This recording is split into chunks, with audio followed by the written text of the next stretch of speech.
Chapter 329. Although each of the 6 sword techniques of the North Sea's 12 orthodox techniques was broad and profound, except for the green serpent disturbing the seas sword technique, the other 5 sword techniques seemed to be more suitable for cultivators to use in group battles. Compared to the green serpent disturbing the seas sword technique, the true essence 1 spirit sword technique was not as flexible as the green serpent disturbing the seas sword technique, but it was heavy and powerful. It was most suitable for cultivators to fight head-on. Lu Ping used the combination of ice and fire to block Daoist Wang Ju's attack. In exchange for this opportunity to counterattack, he exerted the true essence 1 spirit sword technique to the extreme, turning it into a giant sword Dharma image that slashed towards Daoist Wang Ju. Daoist Wang Ju saw the giant sword slashing towards him, and his face was solemn. Sword cultivators' attack power had always been number 1 in the cultivation world. Although Lu Ping's cultivation was not as good as Daoist Wang Ju's, Daoist Wang Ju did not dare to underestimate Lu Ping, not to mention that this was a swordsmanship that had reached the sword and practice as one realm. Daoist Wang Ju suddenly stretched out his hands, and a wave of primordial qi spiraled up, turning into 2 giant hands that covered the sky. The stone hammer was also called out, and the 2 giant hands tightly gripped the stone hammer Dharma image and collided with the giant sword in the sky. One had a high cultivation and a spiritual magic weapon, while the other had sharp swordsmanship and had the upper hand. The 2 were actually evenly matched. The 2 magic weapons flew backwards, and suddenly a giant seal appeared in the sky, smashing towards Daoist Wang Ju. Landslide was Lu Ping's favorite mystic instrument and had been using it for the longest time. Landslide's grade was high enough to be upgraded to a mystic instrument, but unfortunately, Lu Ping didn't have a suitable mystic instrument in his possession. Even so, with Lu Ping's current core forging realm cultivation base, Landslide's power wasn't any weaker than an ordinary mystic instrument. Seeing that Lu Ping was only using a magic artifact to attack, Wang Ju gave a cold snort. However, he still did not dare to be careless in his defense. The defensive magic artifact that had previously blocked the Netherwater sword once again appeared above Wang Ju's head. At the same time, an earthen yellow light shone around Wang Ju. Clearly, it was to prevent Lu Ping from using the Netherwater sword to launch another sneak attack using the invisible sword technique. Landslide smashed onto Spiritual Master Wang Ju's defensive magic treasure. A huge force came and pushed Spiritual Master Wang Ju back several feet. This made Spiritual Master Wang Ju very surprised as he didn't expect a top-grade magic treasure to have such power. Spiritual Master Wang Ju repeatedly attacked, but not only did he not gain the upper hand, but Lu Ping also seized the opportunity to counterattack. Spiritual Master Wang Ju had always been arrogant, and although he was not ostentatious in his actions in the 3 clans, he had never placed the other core forging cultivators in his eyes. In this battle with Lu Ping, he had carefully cultivated a spiritual magic treasure in front of Zhong Feng and Li Marolin, but he could do nothing to Lu Ping, who was only a second-layer core forging cultivator. How could the arrogant spiritual Master Wang Ju bear this? Enlightened Master Wang Ju's eyes grew colder and colder as he stared at Lu Ping. A storm of spiritual energy gradually surged around Enlightened Master Wang Ju and several spirit runes lit up on his body. It was a strange scene. Li Marolin looked at the spirit runes around Spiritual Master Wang Ju, and as if he suddenly thought of something, he exclaimed, "Confinement runes. These are confinement runes. You actually imprisoned your own cultivation. You're not a 4th-layer core forging cultivator." The spirit runes around Spiritual Master Wang Ju's body became brighter and brighter, as if a taut rope was about to snap. When the light of the spirit runes reached their peak, they suddenly disappeared, and an imposing aura that far exceeded that of before suddenly spread out. 5th-layer core forging. Spiritual Master Wang Ju had been hiding his cultivation all this time. He was a 5th-layer core forging cultivator. Among the 5 mid-stage core forging enlightened masters, Li Marolin, Zhong Feng, and Qiu Yongzhen were all at the 4th-layer core forging. Spiritual Master Wang Ju was originally at the 4th-layer core forging, but no one expected that Spiritual Master Wang Ju's cultivation had already reached the 5th-layer core forging. At this moment, only Qiao Zhengyang, who was also at the 5th-layer core forging, could match Spiritual Master Wang Ju. All the enlightened masters present, including Qiu Yongzhen, had an ugly expression on their faces. Spiritual Master Wang Ju was annoyed because he couldn't take care of Lu Ping and exposed his cultivation. Needless to say, Lu Ping and the others were annoyed. Even Qiu Yongzhen was somewhat dissatisfied with Spiritual Master Wang Ju's sudden change in cultivation. Enlightened Master Wang Ju didn't care about this at all. After revealing all his trump cards, Enlightened Master Wang Ju only had one goal, and that was to kill Lu Ping. The huge stone hammer was held in the hand of Spiritual Master Wang Ju's primordial qi hand. Lu Ping wielded the golden scale sword and continuously used the sword art of unity qi, the green dragon ocean disturbance, and the great river east sword art to fight against Spiritual Master Wang Ju's stone hammer. However, Spiritual Master Wang Ju's current strength was not something that Lu Ping could resist. The golden scale sword was knocked away by the stone hammer one after another, and Lu Ping was forced to retreat on the sea. If it weren't for the ice and fire rings, which repeatedly dissolved Spiritual Master Wang Ju's attacks, Lu Ping would have been defeated long ago. The water ghost sword and landslide were no longer useful at this time. Every attack of the stone hammer caused Lu Ping's body to suffer a violent shock, and the consumption of his zhenqi increased. If it weren't for Lu Ping's deep zhenqi, he would have been unable to resist. However, he didn't know that his performance at this time had already shocked the core forging masters present.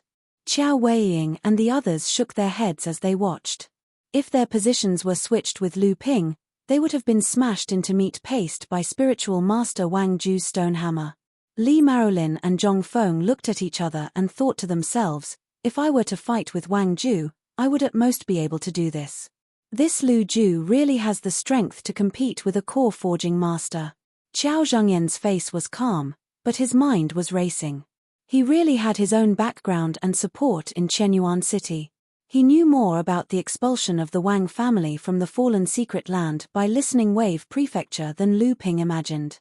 He knew that in addition to the Northern Alliance behind this matter, there was another force that was targeting the Crystal Palace, and the Northern Alliance seemed to have formed a tacit understanding with this force on the issue of dealing with the Crystal Palace. Thinking of the boudoir that was wanted by the Crystal Palace in the East Sea during this period of time, Qiao Zhengyang inadvertently glanced at the faces of Zhong Feng and Li Marolin, not knowing which of the two families was the force of the boudoir. Speaking of which, it was funny that these three islands really belonged to three different forces. It could be said that the islands lived up to their names. The sword of true energy was once again shattered by the stone hammer. This time, Lu Ping could no longer suppress the injury in his body, and a stream of blood immediately flowed out from the corner of his mouth. Kai Lianying's expression changed, but this time, the scattered 1296 psychic sword lights were not quickly condensed by the golden scale sword like before to display a new move or a new sword technique. Wang Ju's face was filled with joy, and he controlled the stone hammer to smash the golden scale sword. Without the protection of the psychic sword lights, how could the golden scale sword, which had only condensed 2 treasure restrictions, be a match for a psychic magic treasure that had condensed 4 treasure restrictions? However, just as the stone hammer flew up, the psychic sword light scattered in all directions did not lose control. The golden scale sword suddenly let out a rapid sword hum. This was a sign that the golden scale sword's endurance had reached its limit. Everyone was stunned. This time, the golden scale sword did not collide with the stone hammer, but this magic treasure flying sword could not withstand it first. Everyone looked at Lu Ping, but they saw that Lu Ping, who was bleeding from the corner of his mouth, suddenly closed his eyes, as if he was feeling something. What was the meaning of this? Although the use of spiritual sense was above the eyes in a fight between cultivators, the eyes still had an irreplaceable role in a fight, especially for cultivators like Lu Ping who had cultivated the magical power of sight. Wang Ju did not care about this. His hands once again condensed a ball of blue light, but this time, he threw it onto his stone hammer, causing the surface of the black stone hammer to be covered with a layer of blue gauze. The stone hammer once again rushed forward, and the psychic sword lights along the way dodged when they came into contact with the blue surface of the stone hammer. Seeing that the stone hammer was about to hit Lu Ping, not only did Lu Ping not take out a protective magic treasure or magic tool, he did not even open his protective aura. Only the sword hum of the golden scale sword was getting more and more rapid and loud. Just as Kai Lianying could not help but make a move, Lu Ping suddenly opened his eyes. Looking at the approaching stone hammer, Lu Ping was expressionless. His arms casually drew a circle in front of him, and the 1296 psychic sword lights on the sea surface, including the golden scale sword, all let out a sword hum. All the perfected people present, except for Lu Ping, had a drastic change in expression. This was not the sword hum made by the vibration of the golden scale sword, but the sword hum made by all the psychic sword lights, including the golden scale sword. This was the sound of killing. The sword hum, the magical power was completed. This was not a small magical power like practicing sword as one, which was a perfect concept small magical power. This was a true great magical power of swordsmanship, or rather, the prelude to a great magical power of swordsmanship. Perfected Wang Ju forcefully retracted the stone hammer that he had swung out. He could no longer care that this action would cause a backlash to the quintessential essence in his body. This was because when the sword chime sounded, the psychic sword light that filled the sky, with the golden scale sword as the center, had instantly formed a huge sword formation, or rather, the prototype of a sword formation. A sword formation was formed when the sword was drawn. This was the true use of the psychic sword lights. This was the foundation of a magical power of swordsmanship. Recalling the scene of Lu Ping consuming the enchanting thought pill when he was at the peak of the blood condensation realm, the sword formation in front of him condensed again, like a blooming flower, or like a whirlpool in deep water. 100 rivers into the sea sword art. At this moment, Lu Ping could be considered to have seen the door of this sword art. Lu Ping stretched out his hand and pointed. The huge sword formation was like a torrent of swordsmanship, rushing towards perfected Wang Ju. Perfected Wang Ju acted as if he was facing a great enemy. He raised his defensive artifact in the air to protect himself, and the stone hammer danced and circled in front of him. Then, he did something that made all the cultivators present dumbfounded. He turned and fled. Chapter 330. Perfected Wang Ju had escaped. This time, not only was Lu Ping at a loss, but the others were also looking at each other in dismay. This was too unbelievable. Even though Lu Ping had comprehended the great sword technique and formed a sword array with the psychic sword ray, the cultivators present could all see that Lu Ping was only at the beginning of the great sword technique. The power of the sword array could not be fully unleashed. With perfected Wang Ju's strength, even if he was no match for Lu Ping's great sword technique, he could still fight for a few rounds and then retreat. Even though that would be a loss of face, it was much better than retreating before the battle even started. Perfected Wang Ju was not just losing face now, this was simply a disgrace. If this got out, perfected Wang Ju would be a joke in the cultivation world of the East Sea. Perhaps fellow Daoist Wang retreated because he felt that he could not win. After all, fellow Daoist Wang is usually arrogant and disdains many things. Not to mention, fellow Daoist Wang was not in a hurry to escape just now. At this time, Qiu Yongzhen was the most embarrassed. He never thought that such a situation would occur. Daoist Master Wang Ju left him alone without saying a word. He also wanted to leave, but he had no choice but to defend Daoist Master Wang Ju. Haha, fellow Daoist Qiu is right. Fellow Daoist Wang is indeed a little arrogant. After all, Wang Ju was a mid-core forging realm cultivator. Not to mention, he was defeated by someone weaker than him. Zhong Feng, Li Marolin, and the others, who were about the same cultivation level as enlightened Master Wang Ju, didn't want to fall out with him. Hence, they couldn't help but feel sorry for him. If it were them, they would have no choice but to retreat after Lu Ping suddenly comprehended a great sword technique. But they wouldn't choose to retreat like enlightened Master Wang Ju. If that's the case, I will take my leave.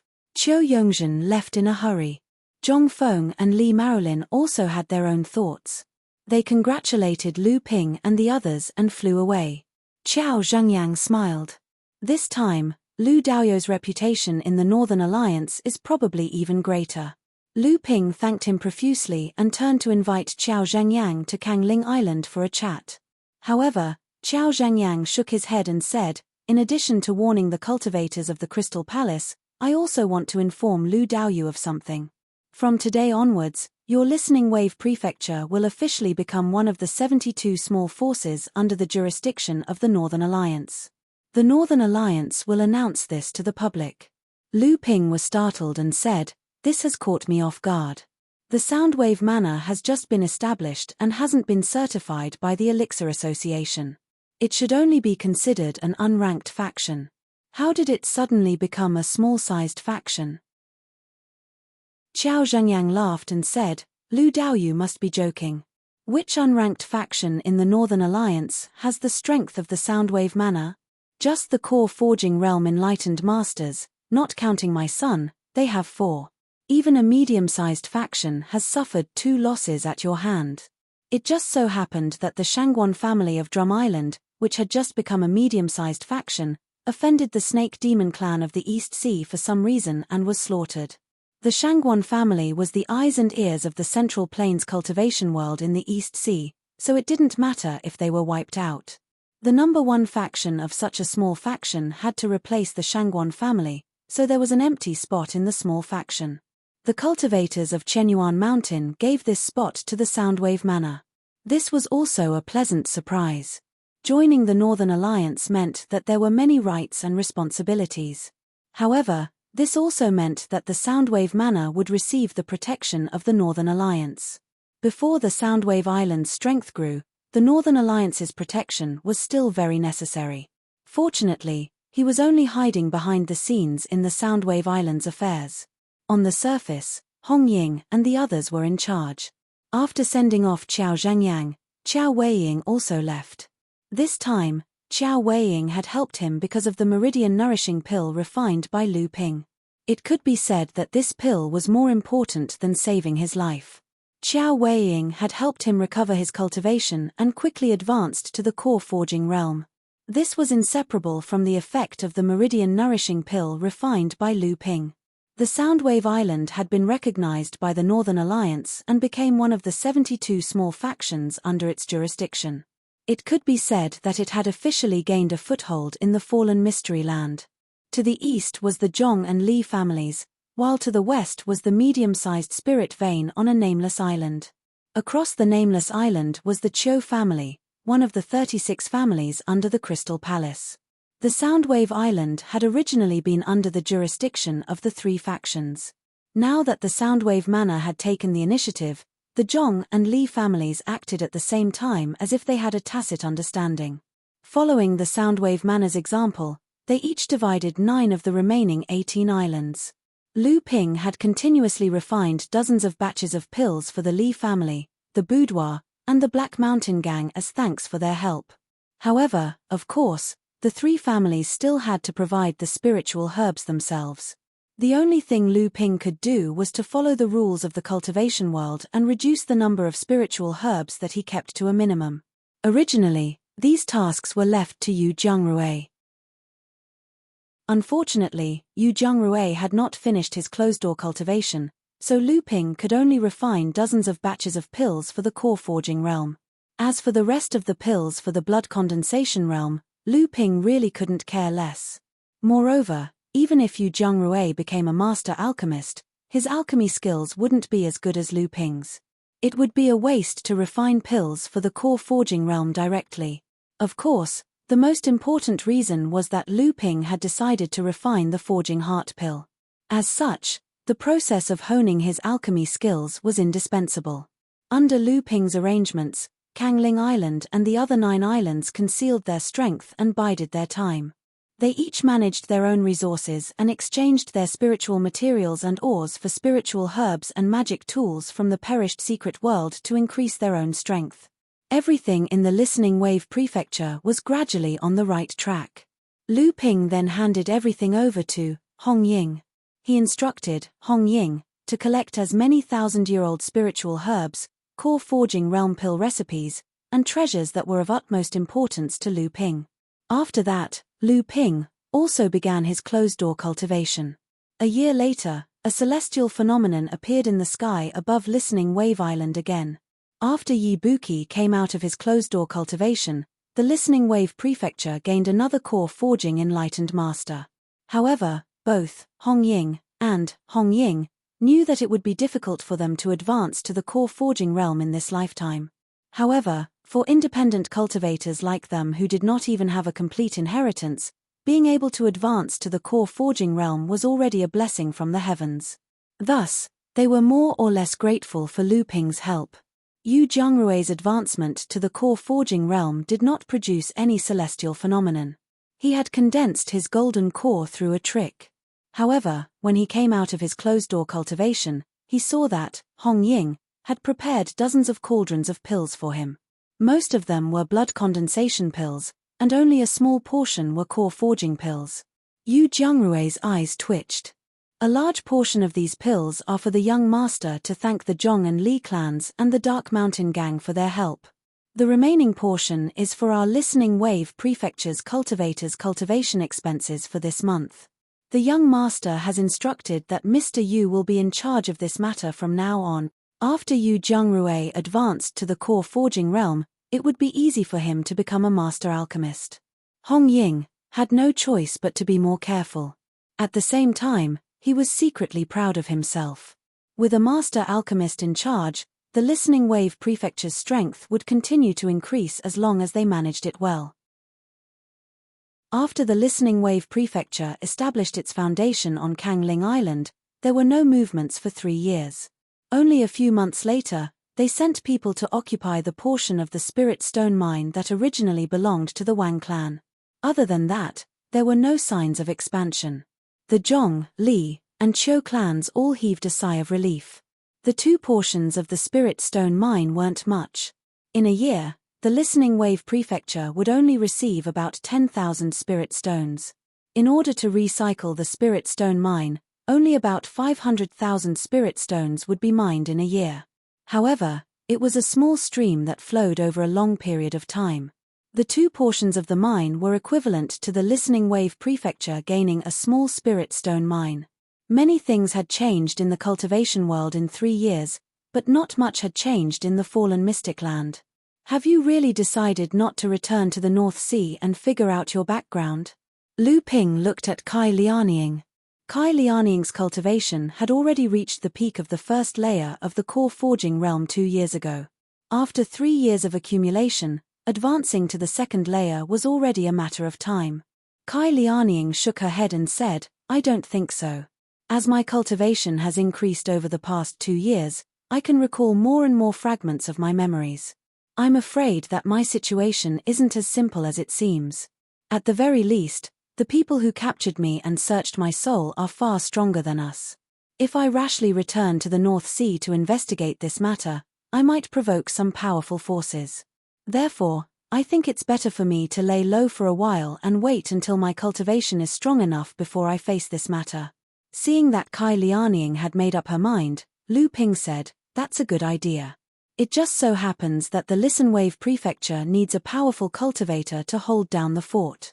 After Hong Ying and Yi Buqi advanced to the core forging realm, their potential was almost exhausted. If they don't have a great opportunity in this life, the chances of them reaching the mid-stage of the core forging realm are very slim. Therefore, there are some things that I need you to deal with. Besides, with Yu Jiangrui, your cultivation speed shouldn't be slow. Kai Lianying giggled and said, your departure this time was very well arranged. I presume you have many backup plans. With this force to help you accumulate resources, I'm sure you will go far. I really don't know how you cultivated to actually reach the 3rd layer of the core forging realm. You didn't use any tricks, did you?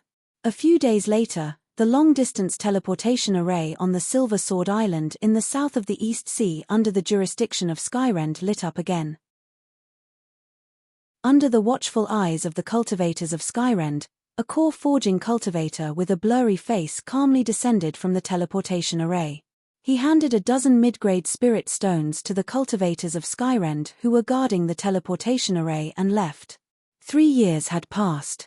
Although there weren't many changes in the fallen Mystic Land, the situation in the East Sea had changed drastically. The confrontation between humans and demons had escalated into a large-scale conflict. Fortunately, the higher-ups of both races seemed to be controlling the scale of the conflict. Now, only cultivators below the blood condensation realm were involved in the war. Although the high-level cultivators of the two races fought each other, there were no life-or-death battles. Unlike the North Sea, where the sects formed an alliance to fight against the demons, the East Sea had the 5 major sects as the center. Each sect fought against the demons independently. At this time, the Silver Sword Island, which was the closest to the demons in Skyrend, had become a hunting ground for the cultivators of the two races. Lu Ping stayed in the inn he stayed at on the Silver Sword Island for a while. 3 days later, the night of the full moon would arrive. Then, he quietly made his way south to the battlefield between the humans and demons. After plotting against a few peak blood condensation realm demonic beasts, Lu Ping retracted his hand from one of the demonic beasts' heads. He let out a long sigh and said, "I finally found it. This soul-searching technique isn't that easy to use. Hopefully, there won't be any more accidents this time." Under the moonlight, a pair of eyes that emitted a cold light flashed with a cold killing intent from time to time. Chapter 331. Because Kai Lianying had her soul searched and lost her memories, she was very interested in secret techniques like soul-searching. She had collected 5 or 6 kinds of soul-searching techniques, 2 of which were exchanged for treasures of equivalent value from the Northern Alliance's secret pavilion by Hong Ying using Hearing Wave Prefecture's authority as a small force in the Northern Alliance. Before Lu Ping returned to Silver Sword Island, under Kai Lianying's recommendation, he chose a soul-searching technique called Lost Dreams Soul Snatch. Although this secret technique was novel, it wasn't difficult at all. With Lu Ping's current spiritual sense, it was a piece of cake for him to practice this secret technique. Lu Ping got the result he wanted. Taking advantage of the moonlight, he headed south. Along the way, he avoided several demon cultivator patrols. At this time, Lu Ping had already penetrated deep into the demon territory. There were tens of thousands of demon clans in the East Sea, and their numbers were innumerable. However, there were 3 major clans in the East Sea. The most powerful one was the Snake Clan, represented by the Green Sea Snake. The other 2 clans were the Phoenix Clan, represented by the Fire Luan, and the Fish Clan, represented by the Kuan Clan. Kong Liang was a rare genius of the Kuan Clan. He was also the most radical of the younger generation of the Kuan Clan. In Kong Liang's view, among the East Sea demon clans, the Kuan Fish Clan was the rarest, and the Emerald Sea Spirit Snake and Fire Luan couldn't be compared to the Kuan Fish Clan at all. Among the demonic cultivators of the same level, the Kuan Fish Clan was often the most powerful. This was also why the Kuan Fish Clan was one of the 3 most valuable royal clans in the East Sea, even though it had fewer members than a small clan in the East Sea. Kong Liang was also a famous playboy among the demon cultivators. His degree of lust could be said to be among the best among all the demon cultivators in the East Sea. However, Kong Liang himself was not a lustful person.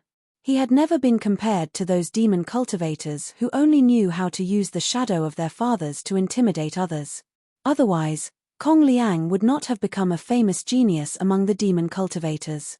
In just a few decades, his cultivation base had risen to the 3rd layer of the core forging realm, and there were few cultivators of the same level who could match him. Kong Liang's lust stemmed from his belief that one of the important factors restricting the Kuan clan from becoming the overlord of the East Sea was that it was too difficult for the Kuan clan to reproduce. The Kuan clan might be the strongest cultivator of the East Sea, but they weren't the strongest. If the Kuan clan had more members, then it wouldn't have been a dream for the Kuan clan to become the true overlord of the East Sea. This time, the war between the 2 clans was about to break out. Kong Liang voluntarily applied to come to the forefront of the war between the 2 clans because he needed to hone his cultivation. At the same time, he had long coveted the beautiful female cultivators among the human cultivators. In Kong Liang's view, the reproduction rate of the human race was extremely terrifying. Perhaps the difficulty of the Kuan clan in reproduction could be realized by the beautiful female cultivators of the human race. On this day, Kong Liang received a report from his subordinates that Daoist Master Sui Ya of the Flying Fish Clan had captured a group of human cultivators. Among them were 2 human female cultivators. Daoist Master Sui Ya invited Kong Liang to a banquet and offered the 2 human female cultivators to him as his 53rd and 54th concubines. Naturally, Daoist Master Kong Liang was happy to go. After a demon cultivator advanced to the core forging stage, they were no different from humans. Moreover, demon cultivators were more willing to appear in human form after advancing to the core forging stage. Daoist Master Sui Ya, dressed in a white robe, stood on the surface of the sea. The seawater under his feet automatically flowed, and the scenery on both sides quickly passed behind him like a flashing lantern. His speed was actually not inferior to that of an ordinary cultivator using a flying escape artifact. After an unknown period of time, the shadow behind Daoist Master Sui Ya suddenly moved under the moonlight. Daoist Master Sui Ya sensed it and turned his head to ask, "Yu Ying, what's the matter?" The shadow behind Daoist Master Sui Ya suddenly came to life and turned into a woman wearing a black veil. Only the outline of the black veil woman's outer appearance was exposed. She looked up at the sky and did not speak. Kong Liang followed the gaze of the woman in black and looked up at the sky. He saw that in the dark sky, there were 13 bright moons. In addition to the largest full moon, there were 12 smaller full moons around the full moon, but exuding a strange 5-colored light. They formed a circle around the real full moon, and the circle formed by these 12 small full moons just happened to envelop Daoist Master Sui Ya and the woman in black. Daoist Master Sui Ya's complexion changed greatly. He did not know when he had fallen into an ambush. "Which scoundrel dares to plot against your Grandpa Kong?" Although perfected Kong Liang was deep in the ambush, he was not afraid and asked loudly. The surrounding sea was silent. No one answered immortal Kong Liang's question. Only the 12 small full moons in the sky that were emitting 5-colored rays of light became more and more dazzling. His stalling for time. "Those 12 5-colored lights are getting closer and closer to us," the black-clothed woman reminded unhurriedly. Perfected Kong Liang could naturally tell that the person did not want to meet him at all. This was an assassination, an ambush specifically targeted at him. Daoist Master Kong Liang's face turned solemn. A gourd emitting a 7-colored halo slowly rose from his hand. The black-robed woman, Yu Ying, had disappeared into Daoist Master Kong Liang's body. 12 small full moons finally fell from the sky, with Daoist Master Kong Liang as the center, surrounding him within a radius of 360 feet. At this time, Daoist Master Kong Liang could clearly see that the 12 full moons that were emitting 5-colored light were actually 12 crystal-clear pearls. While each pearl was emitting 5-colored light, there were 2 dense talisman patterns flowing on the surface of the pearl. This was actually a set of magic treasures, 12 identical magic treasures. This was troublesome. If such a set of magic treasures was not controlled by several people, then the one ambushing him should at least be a cultivator at the middle stage of core forging or above. In the east and west side of the circle formed by the 12 pearls, 2 bright lights suddenly burst out at the same time. Daoist Master Kong Liang's complexion suddenly changed. "Are you asking for help?" An ethereal voice slowly came over. "Who are you? You actually dare to ambush this Daoist? You really don't put my Kuan clan in your eyes." There was once again no sound from the sea, and the surrounding sea breeze also became silent. Daoist Master Kong Liang's face was as calm as water. He looked around and suddenly reached out to the sky. Then, he slashed down. A thunderbolt flashed, and with a loud explosion, it smashed into one of the pearls. "Yin water lightning. As expected of the Kuan clan, you actually cultivated such a small spell." The ethereal voice from before sounded again, but there was a trace of surprise in its tone. In the world of cultivation, many spells had their own merits. Just like the attack power of sword cultivators was known as the number 1 in the world of cultivation, thunder spells were also known as the number 1 in destructive power. However, the Tao of Thunder was extremely difficult to achieve. Forcefully cultivating it would mostly harm oneself and others, especially the Great Thunder Divine Art. Even after hundreds or thousands of years, there might not be a single person who could successfully cultivate it. On the contrary, the number of cultivators who died cultivating this divine art was uncountable. It was precisely because the lightning god art was so hard to cultivate that people tried to use external forces to master the lightning god art. This way, the cultivation of the lightning god art was a lot easier, but its power was also greatly reduced, and it could only be used as a minor god art. This sunflower water yin lightning was one of the lightning minor divine abilities, and the cultivation of this minor divine ability required the sunflower water essence, a heaven and earth wonder. Just as the yin water lightning exploded, the leisurely voice came again, suppressing mountain. When the entire yin water lightning struck the pearls, it seemed to be blocked and dissolved in the air by a strong and unshakable force.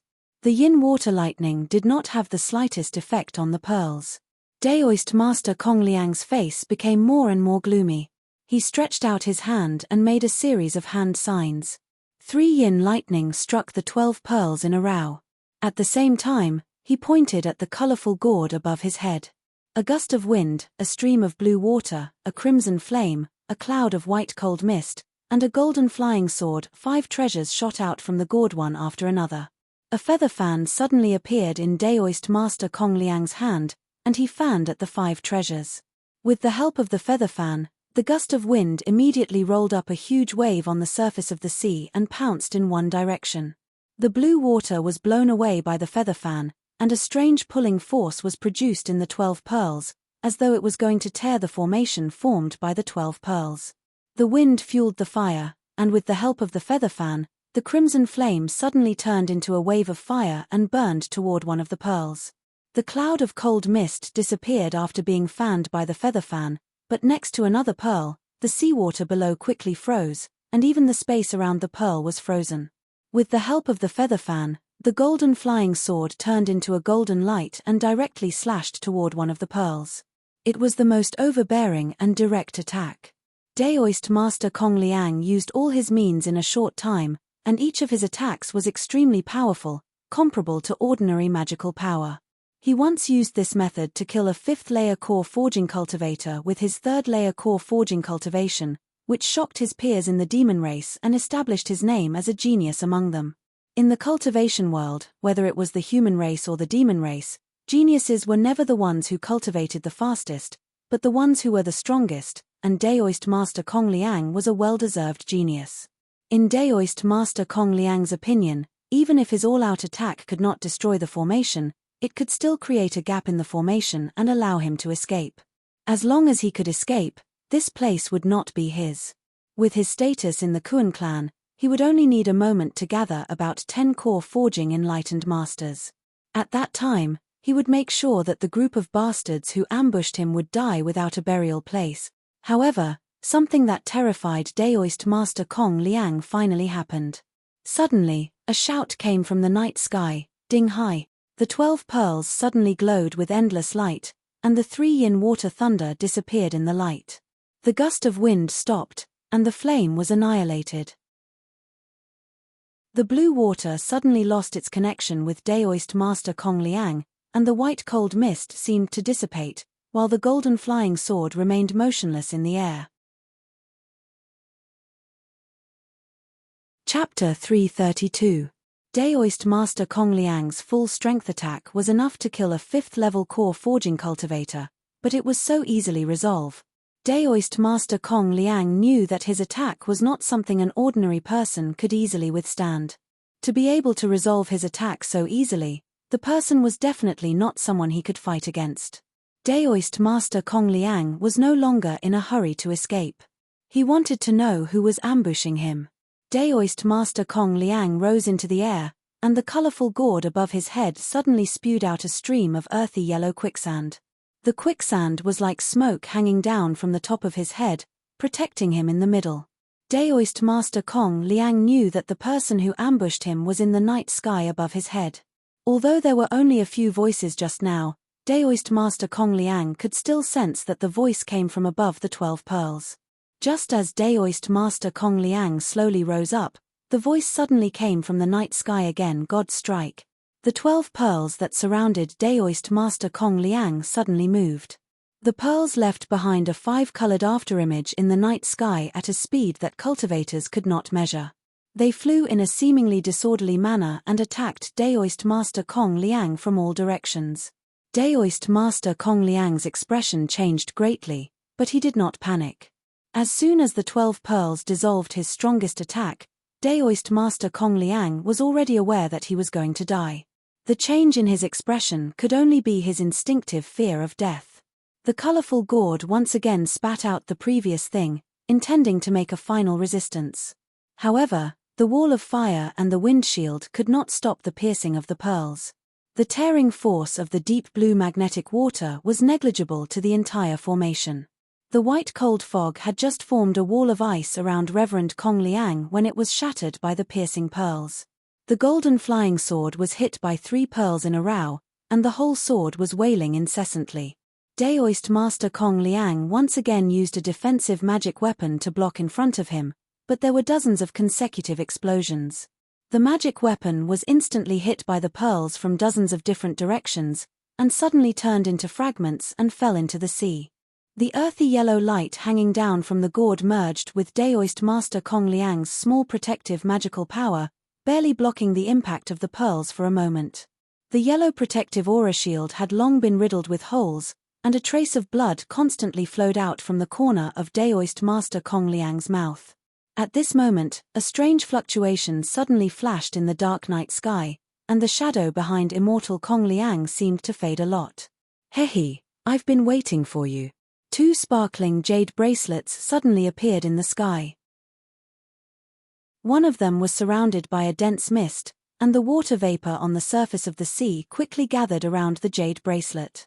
The other one suddenly ignited with a black flame, as if the night sky was burning. A hollow circular icicle surrounded Lu Ping. A black shadow suddenly appeared in front of Lu Ping, but it was separated by the icicle. Although the daggers in the black shadow's hands sank into the icicle, they did not penetrate the icicle. At this moment, the black poisonous fire swept down, and the black shadow hurriedly retreated. However, the surface of the icicle was filled with cold air, and the pair of daggers were frozen in the icicle. The black shadow had no choice but to give up the daggers, but the black poisonous fire suddenly soared. A muffled sound came, with a hint of softness. The back of the black shadow had been licked by the black prison poisonous fire. Although the black shadow's body also lit up with protective aura shield, the fire poison still followed the eruption of the black shadow's true essence. However, after escaping the burning of the black prison poisonous fire, the black shadow turned back and once again rushed towards Lu Ping. At this time, Lu Ping was shocked by the black shadow. At this time, the black shadow's aura was extremely tyrannical and explosive, and the true essence around its body was fluctuating. Looking at the black shadow's hazy face that revealed a trace of resolute temperament, Lu Ping was shocked. The other party was going to self-destruct his golden core. "Yu Yin, don't!" Daoist Master Kong Liang shouted behind him, but at this time, it was too late for him to stop the black shadow from self-destructing. "You go quickly." The black shadow cultivator left this last sentence and rushed in the direction of Lu Ping with a resolute face. Daoist Master Kong Liang knew that the black shadow wanted him to take advantage of the impact of his self-destruction on the array to rush out with all his strength. Daoist Master Kong Liang screamed wildly, and his expression was already extremely crazy. The treasure in the colorful gourd spewed out again, but this time it rushed in the same direction. At the same time, Daoist Master Kong Liang jumped into the sea, and a huge Kuan fish that was dozens of feet in size, like a coral reef, emerged from the water. After the attack of the gourd, it desperately rushed out of the array. "Want to leave? It's not that easy." A golden ray of light cut through the pitch-black night sky, as if it wanted to swallow the entire night into this golden crack. "Great swordsmanship."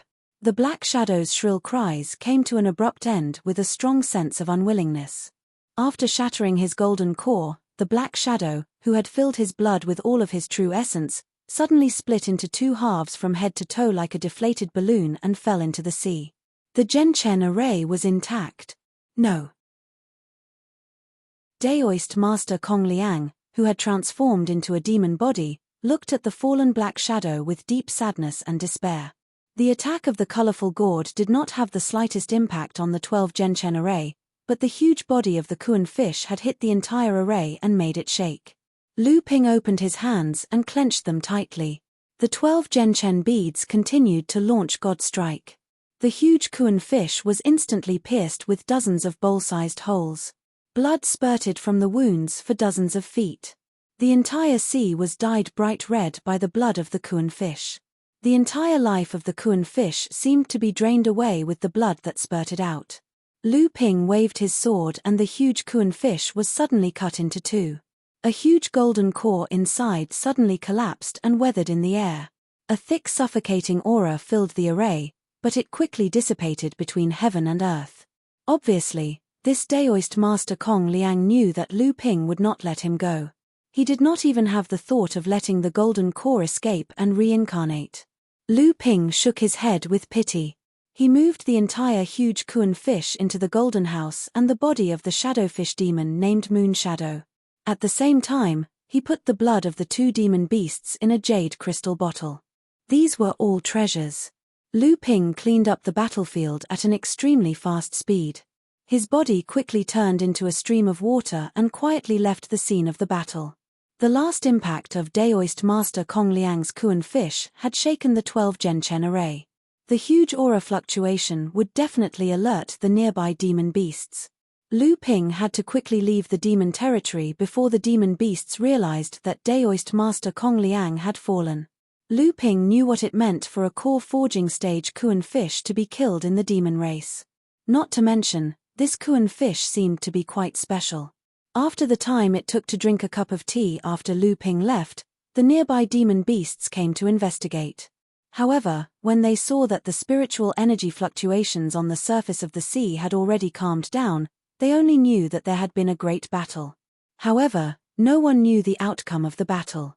Among the demon beasts that rushed over was a black-robed man with a mouth full of white teeth. He was Daoist Master Sui Ya, who had invited Daoist Master Kong Liang to the banquet tonight. After Daoist Master Sui Ya checked the surrounding situation, he did not return to his cave residence like the other cultivators. Instead, he flew towards Daoist Master Kong Liang's cave residence with a trace of anxiety.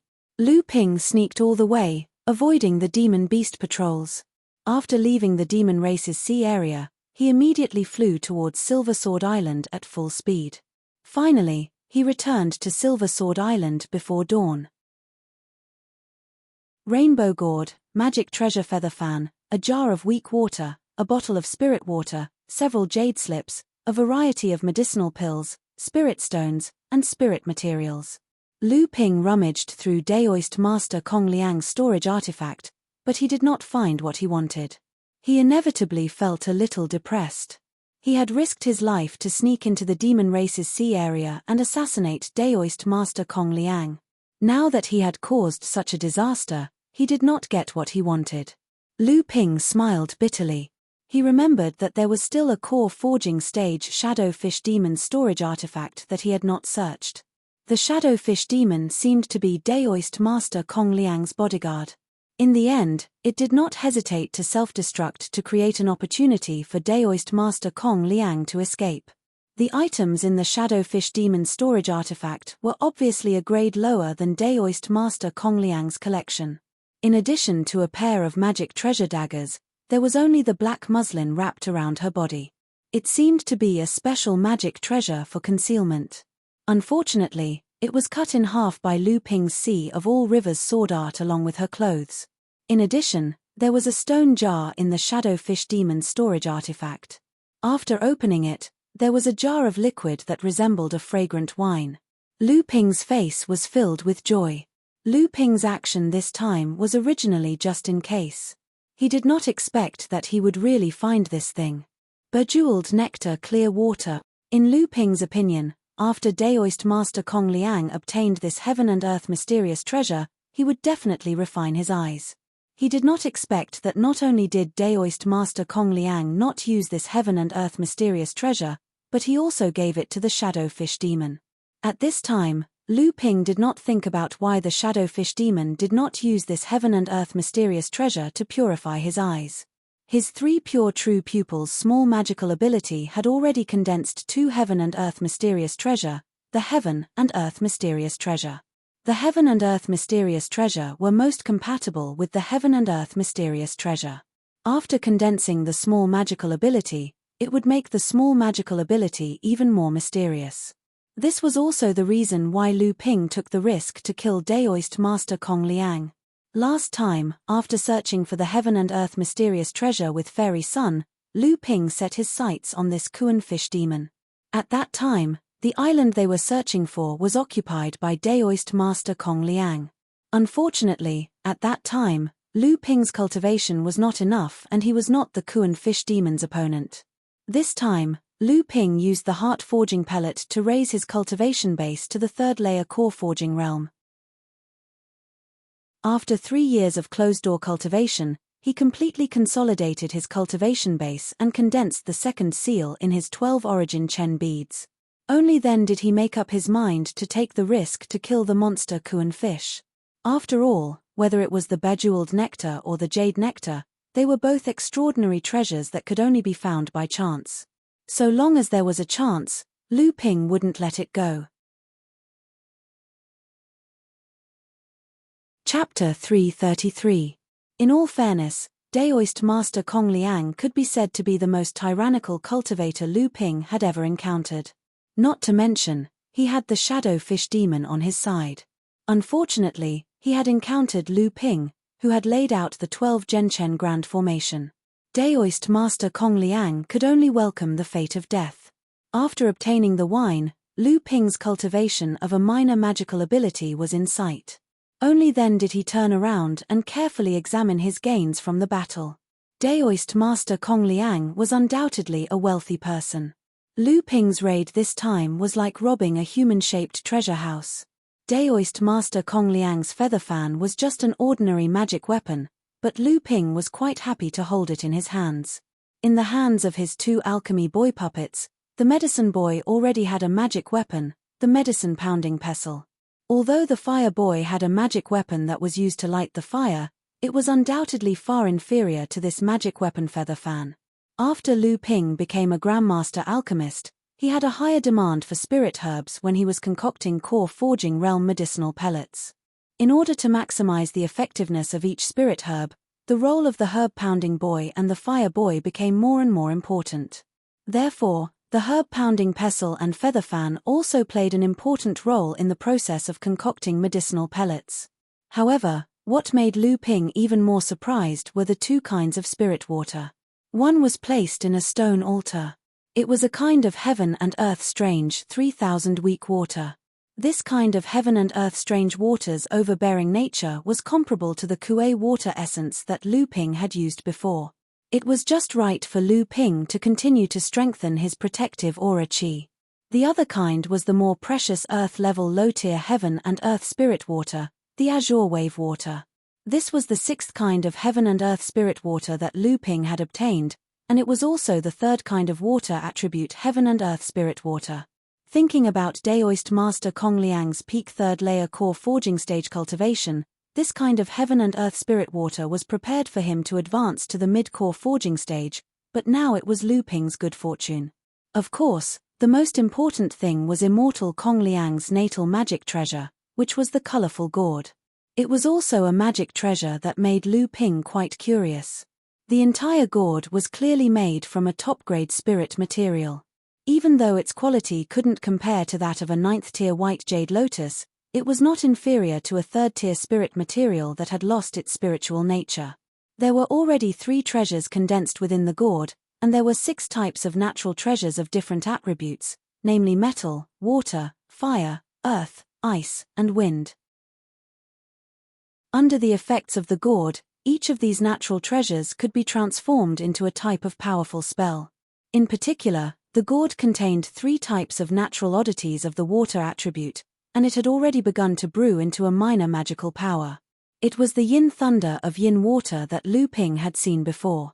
Although he didn't have as many natural treasures of other attributes as he did with the water attribute natural treasures, under the effect of the gourd, although it was extremely difficult to compare to the yin aqua yin thunder, its power was still quite mysterious. Lu Ping looked at the gourd in his hand and frowned as he tried to recall something. He seemed to have heard of this gourd somewhere before. Could it be? The next moment, Lu Ping looked at the colorful gourd in front of him in shock. Could it be the 7-treasure thunder gourd? According to legend, tens of thousands of years ago, among the 7th patriarch, Peng Laozu, who was the most powerful, had such a 7-treasure thunder gourd. Peng Laozu used the 7-treasure thunder gourd to travel in every corner of this world. The lightning gourd spat out 7 types of divine lightning of the metal, wood, water, fire, earth, wind, and ice. Each type of divine lightning was a great magical power that blew up this chaotic world.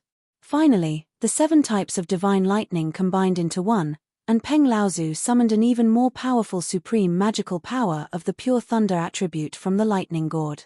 Finally, he cleared this world, and Peng Laozu used the 7-treasure thunder gourd and his supreme cultivation to establish himself as the number 1 of the 7th patriarch. The 7-treasure thunder gourd in Lu Ping's hand was, of course, not the 7-treasure thunder gourd. However, it was clear that Reverend Kong Liang was copying Peng Laozu's 7-treasure thunder gourd. In the 7-treasure thunder gourd, when 3 types of extraordinary items of each attribute were collected, and the gourd itself condensed 3 or more treasure restrictions, it would summon a type of yin thunder from the gourd. Its power was comparable to a minor magical power. When the gourd itself had 7 treasure restrictions and 7 types of extraordinary items of a certain attribute, it would release divine lightning of that attribute under the effect of the lightning gourd, and its power would reach the level of a great magical power. The higher the quality of the thunder gourd, the more treasure restrictions it had refined, and the more extraordinary items it could hold. When the thunder gourd condensed 9 treasure restrictions to perfection, or even higher, and had 7 types of extraordinary items of each attribute, it would be possible to summon 7 types of divine lightnings from the thunder gourd.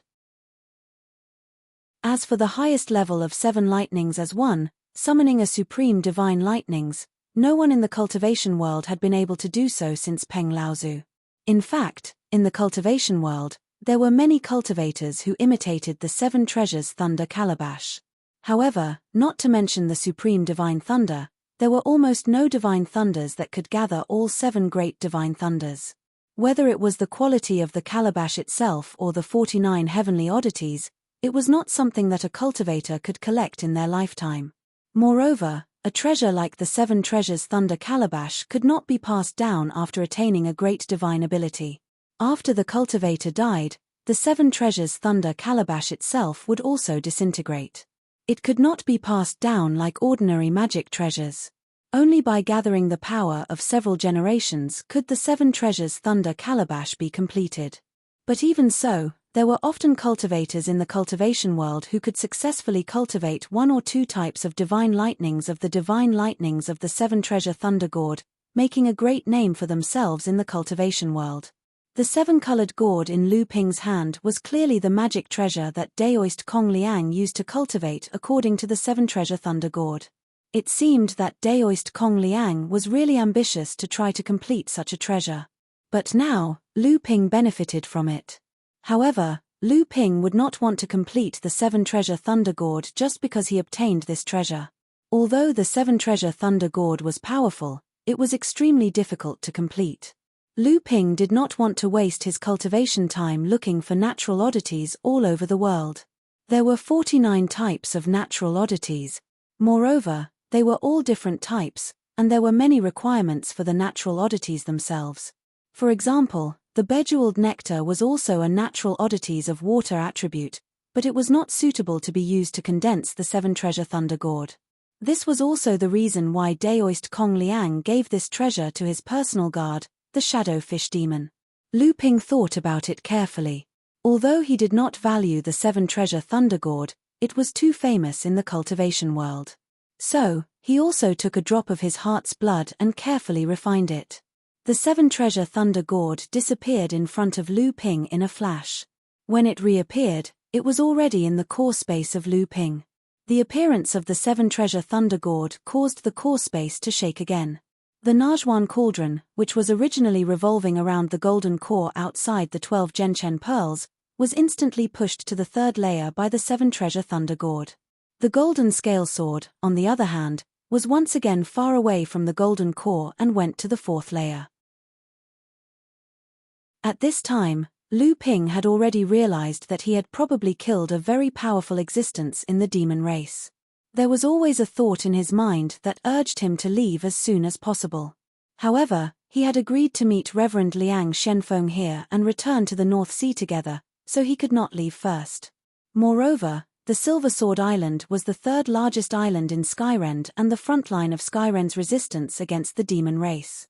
It was bound to be guarded by Fa Xiong, Laozu. Lu Ping also did not believe that the demon race could directly break through the Silver Sword Island. Suppressing his excitement, Lu Ping finished looking through the remaining dozen or so jade slips.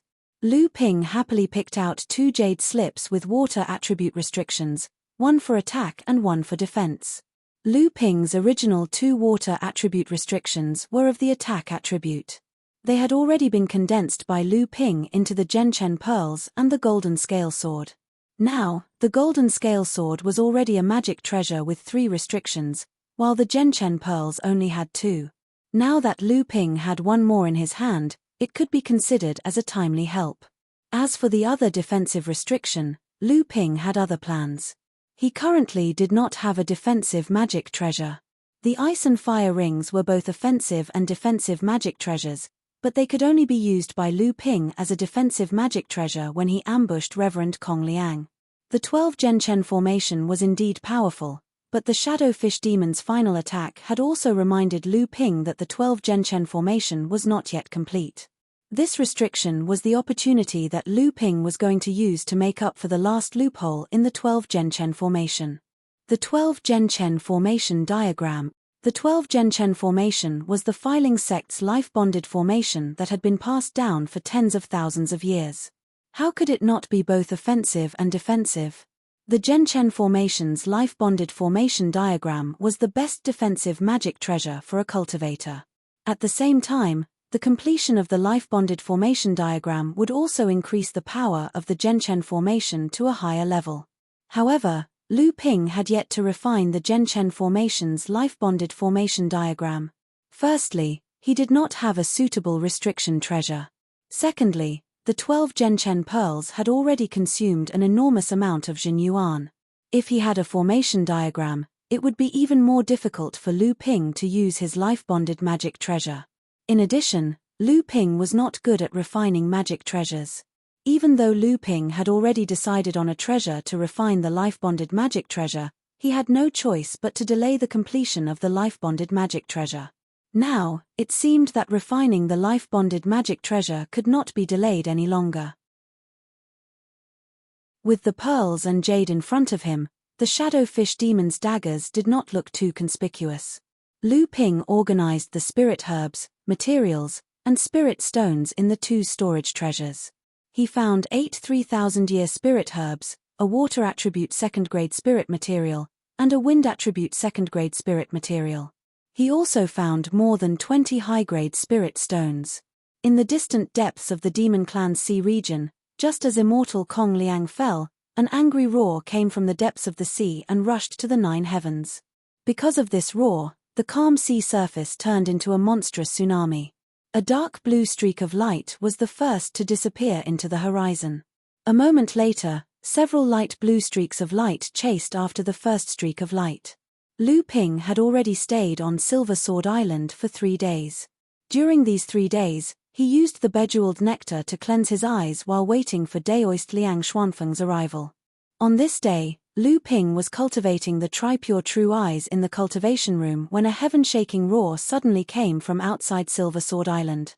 The roar contained anger and pressure, forcing all the cultivators on the island to stop their cultivation. Many cultivators lost control of their Jin Yuan because it was too sudden, resulting in internal injuries. When Lu Ping came out of his cave residence, he saw a soul-stirring scene. A tsunami the size of a mountain surged from the distant sea. The cultivators of Silver Sword Island cried out in alarm as it crashed towards the island. The huge wave was enough to completely submerge the island, which had a circumference of more than 250 kilometers. Chapter 334. Such a powerful technique must have come from the hands of a Dharma adept. Lu Ping couldn't help but gulp when he saw the waves crashing down on the island. Was this the might of Dharma idol Laozu? As the many cultivators on Silver Sword Island were in a state of panic, a large, colorful barrier suddenly appeared in the sky above Silver Sword Island to envelop the entire island. It's the island's grand formation. The island's grand formation has been activated. The tens of thousands of cultivators on the island immediately calmed down when the grand formation was activated. Suddenly, a flash of light that caused the hearts of all the cultivators on Silver Sword Island to tremble flashed out. It was as though the Milky Way was flowing in reverse. The massive wave of seawater that charged into the nine heavens collapsed like a giant that had been cleaved in half. Only a portion of the massive amount of seawater smashed against the surface of the ocean. Due to the impact of the falling seawater, the entire island's great array shook a few times. The hearts of the cultivators on Silver Sword Island twitched as the great array shook. Only when the great array was unscathed did they calm down. Only then did everyone recall the terrifying white light that had just flashed past, but they had no recollection of it. Only Lu Ping recalled the white light with a look of shock.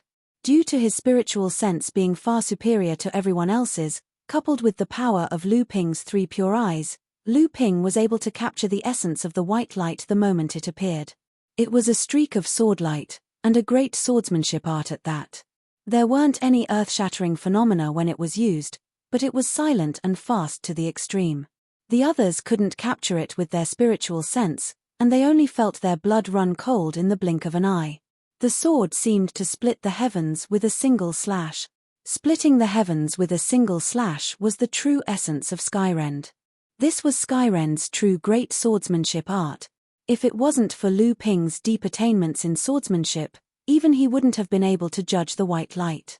The towering waves outside the island were clearly a great art as well, but they were destroyed by the white light. Even though the waves still crashed into the island's grand formation, their power had been greatly reduced, and they no longer posed a threat to the formation. After the massive wave receded, the cultivators who had just calmed down exclaimed once more. Far away in the distance, where the sky and the water met, a silver line appeared once more. As the silver line moved forward, another massive wave gradually took shape. Unquestionably, it was still moving forward towards Silver Sword Island. When the wave approached, a cultivator pointed at it and shouted, "Look, there are cultivators rapidly flying in front of the wave." Everyone looked into the distance and saw that there were 8 or 9 core forging cultivators desperately flying forward, as if there was a terrifying monster chasing after them. As the wave drew closer and closer, the cultivator at the back suddenly attacked the cultivator in front of him. The cultivator in front of him was caught off guard.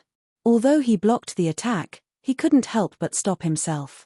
The last cultivator took advantage of the opportunity to overtake him. By the time the cultivator who had stopped moving, it was already too late. A water arm abruptly emerged from the waves to entangle the cultivator. Without being able to put up any resistance, the cultivator was dragged into the ocean waters. Lu Ping's eyes lit up. With the 3 pure eyes, he could clearly see that the one flying in the middle was Daoist Master Liang Xianfeng. Although enlightened Master Liang Xianfeng was also in a sorry state, he wasn't injured at all. Lu Ping let out a long sigh of relief. Then, he muttered to himself, with enlightened Master Liang Xuanfeng's cultivation base and wind elemental spells, how could he only be in the middle of the core forging realm cultivators? At this moment, the tide caught up again. The cultivator who had plotted against one of the cultivators summoned his own magic treasure.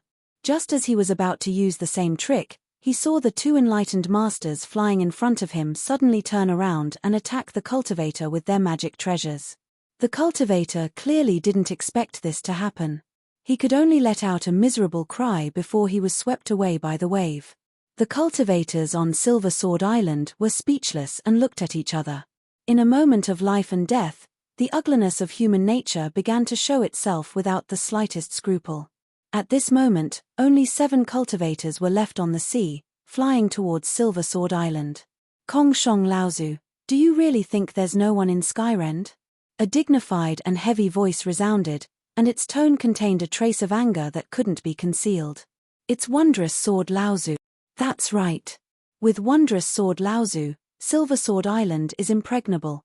The 7 core forging cultivators were overjoyed when they heard Wondrous Sword Laozu's words. They flew even faster towards Silver Sword Island. Daoist Master Liang Xianfeng was still in the middle of the group. A rumbling voice seemed to come from the bottom of the sea, but also from the heavens and earth. Wondrous Sword, hand over the murderer of my beloved grandson, or I, Kong Shong, will make your Silver Sword Island sink into the sea forever. These humans' minor repairs are just interest collected by the old man. A sigh rang out as Wondrous Sword Lao Tzu's voice rang out again. This time, it was directed at the 7 fleeing cultivators. Fellow Taoists, Silver Sword Island's defensive array has been activated. The old man will hold them off for a moment. You all should quickly run elsewhere. Silver Sword Island's defensive array had been activated and the Yarrow cultivators were on the verge of attacking the island. Clearly, Wondrous Sword Lao Tzu would not give the Yarrow cultivators an opportunity to attack and put Silver Sword Island in danger just because of these 7 cultivators. Hearing that, the faces of the 7 fleeing cultivators revealed looks of despair. However, 4 of them had already flown towards one side of Silver Sword Island. The other 3, including Daoist Master Liang Shenfeng, continued flying towards Silver Sword Island. After a sigh, a white sword beam streaked across the surface of the sea once more. This time, the cultivators from Silver Sword Island were finally able to see that the white sword beam was actually a sword beam. The deep ocean was seemingly cleaved apart by the sword beam and the surging ocean tide immediately fell into the gap created by the sword beam, pausing for a moment. The cultivators from Silver Sword Island looked at the cultivators who were still flying towards Silver Sword Island with pity on their faces.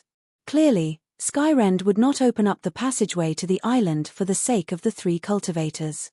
As for the 4 cultivators who were flying in other directions, they would not necessarily be able to escape the besiegement of the Yarrow cultivators.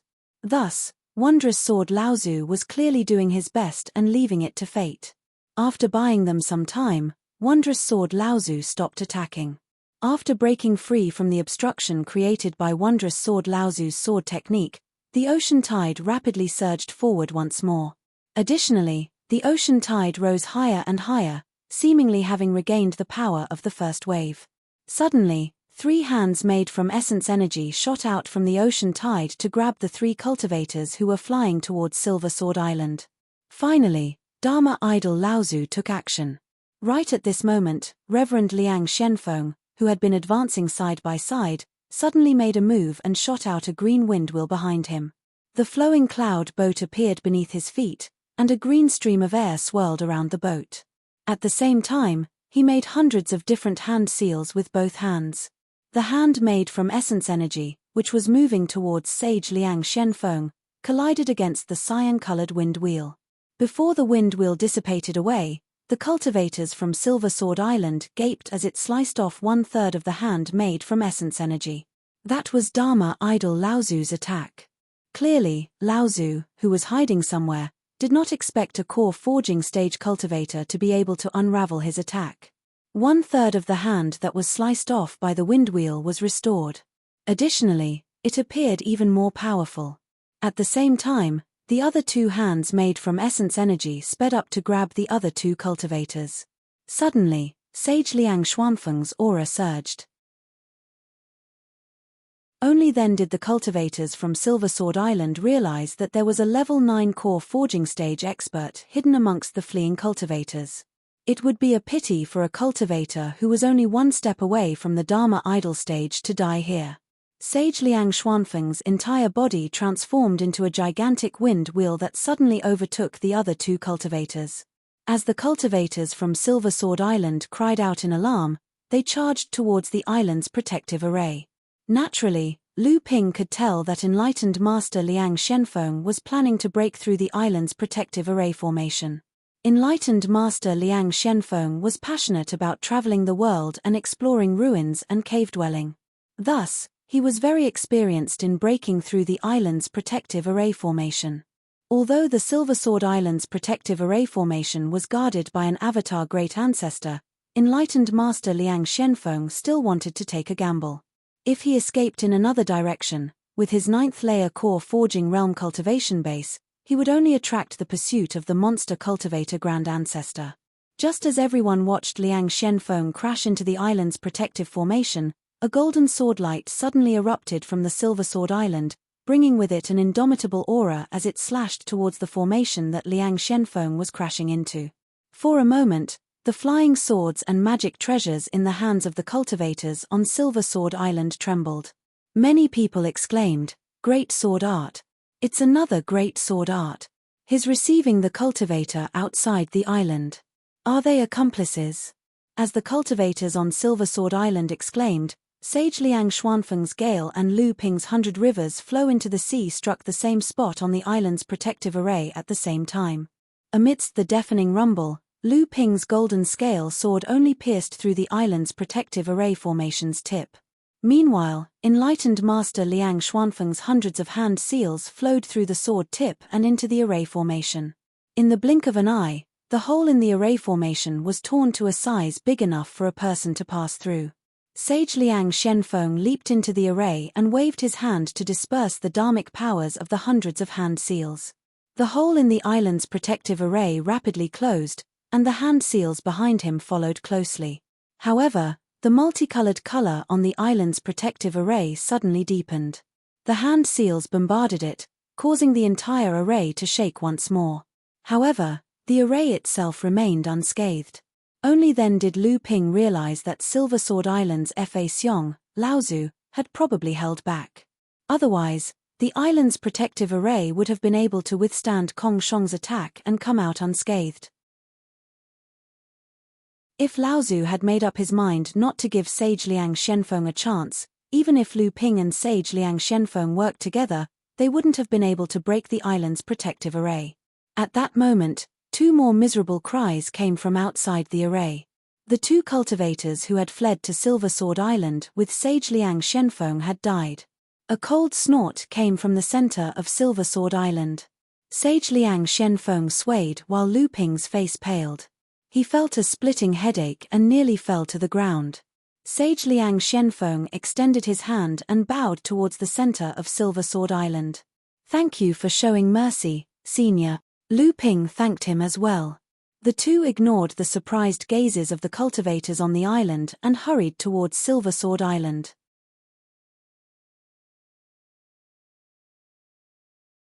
Chapter 335. Uncle Master, where are we going? Lu Ping followed perfected Liang Shenfeng as they sprinted towards the center of Silver Sword Island. "We're leaving Silver Sword Island." Perfected Liang Shenfeng did not slow down even after saying those words. However, he still maintained a calm expression that no one could tell that he was anxious. Lu Ping hesitated. "Uncle Master, I don't think it's appropriate for us to leave just like that." Perfected Liang Shenfeng turned to look at Lu Ping and sighed. "Kong Shong Laozu is just a cover.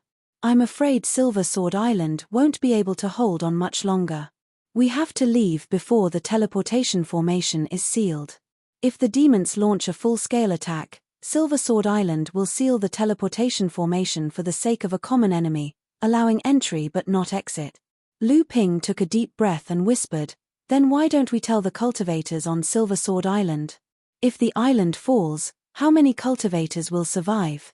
Perfected Liang Shenfeng could not help but scold, "How many people will believe you? Silver Sword Island is one of the 3 major islands of Skyrend.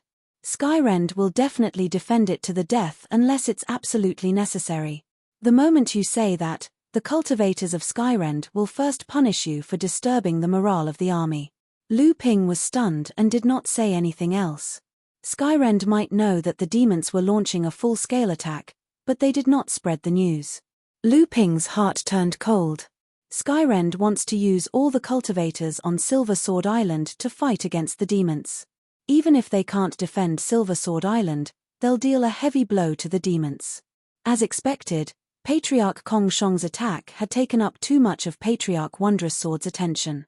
By the time the two of them arrived at Silver Sword Island's teleportation array, it was still open. On the contrary, many cultivators had heard that the Yarrow race was besieging the island and rushed over to help. Enlightened Master Liang Shenfeng and Lu Ping looked at each other. It was too late for them to use the long-distance teleportation array as it would take too long. Not only did they have to get permission from the Silver Sword Island cultivators, but they also had to inform the cultivators at the destination beforehand. But now, the Silver Sword Island was likely to close the teleportation array soon. To Golden Sword Island.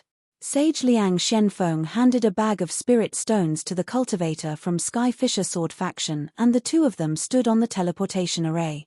Soon, the teleportation array lit up and a group of cultivators from Sky Fisher Sword faction, each carrying a great sword on their back, walked towards the teleportation array.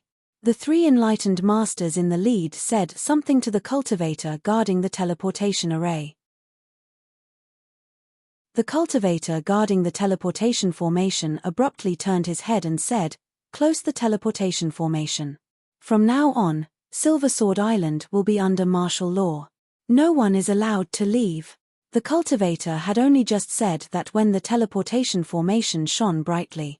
Perfected Liang Shenfeng and Lu Ping disappeared into the light. In the end, Skyrend was still one step too late. By the time the two of them arrived at Heaven Essence City from Golden Sword Island, 3 days had already passed. Long-distance teleportation formations were so troublesome. Not only did each teleportation cost a great deal of spirit stones, there was also a limit to the number of teleportation slots. The cultivators on both sides had to make preparations in advance to prevent people from plotting against them. Along the way, Lu Ping told Perfected Liang Shenfeng about some of the important things that had happened to him over the past few years. Perfected Liang Shenfeng was very impressed. "I didn't think you'd manage your own force in the Fallen Secret region.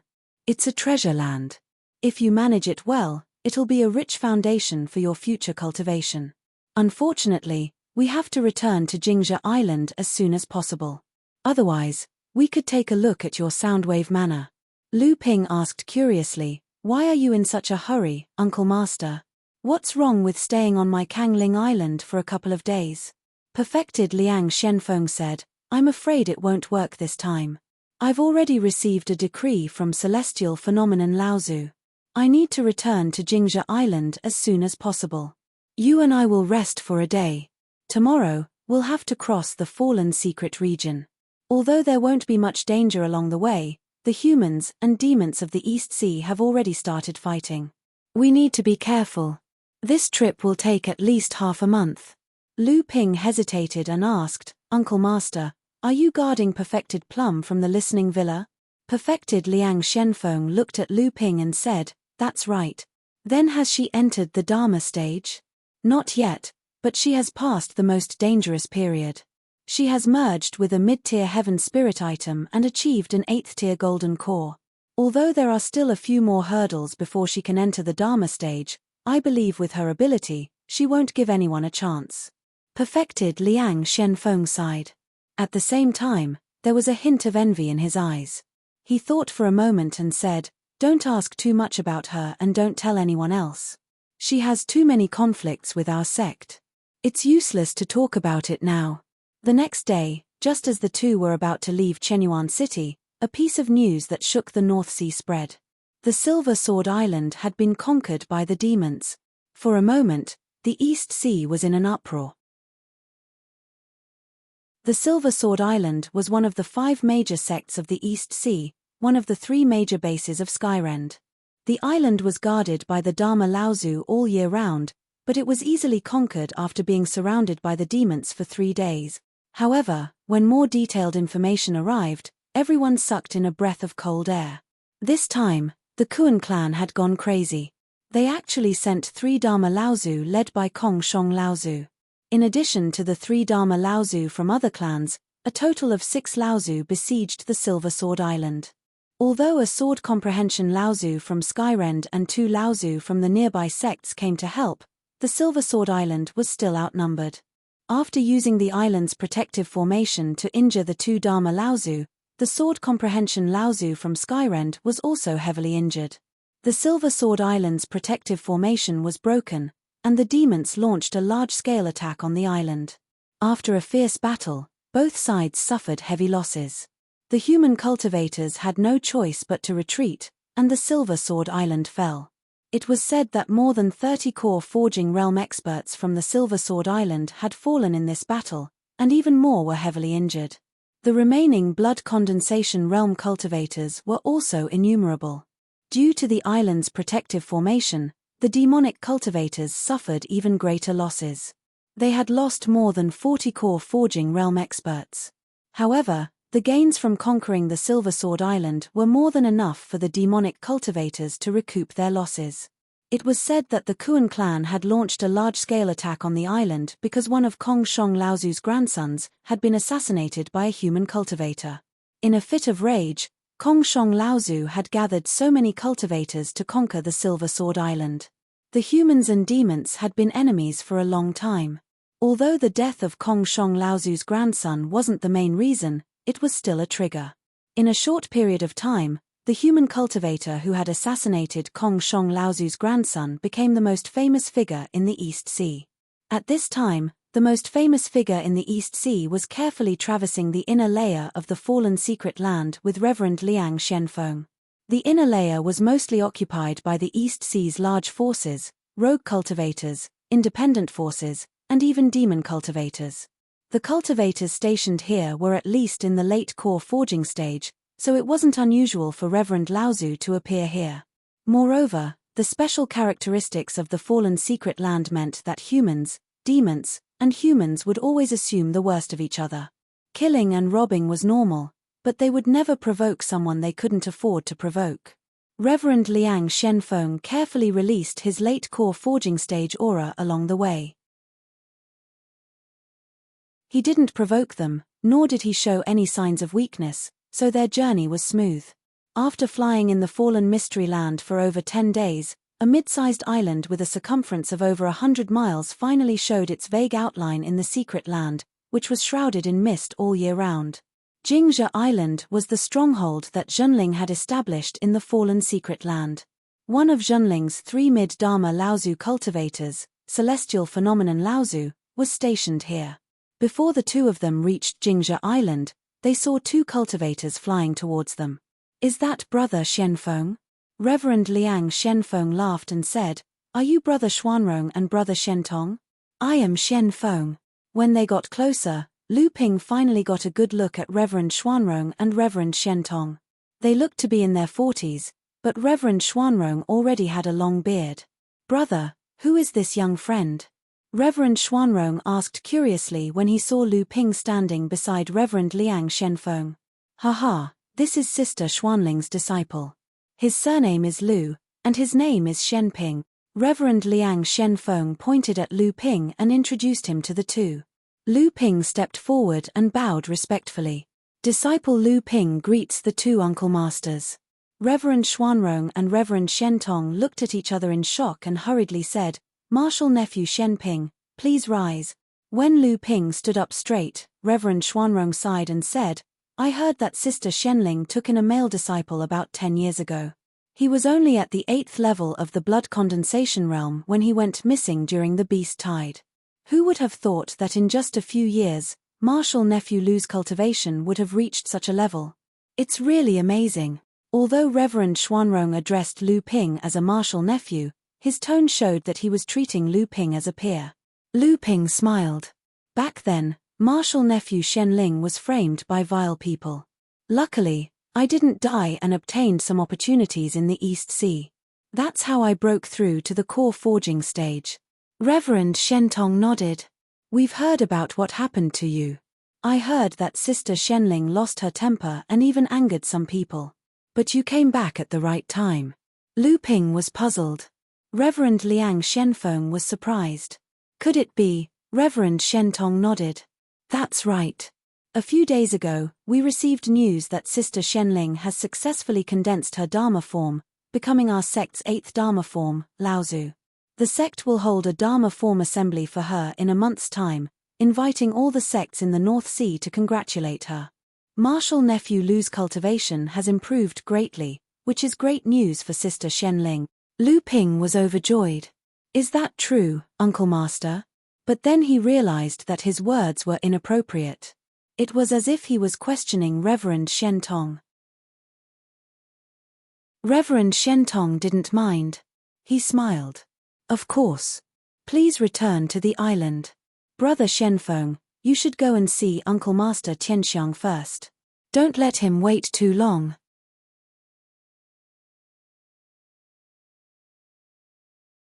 Chapter 336. Jingzhe Island was one of Zhenling's bases in the perished Mystic Land. After many years of nurturing, there was now a mid-sized spirit vein on the island. Other than Tian Xiong Laozu, Zhenling's 12 core forging enlightened masters were stationed here, and the rest were over 100 blood condensation disciples. This showed how much Zhenling valued this place. Lu Ping followed enlightened master Xian Rong to a cave abode to rest, while enlightened master Liang Xianfeng followed enlightened master Xian Tong to meet Tian Xiong Laozu. On the second day, Lu Ping continued to wash his eyes with the bejeweled water in his cave dwelling. Suddenly, someone came to visit him. Lu Ping walked out of the cave abode and saw two cultivators looking at him. Lu Ping was surprised to see them, but he smiled and said, "Senior Marshal Brother Wei Zihen and Senior Marshal Brother Su Ziping, it's been more than 10 years since we last met on Fei Ling Island. Please come in." The two people outside the cave were the two cultivators who led the battle with Lu Ping against the early blood condensation cultivators on Fei Ling Island. In the end, they defeated Xian Ling sect's Zhenling. When the two saw Lu Ping, they were stunned and didn't know what to say, but Lu Ping already invited them. Seeing that Lu Ping's attitude towards them didn't change after he advanced to the core forging realm, they heaved a sigh of relief. After the two of them entered the cave abode, Su Ziping smiled bitterly and said, "During the trip to Fei Ling Island, Junior Marshal Brother was the strongest among us. After that, all of us advanced to the mid-blood condensation realm and became disciples of our respective masters. Then, we were sent to the perished mystic realm to train ourselves. I thought we would be one of the strongest cultivators in the same realm as us, but after seeing you today, Junior Marshal Brother, I feel ashamed." Wei Zihen also said, "Previously, I heard from Marshal Uncle Xian Tong that there was another core forging disciple named Lu Xianping under the Heavenly Spirit Ancestor. We were still a little suspicious, but now that we have seen the real person, we no longer have any doubts. It's just that Junior Brother's advancement in cultivation is too strange, and we no longer have any desire to compete." When Lu Ping heard the two of them talking about him, he smiled and said, "Senior brothers, you must be joking. My cultivation advancement was only a result of luck and not my own hard work. I was influenced by many external forces, and I'm afraid that I'll have to spend a lot of time polishing myself in the future. On the other hand, senior brothers, you've already reached the peak of the blood condensation realm, and your foundations are solid. I believe that you'll be able to advance to the core forging realm soon."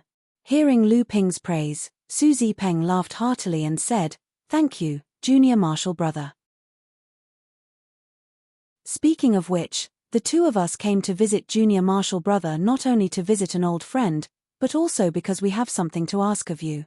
Lu Ping knew that there must be a reason for their visit, so he said, "Senior brothers, please speak.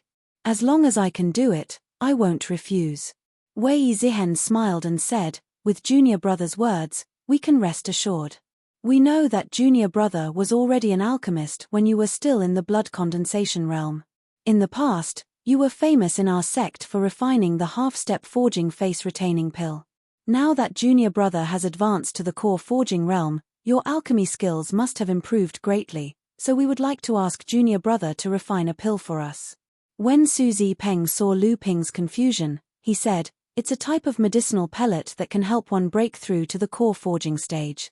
It's called the thought-melting pellet. We've already prepared the recipe for this pellet as well as the required spirit herbs. We only need to trouble Junior Marshal Brother to refine it. According to our sect's rules, Junior Marshal Brother can have 1/3 of the refined pellet." Lu Ping used his divine sense to check the thought pill recipe. He discovered that the effect of this pill was similar to the thought enchantment pill.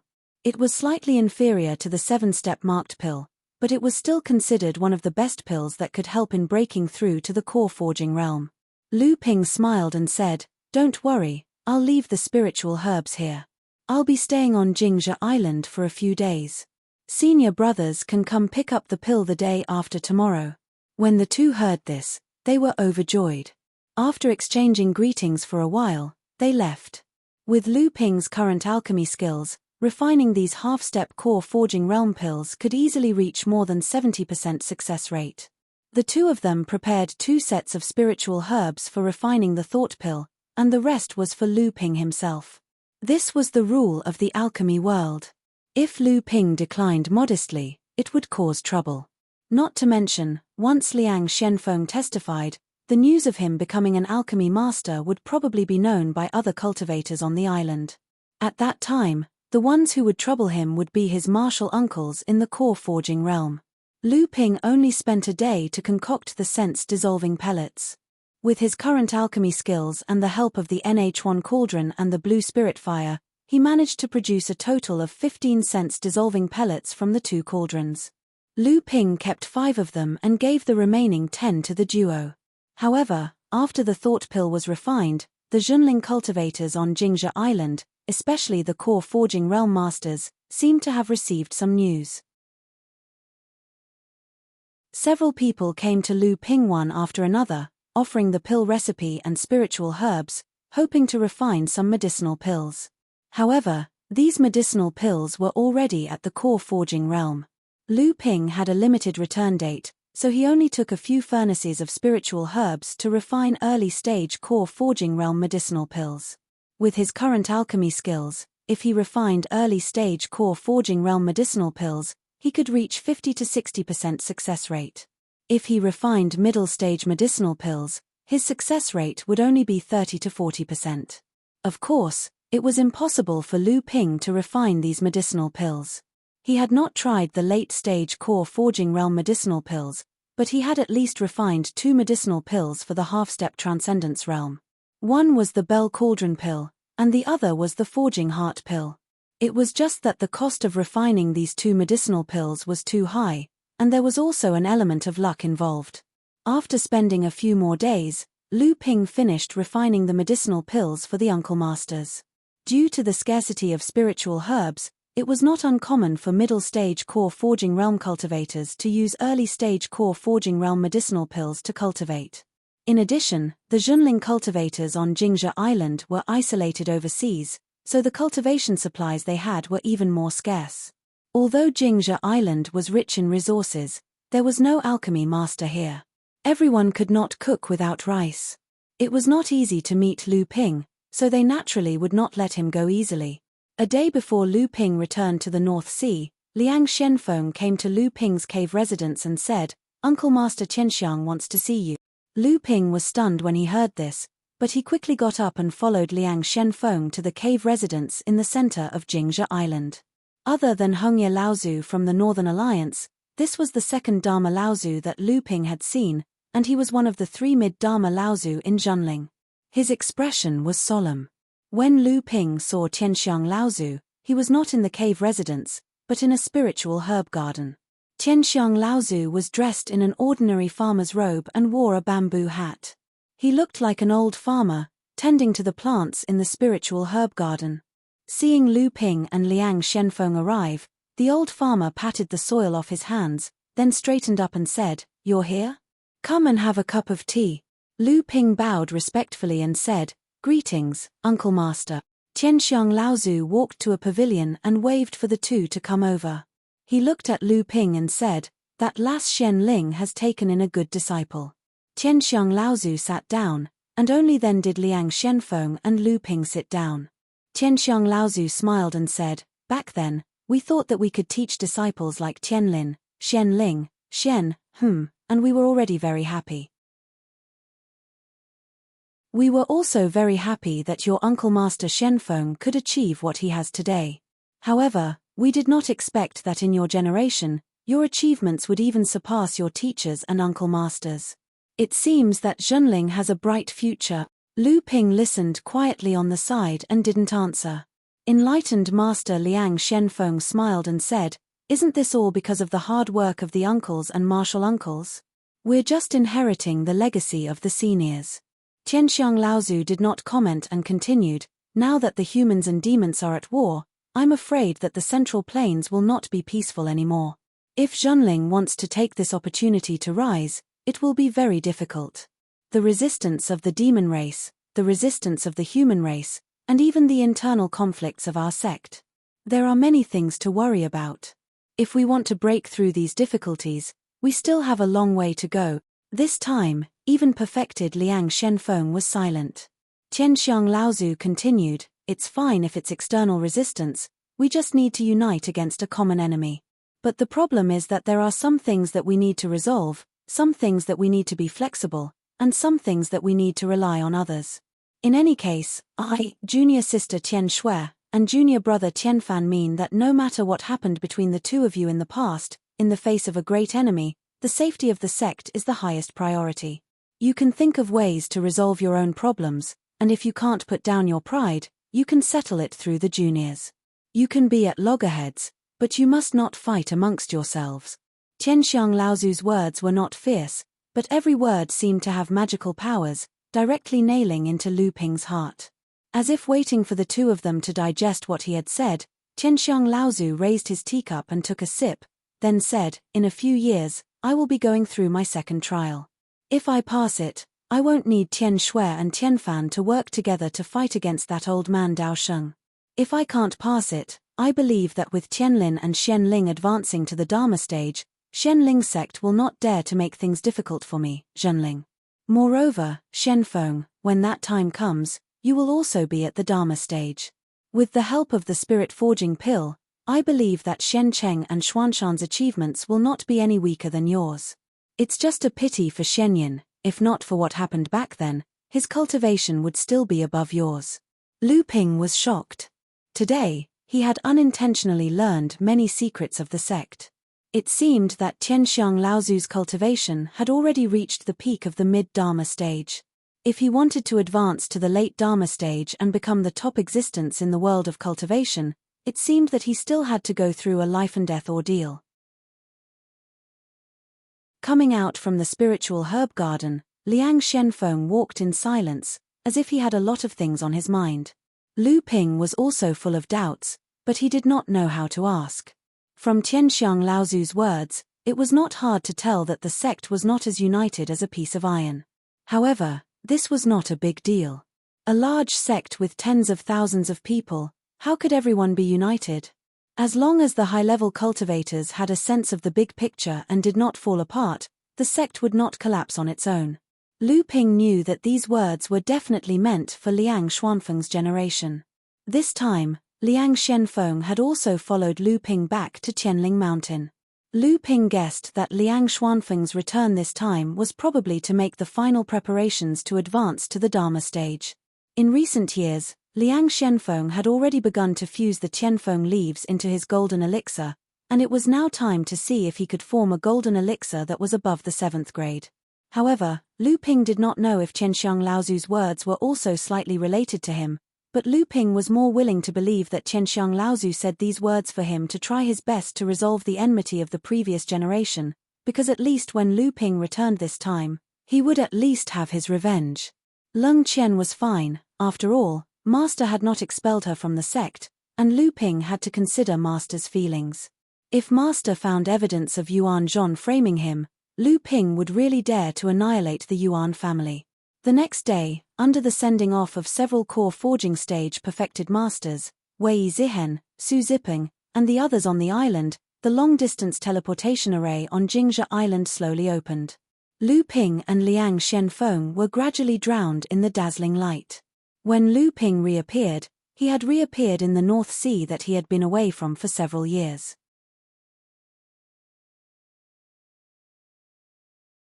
Chapter 337.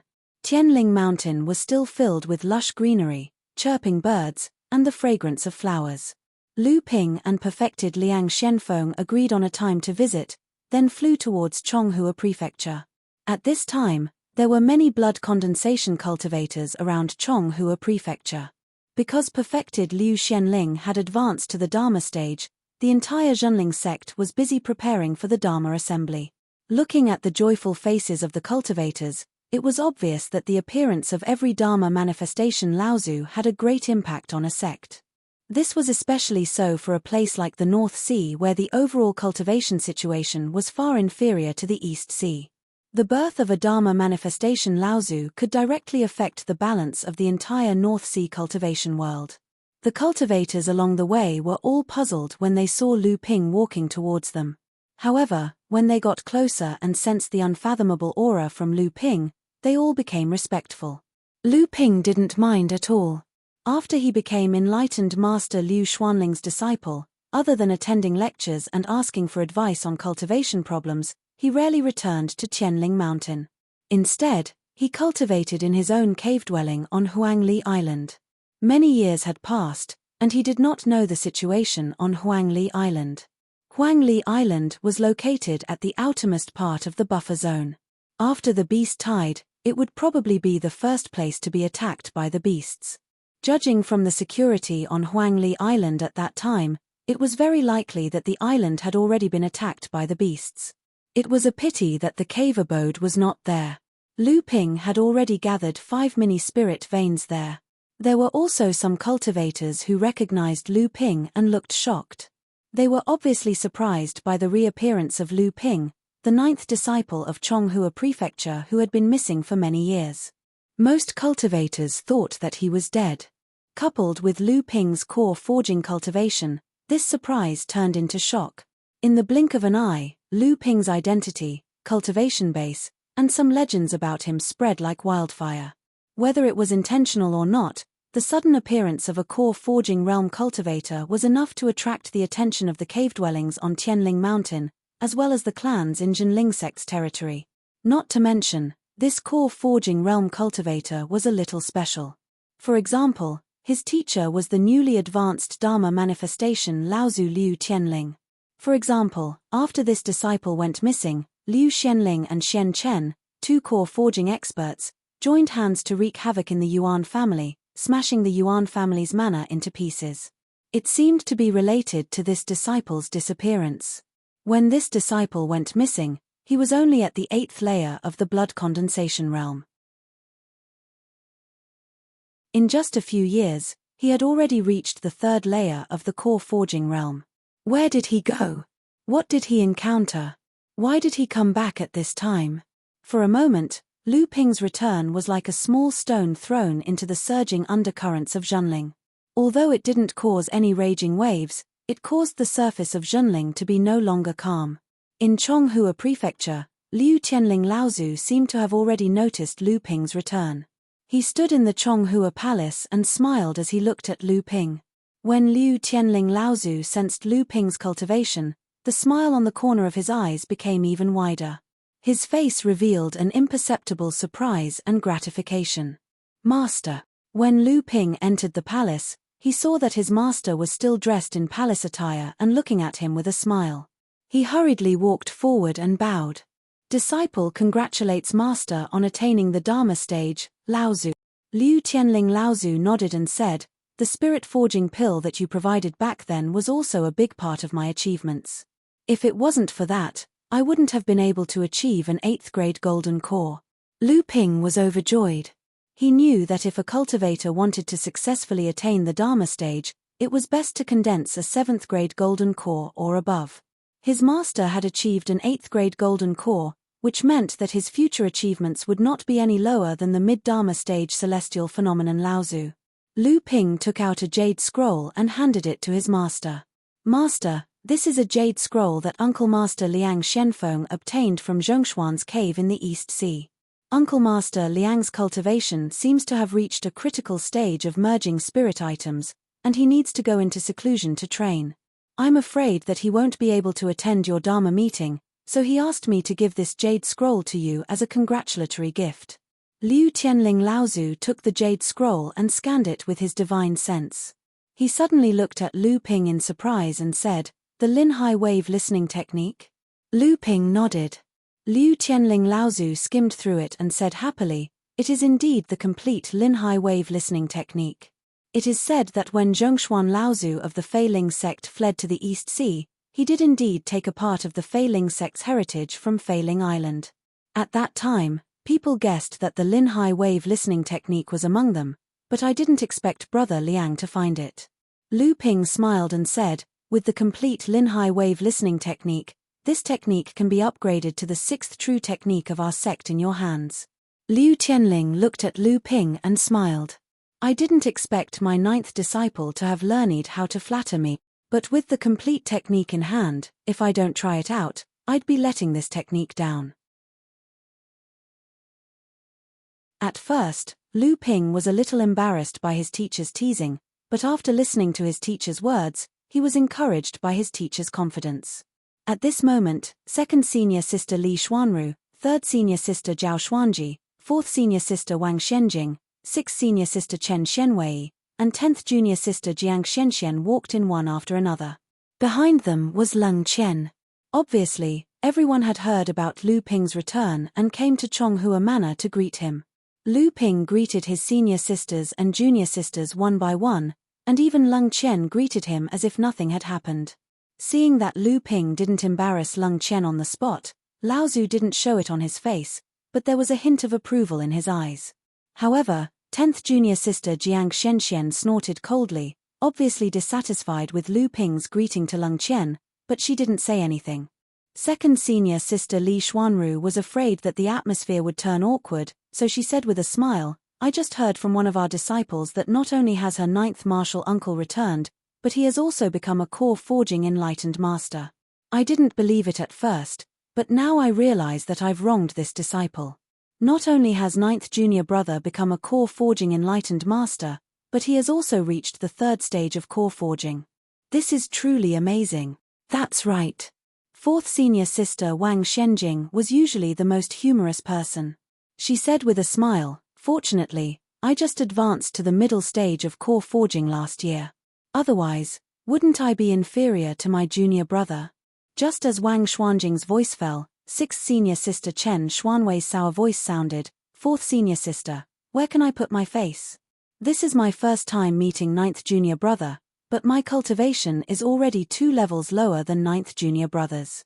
After Lu Ping entered Chonghua Mansion, 6th Senior Sister Chen Shenwei had been in seclusion to break through to the core forging stage. It was only after Lu Ping went missing that she came out of seclusion. She was still at the 1st stage of core forging stage, but she had never met Lu Ping before. However, Lu Ping had obtained an invisible sword art from this 6th Senior Sister, whom he had never met before. Now, Lu Ping had cultivated it to the minor magical ability realm, so Lu Ping was still grateful to this 6th Senior Sister. "It's my turn, it's my turn." Little junior sister Jiang Shenxian had also advanced to the core forging stage. Seeing that the other senior sisters had finished speaking, she hurriedly jumped in front of Lu Ping and stretched out her hand, saying, "9th senior brother, your cultivation has finally surpassed me, but you didn't attend the celebration banquet when I broke through to the core forging stage, so you still owe me a gift, and you owe me for so long, so you have to give me too." Tianling Laozu smiled and watched the disciples tease each other. The senior sisters also smiled and watched the little junior sister play with treasures. Lu Ping didn't care and asked with a smile, "Little junior sister, what treasure do you want? You have to say it. If I give you a treasure that I don't like, you can't exchange it with me." Jiang Shenxian rolled her big eyes and deliberately shouted, "Wow, no wonder 9th senior brother was called the treasure boy. You have so many treasures on you that you can choose from."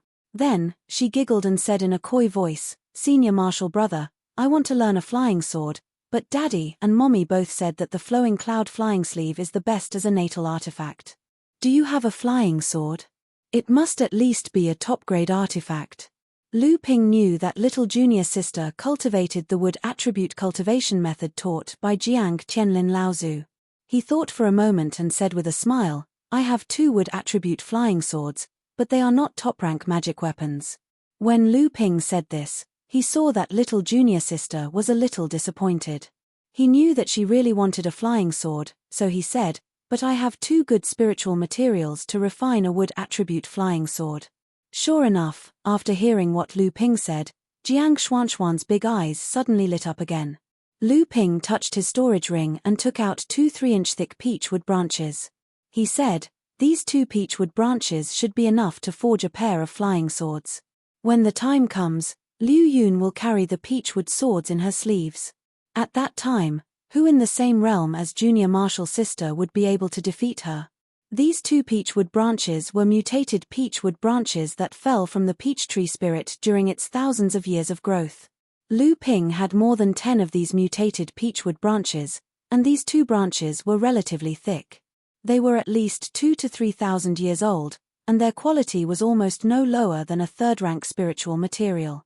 When the senior sisters saw that Lu Ping casually took out 2 top-grade spiritual materials, they were a little surprised. If these 2 peachwood branches were polished by an expert and made into a top-grade flying sword, in the future, it would be easy to condense more than 4 treasures and become a spirit-connected magic treasure. It was even possible to go one step further and become a magic treasure of a higher grade. 4th senior sister Wang Shenjing let out a long sigh and deliberately said, "If I knew 9th junior brother had so many treasures, I would have called my good-for-nothing disciples over and asked them to give me some greeting gift." Everyone laughed out loud when they saw how funny she was. Lu Ping looked around but didn't see 7th senior sister Fan Zihua, so he asked, "Why don't I see 7th senior sister?" 3rd senior sister Zhao Xuanji, who hadn't spoken until now, said, "Your 7th senior sister is in seclusion to break through to the core forging stage. I don't know if she can come out before teachers' Dharma Idol Assembly."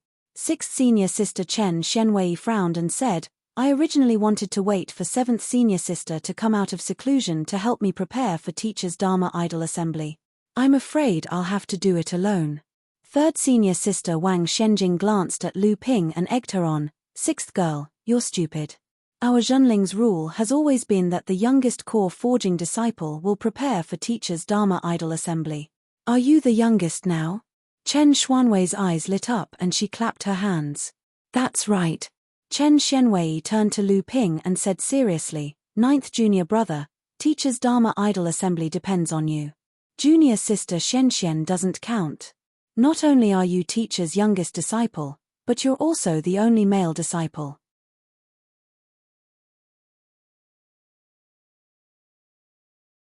Chapter 338.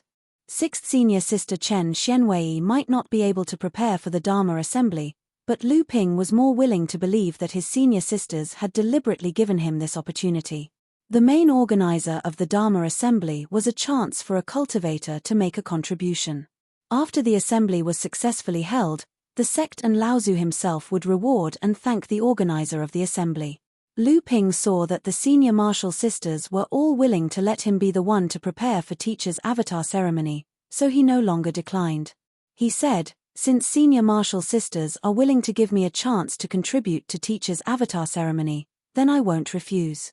Lu Ping then told his teacher and his senior sisters about his years in the East Sea. When he heard Lu Ping mention Little Daoist Master Zhu Shenmeng and Little Daoist Master Zhu Shenmeng, Lu Ping clearly felt that his 2nd senior sister, 3rd senior sister, and 4th senior sister were stunned for a moment. They all looked at Liu Tianling Laozu. Liu Tianling Laozu had been listening calmly, and there was not much change in his expression. Lu Ping kept talking, but he had already thought about it in his heart. It seemed that Daoist Master Mai really had a lot of entanglements with his sect, and it was with his teacher. At this time, Lu Ping had already said that after he established the Listening Wave Mansion in the Fallen Mystery Land, he met with Daoist Master Liang Shenfeng according to the agreement. The matter of Lu Ping killing Kuan Fish Demon Kong Liang was naturally concealed by Lu Ping. However, everyone was surprised that Lu Ping could actually establish a force in the Fallen Mystery Land, but after hearing that Lu Ping had become an alchemy master, they suddenly had a trace of admiration. Lung Qian's expression was even more complicated, and no one knew what she was thinking. However, after Lu Ping met Tian Xiong Laozu on Jingzhe Island and repeated Laozu's words, not only did Liu Tianling and Laozu stop smiling, 2nd, 3rd, and 4th senior sisters were also silent, and no one knew what they were thinking. Chen Shenwei, Lung Qian, Jiang Shenxian, and the others were even more confused. Lu Ping was able to figure out something from it. This Daoist Master Mai not only had a big entanglement with his sect, but he also had a grudge with his teacher. No wonder Tian Xiong Laozu always emphasized that brothers should stay outside the wall to defend against their enemies. These words were probably not only said for Daoist Master Liang Shenfeng, but also for Lu Ping. He wanted Lu Ping to relay everything he heard to his teacher. After all, his teacher was now the Fa Xiong Laozu. Even if Tian Xiong Laozu was an elder, it would be embarrassing for him to reprimand his teacher. In addition, he was not in Tianling Mountain, so Lu Ping had become a suitable mouthpiece. As for Tian Xiong Laozu's implication that it can be resolved through the younger generation, Lu Ping automatically ignored it. Not to mention that Lu Ping was not interested in Daoist Master Mai, just based on the fact that Daoist Master Mai had a grudge with his teacher. No matter who was right or wrong, Lu Ping would clearly stand on his teacher's side. If they wanted to resolve it, the other party's disciple had to bring it up first, and it would depend on his teacher's own opinion. Lu Ping would never be this so-called bridge. This was also the reason why Lu Ping had always been unwilling to accept help from the boudoir, and would rather take the risk to kill Daoist Master Wang Hua alone. Other than Lu Ping not wanting to be controlled by others, Lu Ping also realized something from Daoist Master Liang and Zhu Xuanmeng's relationship. He was deliberately not willing to have too much relationship with Daoist Master Mai. Lu Ping's attitude was actually very simple. The content was similar to what Tian Xiong Laozu said, but the essence was very different. I don't fight with you, but I don't get along with you. After telling his teacher and senior sisters about Lu Ping's experiences over the years, Liu Tianling Laozu also answered some of Lu Ping's problems in cultivation. Now that Lu Ping's cultivation was there, many of his questions were quite insightful, and even the second senior sister and the others were quite inspired after listening to him. After Liu Tianling Laozu advanced to the Dharma manifestation stage, whether it was his cultivation, knowledge, or state of mind, all of them had a qualitative leap. He was also more calm in answering some of the questions in cultivation. Often, he would hit the nail on the head, which made everyone feel enlightened. In the end, Lu Ping was the only one asking for advice, and the disciples all asked their teacher for advice on cultivation. Everyone learned from these questions and learned something from each other. When Liu Tianling Laozu saw this, he simply began to give a lecture to his disciples in the Chonghua Palace. This was the first time Liu Tianling Laozu gave a lecture to his disciples after advancing to the Dharma manifestation stage. Not only did he talk about the many problems in the core forging stage, but he also talked about the things to pay attention to in the process of forging the divine will and merging the heaven and earth spirit items. He even talked about how to advance to the Dharma manifestation stage. After a lecture, everyone felt that they had benefited a lot. 3 days had passed. After the lecture, Lu Ping stayed in the Chonghua Palace.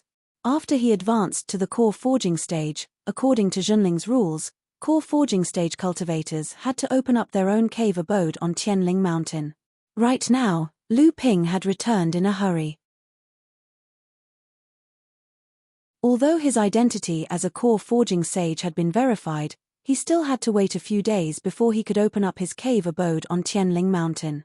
Although Tianling Mountain was huge and the cultivators had many extraordinary methods, opening up a cave abode still involved choosing a location, setting up a formation, a spirit vein, a spirit garden, and many other aspects.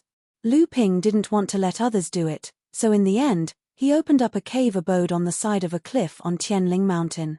From the cave abode, one could faintly hear the sound of the waves, which corresponded with the name Listening Wave Manor. Lu Ping's choice made the Zhenling cultivator who was in charge of opening up the cave abode rather surprised. The spirit qi here was quite dense, and the scenery on the sea was not bad. However, the scenery around the cave abode was not good. There were strange rocks everywhere, and the ground was covered with rocks. It was impossible to open up a spirit garden, and there were also many obstacles when setting up a formation. It was precisely because of these reasons that not many cultivators opened up their cave abodes in this area. Lu Ping didn't care about this. He had the House of Gold, and the spirit garden was so big that the spirit vein was not enough for him to use. Why would he bother to open up a spirit garden outside his cave abode like other cultivators? However, Zhenling requested every enlightened master to open up a cave abode on Tianling Mountain. Other than the fact that Tianling Mountain had a large spirit vein, which gave it a unique advantage in cultivation, it also strengthened the enlightened master's sense of belonging to the sect. After all, there were some cultivators like Lu Ping who opened up their cave abodes outside of Tianling Mountain after they reached the blood condensation realm. How could they give up on their cave abodes after so many years of development? Even after they advanced to the core forging realm, they didn't often stay on Tianling Mountain.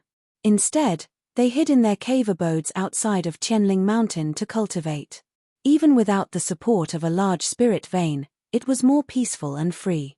What's more, Lu Ping already had the spirit amassing pearl for a small spirit vein. In just a few years, he would be able to cultivate a new small spirit vein. At that time, it was hard to say which one would be more beneficial to him, or to share a large spirit vein with thousands of people. In fact, Lu Ping had the same idea. The cave abode on Tianling Mountain was just a temporary resting place. Lu Ping was more willing to manage his Huang Li Island. Other than Lu Ping's unwillingness to participate in trivial matters, he had too many secrets that he didn't want to reveal in front of others. The cave dwelling was more or less intact, but it hadn't been carefully carved. There wasn't even a protective array outside the cave dwelling. But Lu Ping didn't mind. After all, the cave dwelling was just a decoration in his eyes. The next day, as soon as Lu Ping finished cultivating, he was startled. He got up and walked out of the cave abode, only to see a slim figure leisurely walking towards the hearing surf mansion. Lu Ping stood in front of the cave abode and smiled at the newcomer. He said softly, "I knew you would be the first to see me." His tone was exactly the same as when the person in front of him met him in the Frost Forest array a few years ago. Hu Lily's bright eyes were the same as when she smiled at Lu Ping in the Frost Forest array a few years ago.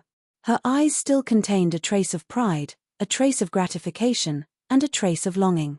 Stepping forward, Hu Lily took out a set of array discs from her storage magic tool and handed it to Lu Ping. She said, "I know you're too lazy to take care of the cave abode. You can arrange this set of array discs first.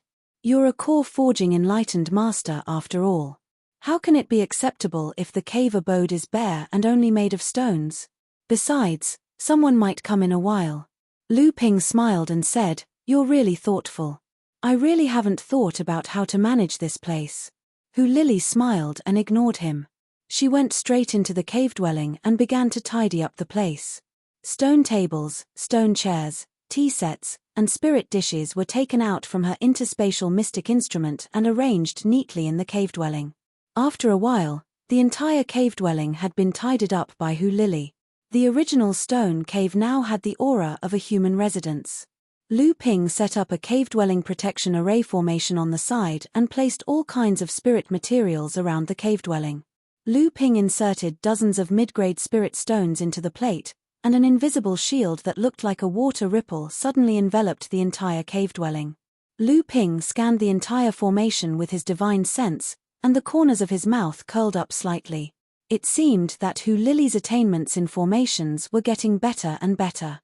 With her current peak blood condensation cultivation, the formation she created was strong enough to withstand an attack from an ordinary core forging cultivator. If it was under his control, the formation's power would be even stronger. After not seeing each other for so many years, he wasn't the only one working hard, and he wasn't the only one improving. He wondered how his friends from back then were doing. The two of them cooperated with tacit understanding, one inside and one outside. In just a few moments, Lu Ping's listening wave manner had become more and more presentable. From the beginning to the end, the two of them didn't talk about their experiences in the past few years. They were both introverted people and preferred to communicate their feelings through a smile, a look, a gesture, or even a little bit of tacit understanding. At that moment, a long laugh rang out. Didn't they say that junior brother Lu's cave abode had just been opened? Why does it look like it's been in operation for years? Senior sister who is still as meticulous as ever. You didn't even wait for us to arrive and you've already made preparations. Lu Ping and Hu Lily smiled at each other. When Lu Ping arrived at the entrance of the cave abode, he saw a beam of red light landing in front of the cave abode. The burly Yarrow Yong immediately withdrew his scorching aura. He looked at Lu Ping and said, "The entire Tianling Mountain said that the missing 9th disciple of Chonghua Manor went to the East Sea, and when he returned, his cultivation had already reached the 3rd layer of the core forging realm. I didn't believe it at first, but now I have no choice but to believe it. I was a little complacent when I advanced to the core forging realm. Sigh, I don't know if I'm just being arrogant or if you're just too monstrous." Lu Ping found Yarrow Yong's words funny and said, "Senior brother Yarrow, that's not like you at all." Yarrow Yong shook his head and walked straight into the cave abode. He didn't need Lu Ping to guide him, it was as if he was in his own cave abode. After a while, Shilingling, Chen Lian, Zhong Jian, Ma Yu, Zheng Jie, Ji Zishuan, Yin Zichu, and Zhong Zicheng also rushed over. When they saw each other, they exchanged greetings and chatted happily.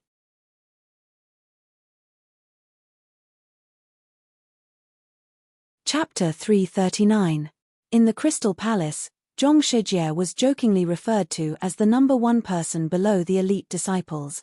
Among the most outstanding mid-core forging cultivators of the Crystal Palace, the first batch of heaven and earth treasures they smelted were at least 2 low-grade earth-ranked heaven and earth treasures. Zhong Shijie was no exception. He cultivated a water-attributed cultivation method, but when he advanced to the mid-core forging stage, he was unable to find 2 low-grade earth-ranked heaven and earth treasures in a short period of time. In a moment of desperation, he had no choice but to use another heaven and earth treasure. Although this heaven and earth treasure was also a low-grade earth-ranked heaven and earth treasure, it was, after all, 2 different heaven and earth treasures. As a result, after Zhong Shijie advanced to the mid-core forging stage, although his strength was not too far off from the most outstanding disciples of the Crystal Palace, many of the senior cultivators of the Crystal Palace who saw the heaven and earth treasures Zhong Shijie smelted felt it was a pity that Zhong Shijie was unable to receive the attention of the sect like these outstanding disciples. Smelting 2 different spirit items at the same time in the process of advancing to the next level would still affect the cultivator's cultivation, even though the attributes were the same. However, this effect was not obvious in the core forging stage. Instead, the effect would become more serious when the cultivator advanced to the Dharma stage and after that. Zhong Shijie was also a proud person. Although he lost his patience and took the wrong step, he didn't think that he would be inferior to those who were valued by the sect in the future. On the contrary, he was more eager to prove his strength in front of the senior cultivators in the sect, hoping to change the sect's opinion of him. This time, the truly outstanding disciples of the Crystal Palace didn't come to the North Sea. In their opinion, the North Sea cultivation world was barren and backward, and there probably wouldn't be any talented people. If they went and defeated all the cultivators of the same level, not only would they gain nothing, but they would also leave the impression of having an unfair advantage in front of the senior cultivators of the sect. However, Zhong Shijie was unwilling to give up on this opportunity. In fact, during his trip to Xianling sect, he had indeed discovered a worthy opponent. That was Xianling sect's number 1 sword cultivator, Ouyang Wei Jian. Although Xianling sect wanted Ouyang Wei Jian to avoid the strongest cultivators from the Crystal Palace, and instead fought against the cultivators from the Purple Talisman Pavilion, Zhong Shijie discovered that Ouyang Wei Jian's strength was already comparable to the strongest mid-core forging cultivators from the Crystal Palace. During his stay at Xianling sect, Zhong Shijie had privately arranged a battle with Ouyang Wei Jian. After a tough battle, Zhong Shijie won against Ouyang Wei Jian. However, he knew that he actually had the advantage of having a higher level of cultivation than Ouyang Wei Jian. If Ouyang Wei Jian had the same level of cultivation as him, then Zhong Shijie might not have been Ouyang Wei Jian's match. At the same time, Zhong Shijie also found out from Ouyang Wei Jian that there was another sword cultivator in Zhenling who was as famous as him. That person was Lu Shenping, who was also known as the water sword deity. Although Zhong Shijie was impressed that there were talented people in the North Sea cultivation world, he didn't know whether to laugh or cry at the fact that the titles Wind Sword Deity and Water Sword Deity were given to mid-stage core forging cultivators like Ouyang Wei Jian and Lu Ping. In the East Sea, the cultivators who dared to put such titles on their heads were all overlords of their own regions, and they were all in the mid and late Dharma stage. Every single core forging cultivator dared to call himself a sword deity. If this happened in the East Sea, countless cultivators of the same level would have come knocking on their doors. They would definitely teach them a lesson and trample them under their feet. Water sword deity? That was the biggest joke in the world. Just as Zhong Shijie, the disciple of the Crystal Palace, issued his challenge, the cultivators who were watching the battle in Zhenling went into an uproar. However, there was a hint of anticipation in their eyes. They wanted to see how the most talented water sword deity of Zhenling would fight against a cultivator of the same level from the number 1 sect in the East Sea. In front of the Heaven Spirit Palace, perfected Guo Xianshan looked at Zhong Shijie, who was standing in the middle of the square, and asked the Crystal Palace cultivator beside him, Brother Ming Shan, May I know who this young friend of your sect is? Oh. Perfected Ming Shan from the Crystal Palace looked at Zhong Shijie and scolded with a smile. Although this disciple is not among the top cultivators of the same level in our sect, his strength is not much different from theirs. Previously, in Xianling sect, he had a private match with a genius called Ouyang Wei Jian. Relying on his higher cultivation, he won by a fluke. Now, he wants to come out and cause trouble again. Please don't take offense, Brother Guo. Even though Water Crystal Palace's enlightened master Ming Shan had belittled Zhong Shijie, his face was still full of smiles, without any hint of blame at all. How could Guo Xianshan not understand what enlightened master Ming Shan was thinking? Thus, he smiled and said, "It's fine for us to just watch as juniors quarrel. There's no need to blame them too much." At this moment, Lu Ping was just about to walk towards the teleportation formation. Hearing this, he only laughed lightly, shook his head, and continued to walk towards the teleportation formation. He had already begun to insert the spirit stones in his hand into the formation. In the square of the Heaven Spirit Palace, Zhong Shijie waited for a while, but did not see Lu Ping appear. He couldn't help but sneer. Is this Lu Daoyu looking down on me, or is he just afraid of losing? Previously, I heard from fellow Xianling sect's Ouyang Wei Jian that you are a cultivator who has grasped a great ability, and is even known as the Sword Immortal. You have never tasted defeat against cultivators of the same level, but who would have thought that you would be so cowardly? How disappointing. As soon as Zhong Shijie finished speaking, the Zhenling cultivators in the square began to scold him. However, Zhong Shijie came from the Crystal Palace of the Eastern Sea. That was a huge sect that was on the same level as the great sects of the Central Plains, so why would he pay any attention to the Zhenling sect that could not even be considered as a large sect in the cultivation world? However, just as Zhong Shijie sneered and was about to say something else to humiliate Lu Ping, the shrill whistle of a sword suddenly rang out. Zhong Shijie's expression tightened, and when he looked up, he saw a golden flying sword was already flying toward him from afar, piercing through the whistling sound of a sword. Just as Lu Ping inserted the spirit stones into the teleportation formation disk and was about to activate it to return to Huangli Island, Zhong Shijie's second provocation rang out from the square of the Heaven Spirit Hall. Lu Ping snorted coldly. Originally, he did not want to take part in these trivial matters, but his opponent had forced him again and again. Lu Ping was not a person who would stoop to compromise.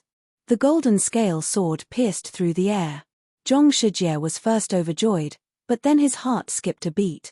He was overjoyed because when the flying sword pierced through the air, he learned from the cries of surprise from the surrounding Zhenling cultivators that this flying sword was Lu Xuanping's famous golden scale sword.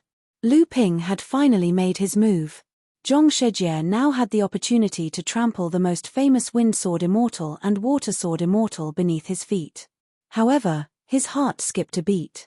This was because Zhong Shijie's spiritual sense swept in the direction of the golden scale sword, but he could not find any trace of the person controlling the golden scale sword. He could only faintly feel a strong fluctuation of spiritual qi in a place where his spiritual sense could not reach. What did this mean? The legendary fourth layer core forging Zhenling swordsmanship genius spiritual sense was actually above his own. He was able to control a flying sword to attack him from a place where his spiritual sense could not reach. Zhong Shijie's spiritual sense had already reached the limit of a mid-core forging cultivator, so Lu Xuanping's spiritual sense was actually on par with a late-core forging cultivator's spiritual sense. But what could he do? The further the flying sword flew, the more spiritual essence it consumed, and the power of the flying sword would naturally decrease. Even if my spiritual sense was not as strong as yours, I would counterattack. Do you think Lu Xianping is going to run all the way? Zhong Shijie sneered in his heart. A huge crystal wheel rose from his back.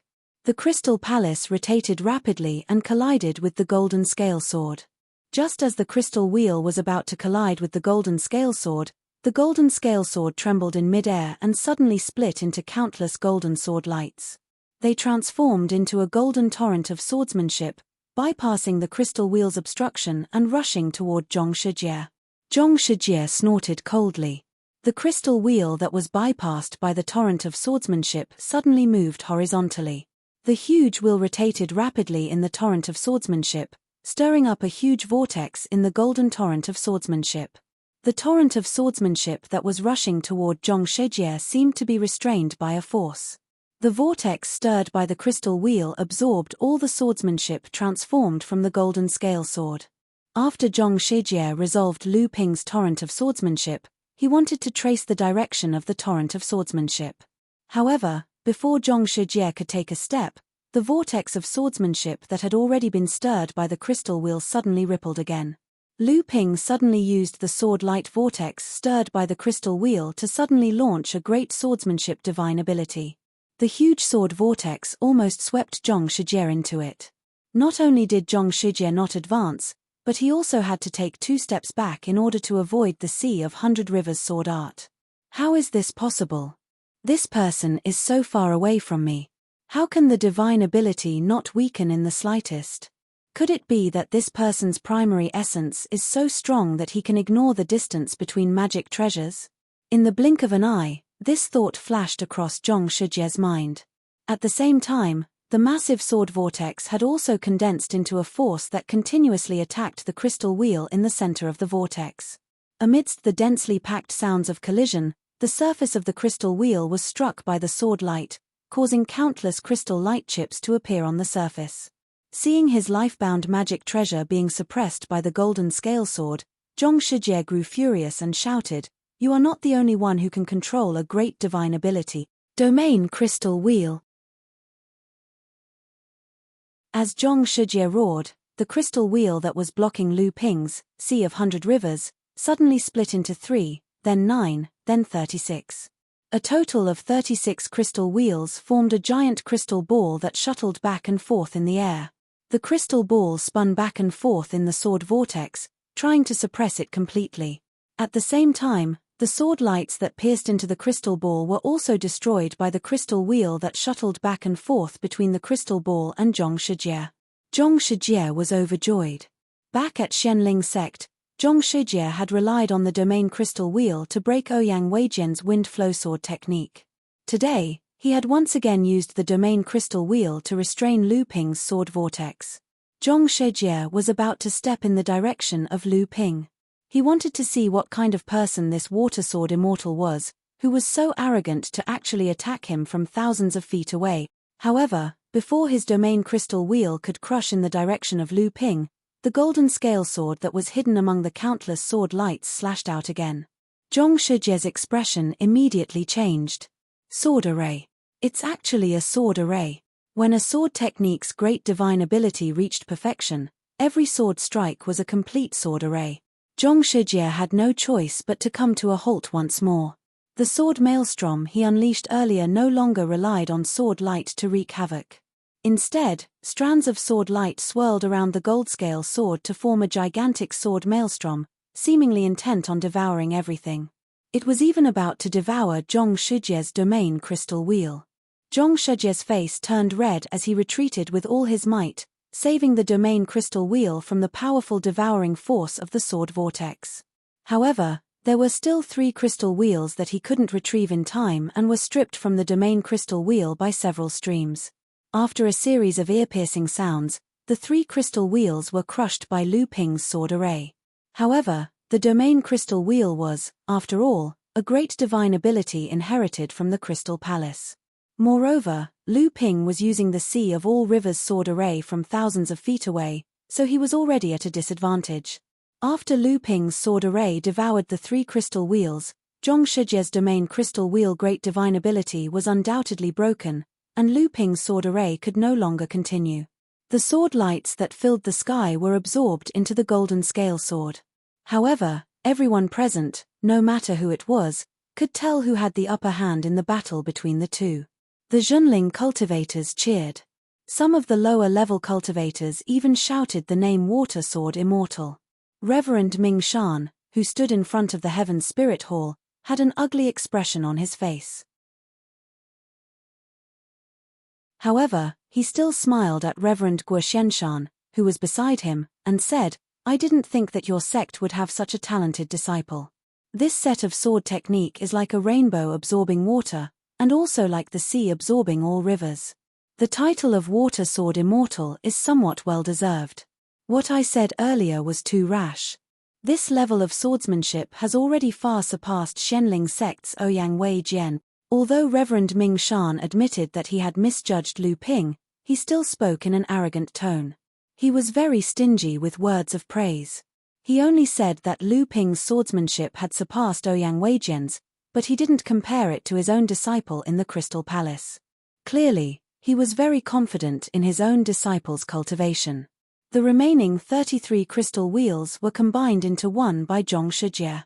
Looking at the dimmed crystal wheel, Zhong Shijie knew that he had lost. This was a complete humiliation to Zhong Shijie. He had fought with the legendary water sword immortal of Zhenling, Lu Shenping.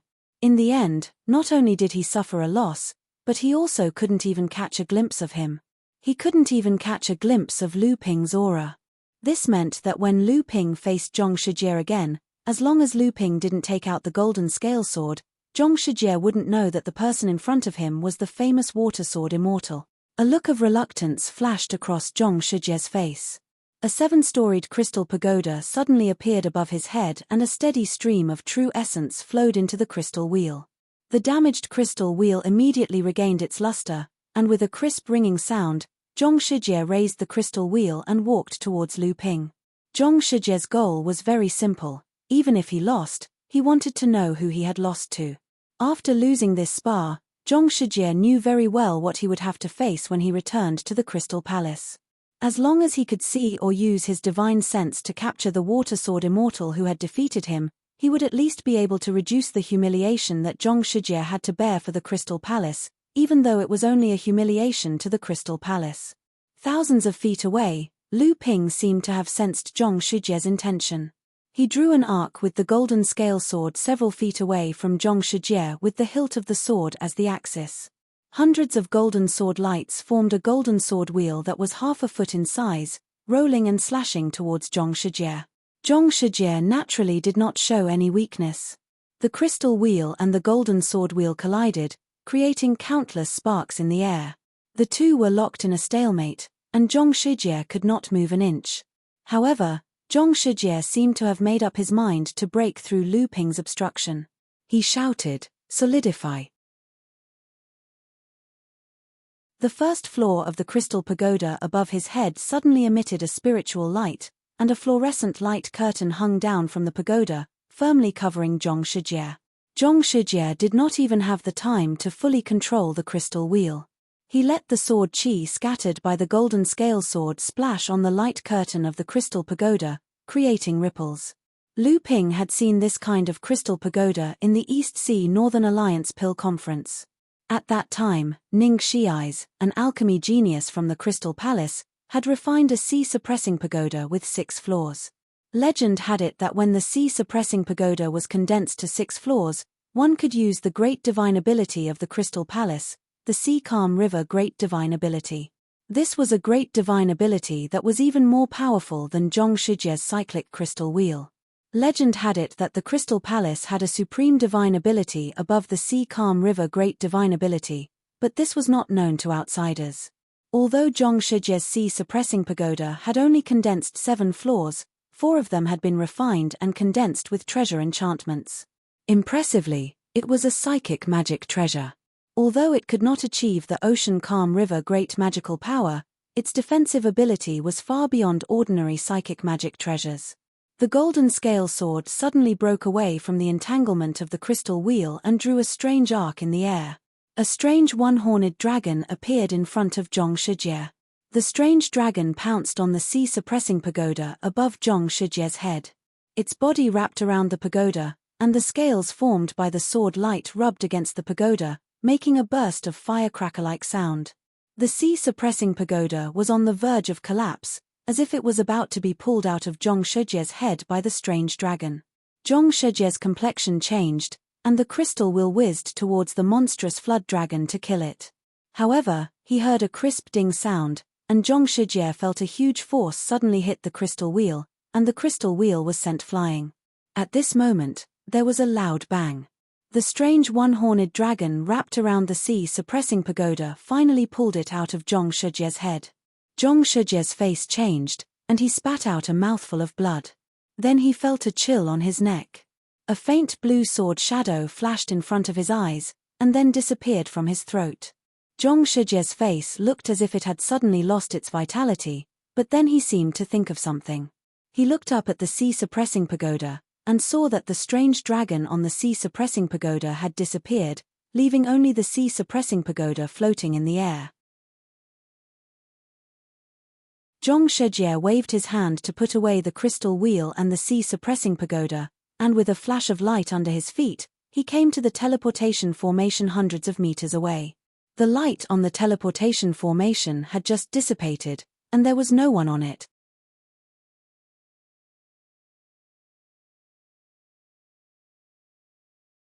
Chapter 340. But before that, I have to find a soft persimmon to pinch. Hu Lily saw that Lu Ping had decided to endure for the time being. Just as she was about to breathe a sigh of relief, she was reminded by Lu Ping's words. What do you plan to do? Yuan clan? Li clan? Or Huang Li Island's demon clan? From Hu Lily's point of view, no matter which family it was, they still didn't have the qualifications to provoke them. The gap between the middle stage and the early stage of the core forging realm was simply insurmountable. It wasn't as simple as the gap between the third stage and the fourth stage. Lu Ping smiled and didn't answer Hu Lily's question. Instead, he discussed some cultivation issues with everyone and exchanged anecdotes about the cultivation world.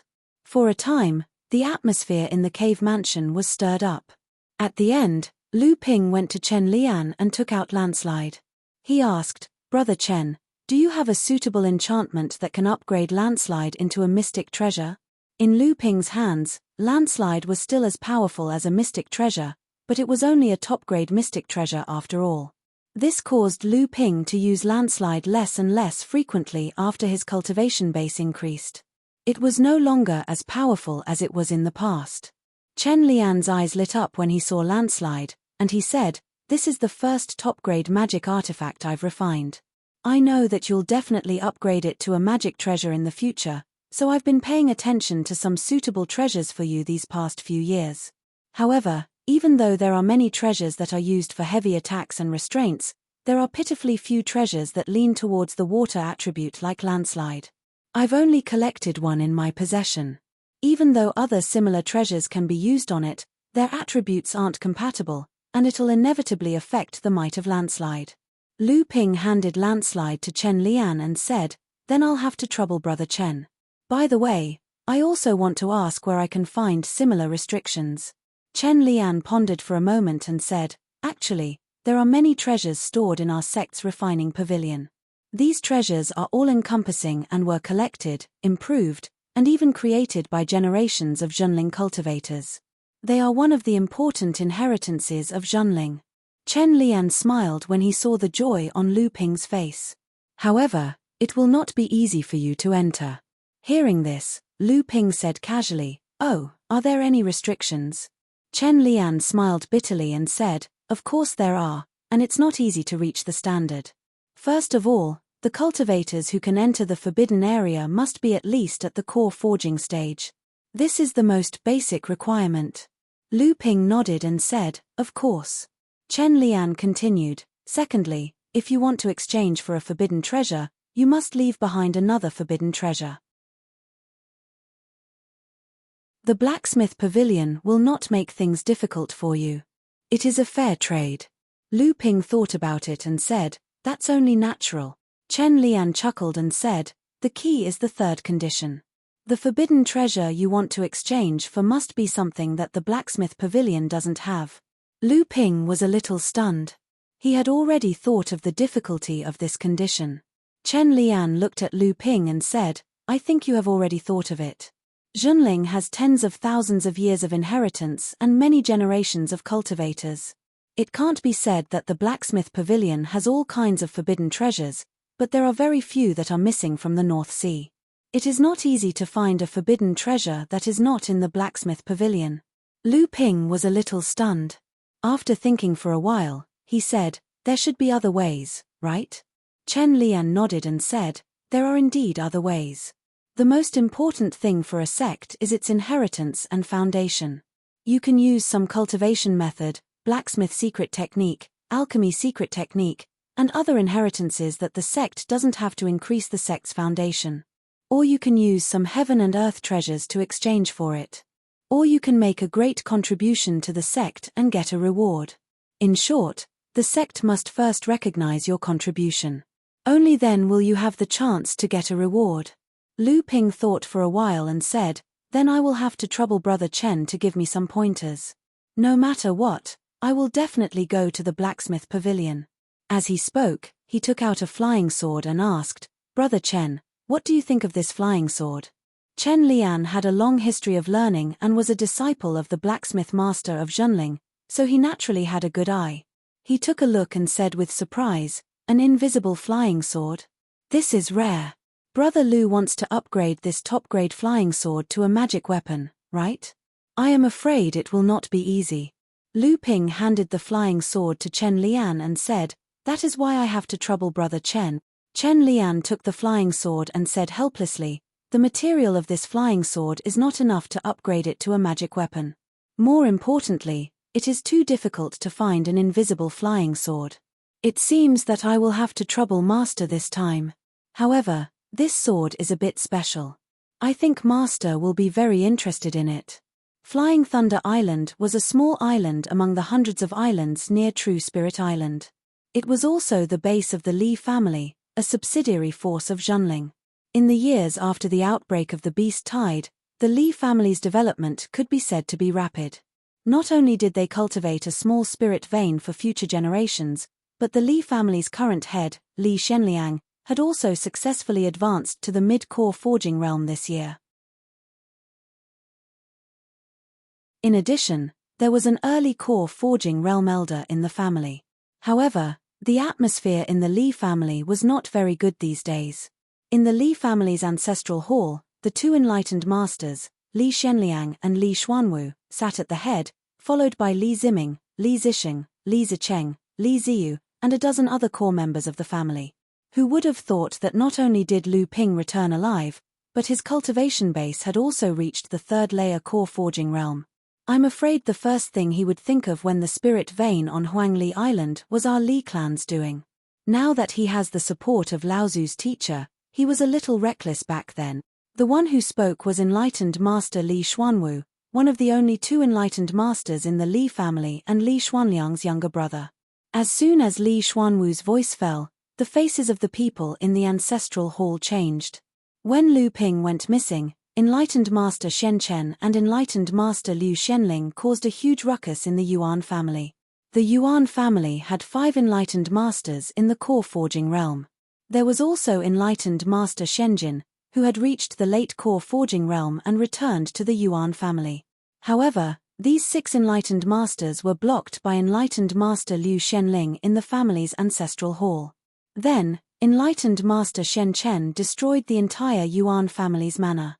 From this, one could see how powerful enlightened master Liu Shenling was. You can't say that. He has no evidence to prove that the spirit vein was taken by the Li family. Moreover, if it wasn't for the small spirit vein, eldest uncle wouldn't have advanced to the mid-core forging realm so quickly. Moreover, the current Tianling Laozu is no longer the enlightened master Shenling. Why would Fa Xiong Laozu stand up for his disciple over such a small matter? If it wasn't for Tianling Laozu, do you think the Li family would be afraid of Lu Ping? The one who spoke was Li Zicheng, the Li Cheng from the past. Initially, enlightened master Li Xuanwu was very angry that someone dared to refute him in the ancestral hall. He felt that his authority was being challenged. However, after seeing Li Cheng, he didn't say anything. Li Cheng was the successor of the Li family. He was also the Li family's most promising cultivator to become the 3rd enlightened master of the core forging realm. He still had the right to speak in the family. At this time, Li Ziming and Li Ziyu were sitting on pins and needles. In the past, when they stole the spirit vein from Lu Ping's immortal cave, they were the most active. Now that Lu Ping had returned, they were the most terrified. They were afraid that Lu Ping would take revenge on them. Li Shenliang listened to their reasoning and looked at Li Ziming and Li Ziyu. He frowned and was about to speak, but his expression suddenly changed. He said, Not good. As soon as Li Xuanliang's voice fell, he heard a loud thunderclap in the sky. Li Xianliang hurriedly opened the island's protective array. It was followed by a loud bang sound. The entire Flying Thunder Island seemed to shake. More than half of the hundreds of medium-grade spirit stones inlaid in the protective array in the ancestral hall exploded. Minor magical thunder technique. Li Xuanliang's expression changed. He could no longer be seen in the ancestral hall. The others quickly followed and flew to the sky above the Flying Thunder Island. In the sky above the Flying Thunder Island, Li Xianliang looked at the young cultivator in front of him. His face was gloomy. "Who are you? How dare you attack my Li family in broad daylight?" The young man in front of him looked at Li Xianliang and smiled. "You are Li Xianliang? My name is Lu Ping." Li Xuanliang's expression froze. When the people of the Li family heard Lu Ping's name, their expressions changed. Li Ziming and his son intentionally fell behind the others. They did not want to face Lu Ping. However, how could they hide from Lu Ping's divine telekinesis? Looking at their ugly expressions, Lu Ping knew that they had ulterior motives. Hu Lily's guess was most likely true. "Lu Ping, don't think that you can do whatever you want just because you have Master's support. Everything has to be reasonable. You attacked my Li family for no reason. Even if Tianling Laozu is your master, my Li family will go to Zhenling to reason with him. We will see if Zhenling treats us, the subsidiary forces, as he pleases." Lu Ping glanced at Li Cheng, who was standing behind Li Xianliang. He frowned and said to Li Xianliang, "Since when did the Li family let a junior make the decisions? Could it be that you, perfected Li Xianliang, are just a decoration in the family?" Li Xianliang looked at Li Cheng with dissatisfaction. Li Cheng clenched his fists and looked at Lu Ping with a red face. In the end, Li Xianliang was the patriarch of the family. He said coldly, "Although the juniors are rude, their reasoning is good. Do you really think my Li family is easy to provoke? Ha ha." Lu Ping raised his head and laughed as if he had heard a joke. He said, "Is your Li family so weak that I can bully the whole family?" Li Xianliang was startled. He said, "What do you mean?"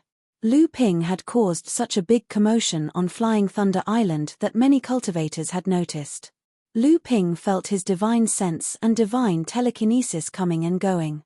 He smiled and said, "I heard that the Li family's patriarch has advanced to the mid-core forging stage. I have come to challenge him. Are you going to say that I am bullying you?"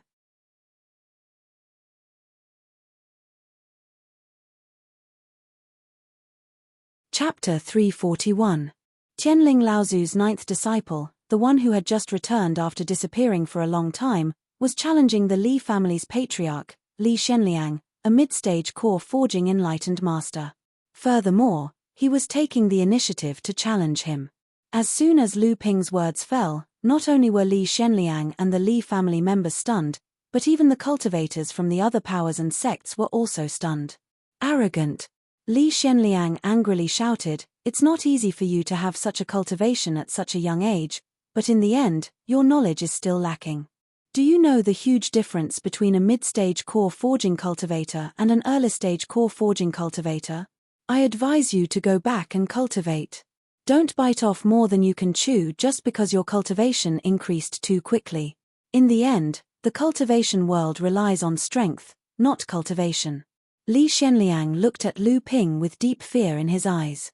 Lu Ping was, after all, Liu Tianling Laozu's direct disciple. What kind of person was Liu Tianling Laozu? Although Zhenling had tried his best to downplay the events that had shocked the North Sea 30 years ago, and the other sects were also unwilling to reveal their ugly faces, how could they, who had experienced it, dare to forget? The golden scale sword suddenly appeared out of nowhere. It circled around Lu Ping twice, then pointed its tip at Li Xianliang. Ever since Lu Ping had condensed 2 layers of restrictions on the golden scale sword, it now had a total of 3 layers of restrictions on its body. The golden scale sword's appearance had also changed greatly, so there was no longer any fear of others recognizing it as Daoist Jin Li's natal flying sword. When Li Xianliang saw that Lu Ping had ignored his words and pointed a flying sword at him from afar, his entire body was suddenly enveloped by a wave of killing intent. His face immediately twisted with anger. Good, what an arrogant junior. Today, even if I have to offend Liu Tianling Laozu, I, Li Shenliang, will teach you a lesson. I will let an arrogant junior like you know the true difference between a mid-stage core forging and an early-stage core forging. Lu Ping looked at Li Xuanliang's cowardly expression and suddenly laughed. Perhaps Li Shenliang wasn't afraid of him, but he had always been afraid of his teacher, who had become a Dharma adept. That was why he had repeatedly said that Lu Ping was bullying him. Even if Lu Ping lost to Li Shenliang, his teacher would have nothing to say. However, what made Lu Ping feel strange was that although his teacher was the Dharma adept Laozu, in the eyes of outsiders, Lu Ping was the one who had initiated the fight. Even if he lost, he would only be asking for trouble. Even if his teacher was protective, he would never be this protective. Why was Li Shenliang so afraid of his teacher's revenge? Could it be that his teacher had done something like this before? As soon as this thought flashed through Lu Ping's mind, it was quickly discarded by Lu Ping. Even if his teacher had done something like this before, it was for the good of Lu Ping and his disciples. The disciples would only be grateful and wouldn't have any other thoughts. Daoist Li Shenliang took out a magic treasure and released the powerful aura of a mid-stage core forging sage. The Li family members behind him retreated one after another, opening up the space for the fight.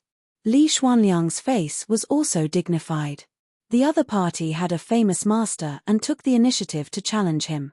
Although Li Shenliang didn't think that Lu Ping was his opponent, he didn't dare to be careless. Seeing that Li Shenliang was ready, Lu Ping couldn't help but look at his feet. Li Shenliang suddenly seemed to think of something and was about to speak, but he saw the golden scale sword had already turned into dozens of huge swords, slashing towards Li Shenliang. Li Xuanliang's words suddenly turned into a cry of surprise: unity of sword technique, minor divine ability. As soon as Li Xuanliang's voice came out, the Li family members were in an uproar. Li Xuanwu was stunned. Li Cheng stared at Lu Ping, his eyes flashing with jealousy and resentment. Li Ziming and his son hid deeper in the crowd. Li Yu seemed to be trembling. In Lu Ping's perception, the fluctuations of the divine senses that were probing around were bursting with waves of disorder, as if they were transmitting some information to each other. Then most of the divine senses in the sky disappeared, but there were more divine senses. Minor divine ability. The divine senses of a blood condensation cultivator couldn't withstand it. Naturally, it was the core forging cultivators who came to investigate. When Li Shenliang saw Lu Ping use the true essence one sword art and reach the realm of unity of sword, he knew that today's battle would be a little difficult. However, Li Shenliang wasn't afraid. So what if you have a minor divine ability? You're not the only one with a minor divine ability. Li Shenliang shook his magic treasure, and a huge Dharma idol rose up and collided with Lu Ping's true essence one sword art in the sky. However, the result disappointed Daoist Li Shenliang greatly. Although the Dharma image transformed by his natal magic weapon was not as powerful as a small magical power, it had the advantage of cultivation and quintessential essence after all. He did not expect that it was no match for the opponent's sword technique small magical power. Swordsmanship was worthy of being called the most powerful offensive spell in the cultivation world. When the two magic treasures collided, although Li Shenliang didn't gain the upper hand, Lu Ping's giant sword was also weakened by a lot. The gigantic sword continued to slash towards perfected Li Shenliang. A tortoiseshell shield covered the sky above perfected Li Shenliang. At the same time, a greenish-red light barrier suddenly erupted from his body and fused with the tortoiseshell shield. A minor divine ability. The Li family members' hearts that were hanging in suspense immediately calmed down. The family head also had a minor divine ability. When Lu Ping saw that Li Shenliang had used a defensive magic treasure and a minor divine ability to block the true essence one sword art together, a mocking smile appeared on his face. When the giant sword slashed on Li Xuanliang's shield, Li Shenliang cursed inwardly. It wasn't that the true essence one sword art was so powerful that Li Shenliang couldn't defend against it, but its power was so small that it was negligible. Even though the true Essence One Sword ART's power had been greatly weakened by Li Xuanliang's magic treasure, a minor divine ability would not only have this little power. Just when Li Xuanliang realized that something was wrong, the huge true Essence One Sword art immediately disintegrated and turned into 800 to 900 spiritual sword lights that attacked the Flying Thunder Island's protective array at the same time. Only 100 to 200 of them were neutralized by Li Xuanliang's tortoiseshell shield when he reacted. In the Li family's ancestral hall, there were originally more than 100 mid-grade spirit stones on the island's protective array disk. When it was attacked by Lu Ping's Yin Water Thunder, half of them had already exploded. Although the true Essence One Sword ART's power had been greatly weakened, it still shattered half of the remaining spirit stones. Now, the Li family's protective array disk was only left with slightly over 20 mid-grade spirit stones and 5 high-grade spirit stones.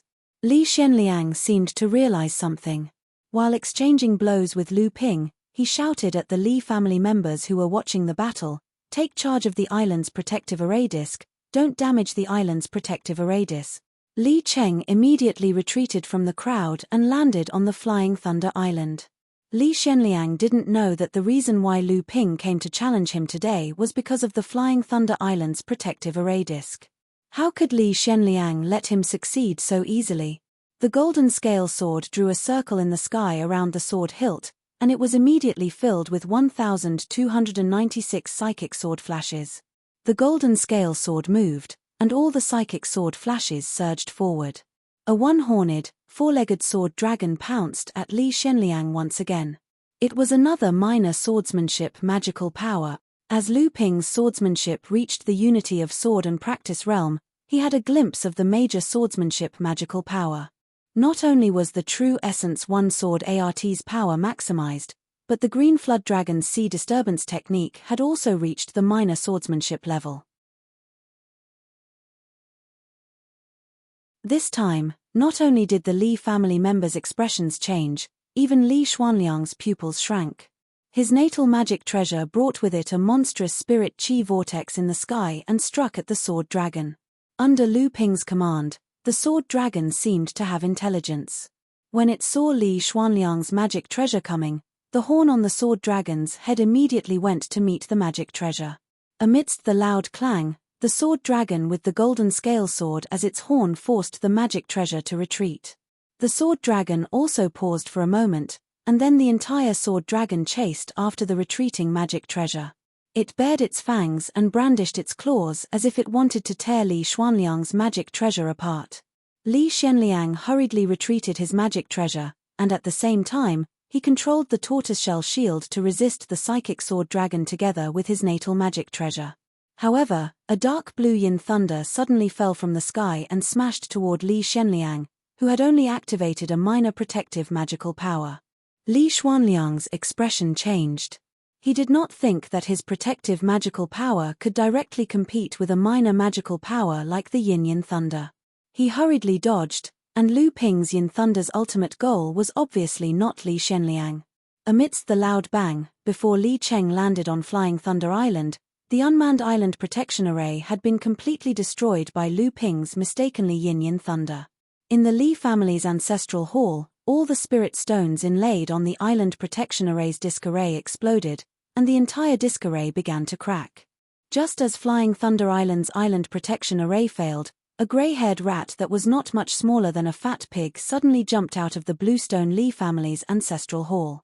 Its small eyes looked around the ancestral hall, and after seeing that there was no one, it suddenly spat out a mid-grade spirit stone from its mouth and placed it on the ground. Then, it stretched out its front paw and pressed down. A yellow magic power flashed, and the blue stone on the ground suddenly cracked open, swallowing the spirit stone.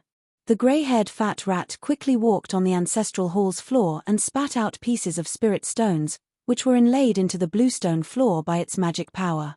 However, there was not a trace on the surface, and there was not a trace of spiritual power fluctuation. The grey-furred fat rat walked in the ancestral hall in a regular pattern, as if it had been practicing for a long time.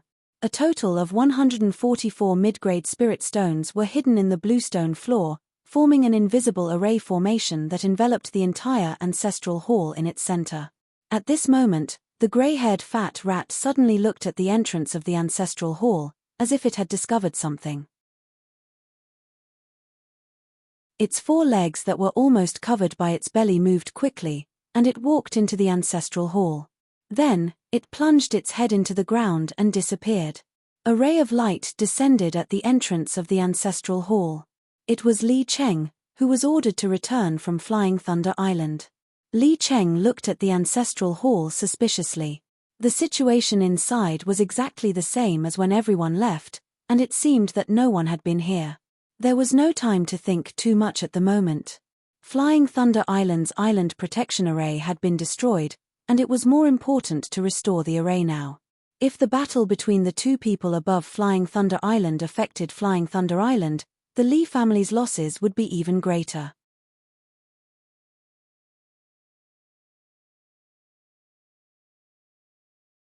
Chapter 342. When Lu Ping's swordsmanship first entered the realm of great swordsmanship and he began to study the Sea of All Rivers sword art, the other 5 sets of swordsmanship in the North Sea 12 orthodox techniques were interlinked and advanced layer by layer. Naturally, their power was also greatly improved, not just the Azure Flood Dragon's sea disturbance art.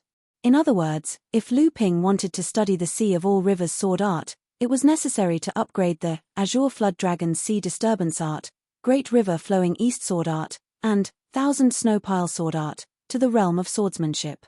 Li Shenliang had just dodged Lu Ping's Yin Water Thunder, when the golden scale sword, which had transformed into a sword dragon, suddenly turned around in the sky. The entire body of the dragon exploded, and 1296 psychic sword lights turned into a torrent of swordsmanship, rushing towards Li Shenliang again and again. Another kind of small swordsmanship. This time, not only were the people of the Li family trembling with fear, but even the core forging enlightened masters who were spying on them were silent. Yin Water Thunder, True Essence One Sword Chi, Psychic Sword Dragon, and Torrent of Swordsmanship, that Lu Ping had just displayed. Since when did small swordsmanship become so worthless in the hands of an early core forging realm cultivator? How many people in the middle core forging realm could cultivate 4 kinds of small swordsmanship? The power of the Torrent of Swordsmanship was far beyond that of the True Essence One Sword Chi and Psychic Sword Dragon, because this set of small swordsmanship was a small swordsmanship that Lu Ping had comprehended based on the Great River Flowing East sword art and Thousand Snow Pile sword art. It was the highest step for Lu Ping to enter the palace of great swordsmanship. When Li Shenliang saw the Torrent of Swordsmanship rushing towards him, how could he not see the power of this set of small swordsmanship? His whole face suddenly turned pale. At this time, Li Shenliang could no longer care about his previous words to teach Lu Ping a lesson. Now, he was so embarrassed that he couldn't even take care of himself. Lu Ping's 3 swordsmanship spells in a row and the occasional Yin Water Thunder attack made him, a core forging middle stage Daoist master, finally realize that this cultivator in front of him, whose cultivation time was shorter than Li Xuanliang's, was not as easy to deal with as he previously thought. The torrent of sword techniques arrived with a loud rumble, and Li Xuanliang's magical weapon wailed. Just as he had the time to retract his natal magical weapon, the tortoiseshell magical weapon, which was good for defense, also creaked. Obviously, the protective layer on the surface of the magical weapon, which was stimulated by the zhenqi, had been broken, and the torrent of sword techniques directly bombarded the tortoiseshell magical weapon. At this moment, the island's protective formation of Flying Thunder Island was activated again, and the protective shield that was shattered by Lu Ping was once again propped up in the ancestral hall in the center of Flying Thunder Island. Li Shenliang breathed a long sigh of relief. The reason why he had been resisting Lu Ping's attacks was not only that Lu Ping's continuous bombardment of small magical powers made him unable to fight back, but the most important reason was that after the island's protective formation was deliberately broken by Lu Ping's every attack was intentionally or unintentionally aimed at Flying Thunder Island.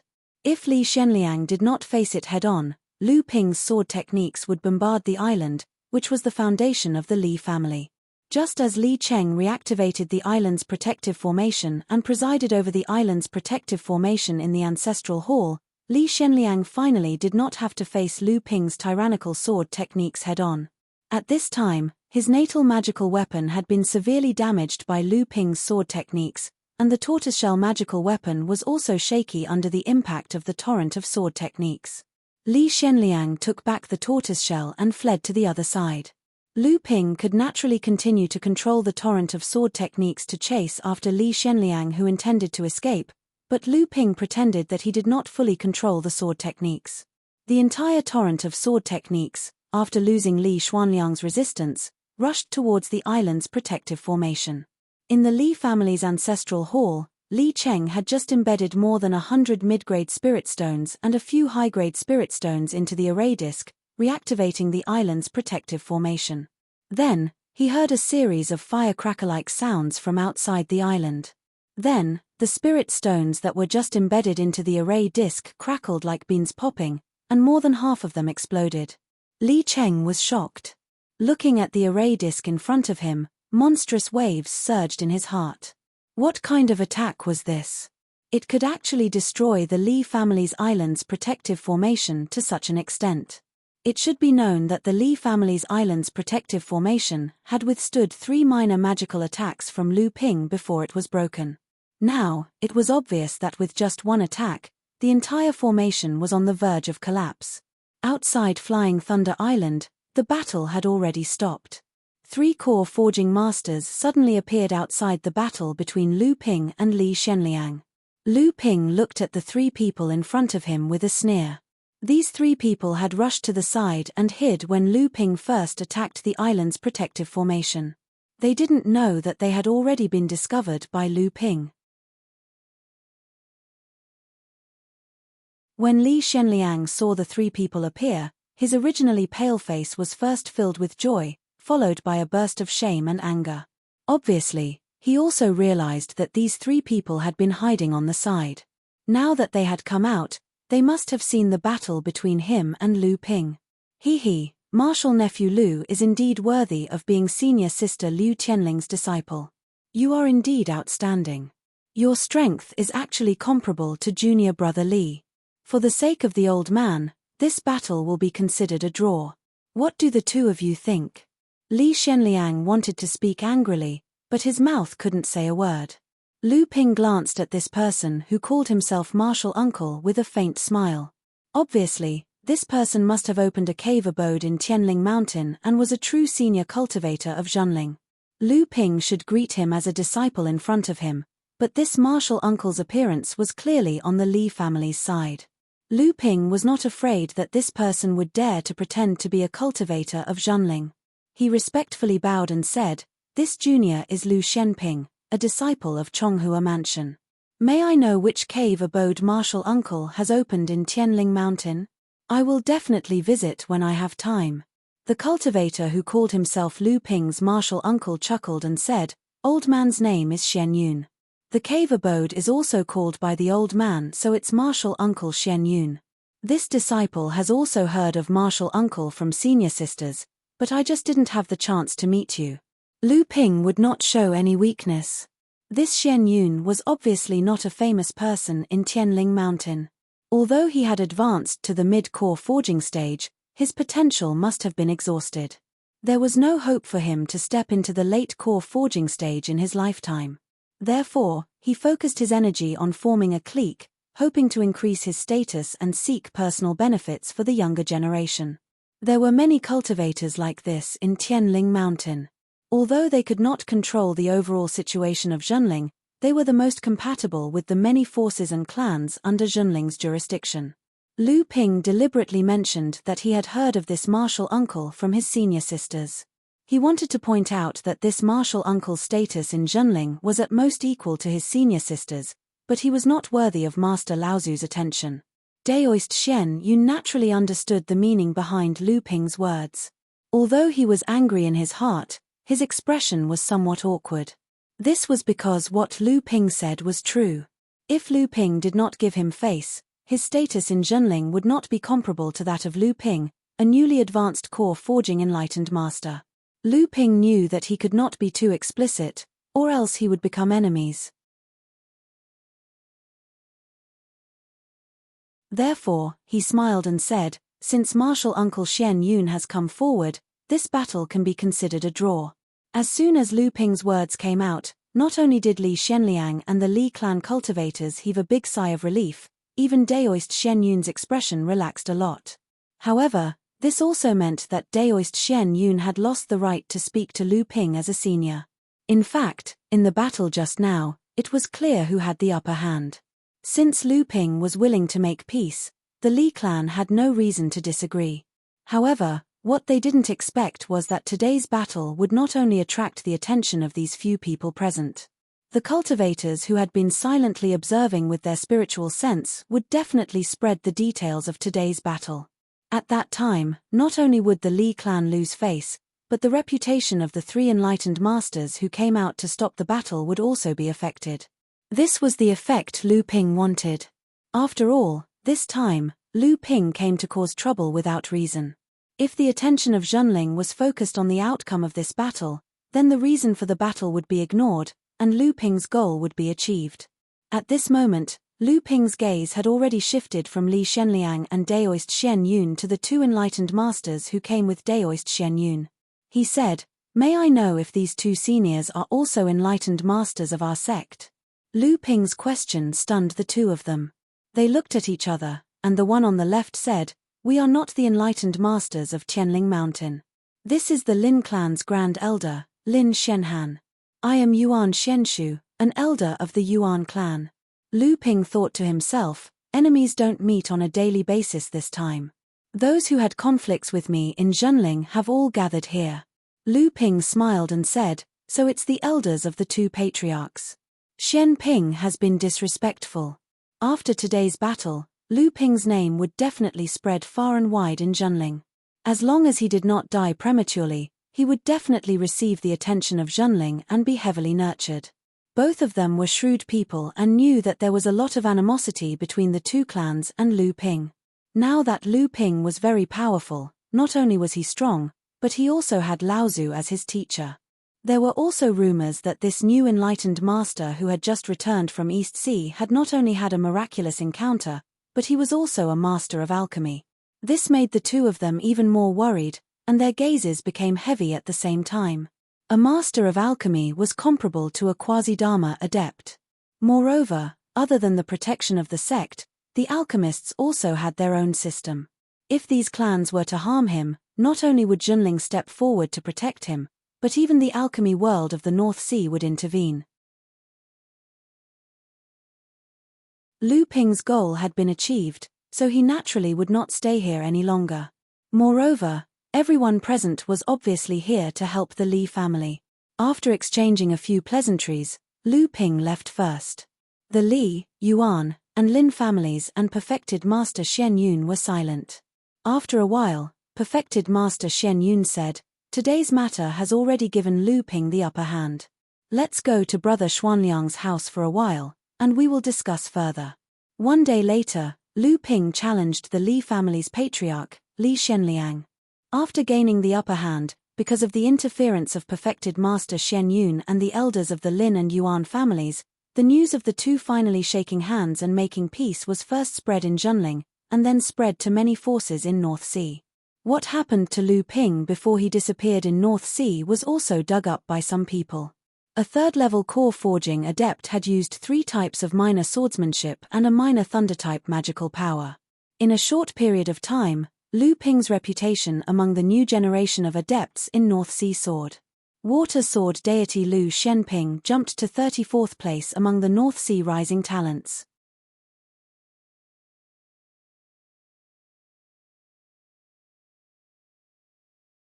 Chapter 343. Dharma adepts were a special group of people who occupied the highest positions in this world. They could be said to be the core of the entire cultivation world, and it would not be an exaggeration to say that they were the rulers of the entire cultivation world. Hence, the birth of every Dharma adept was a major event that affected the entire cultivation world. The Dharma assembly was not only to celebrate the adept who had achieved the Dharma stage, but it was also to show and confirm the status and authority of the adept in the cultivation world. It was also an important opportunity to increase the influence of the adept's sect in the cultivation world. In just a few short years, 2 adepts in Zhenling had successfully advanced to the Dharma stage. Without a doubt, this was a huge impact on the North Sea cultivation world.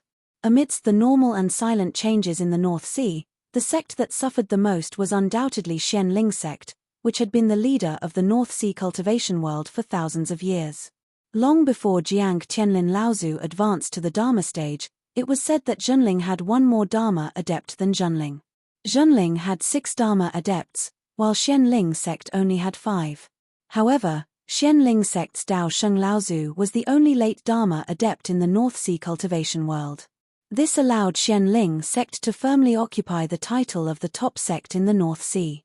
However, in these few years, Zhenling had 2 adepts who had achieved the Dharma stage, while Xianling sect only had Feng Shutao, who had challenged Jiang Tianlin and Laozu in a battle.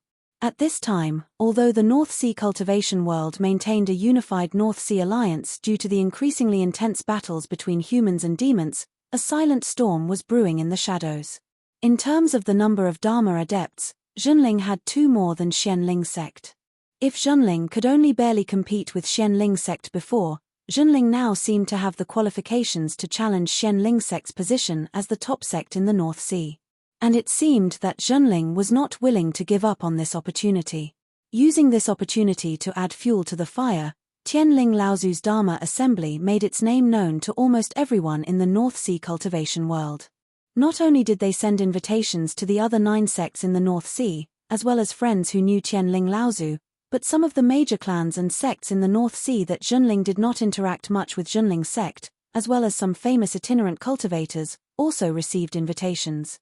Other than that, there were also many adepts who did not have the qualifications to receive an invitation but came uninvited, harboring all kinds of thoughts. To deal with these people, Lu Ping also made careful arrangements. After verifying their identities, he also made appropriate arrangements. However, he also increased the number of overt and covert surveillance of these adepts. Although Lu Ping had not participated in Jiang Tianlin Laozu's Dharma assembly, he had heard his 4th senior sister, Wang Xianjing, describe the grand occasion of the Dharma assembly. However, looking at the scale of the current Dharma assembly, it was clearly more grand than Jiang Tianlin Laozu's. At that moment, Lu Ping seemed to have a very strange feeling. It was as if his teacher, Tianling Laozu, had organized such a grand Dharma assembly. Even though there was a hint of Zhenling in it, it seemed as if he was trying to separate Jiang Tianlin Laozu. After all, the 2 Dharma assemblies were too close. Less than 10 years was probably just the time for a cultivator to go into seclusion with their lifespans of hundreds of years. It wasn't just Lu Ping who felt this way. Even 2nd senior sister, Lu Xuanru, and the other disciples under Jiang Tianlin Laozu all had strange expressions on their faces. It seemed as if they were Zhenling. While promoting the sect's identity, it also contained a trace of Tianling Laozu's personal feelings. Although Lu Ping was fully responsible for his teacher's Dharma assembly, this was actually an opportunity for Lu Ping, their senior sister, to make a contribution to the sect and be rewarded.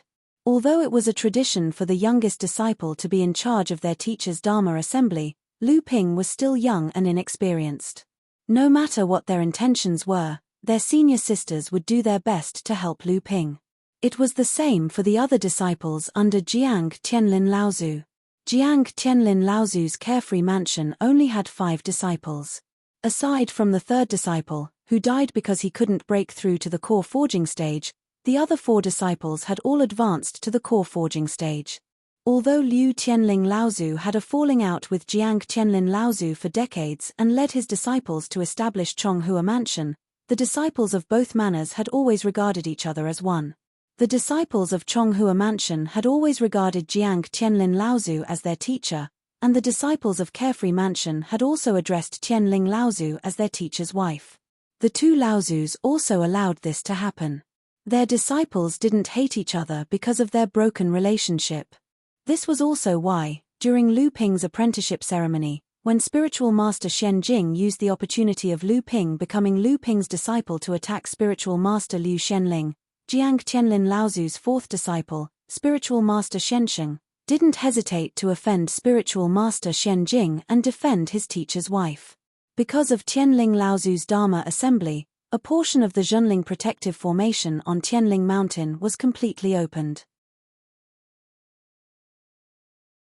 This portion, with Chonghua Mansion as the apex, extended all the way down to the foot of Tianling Mountain, forming a flight of steps formed by the spiritual qi gathered by the protective formation.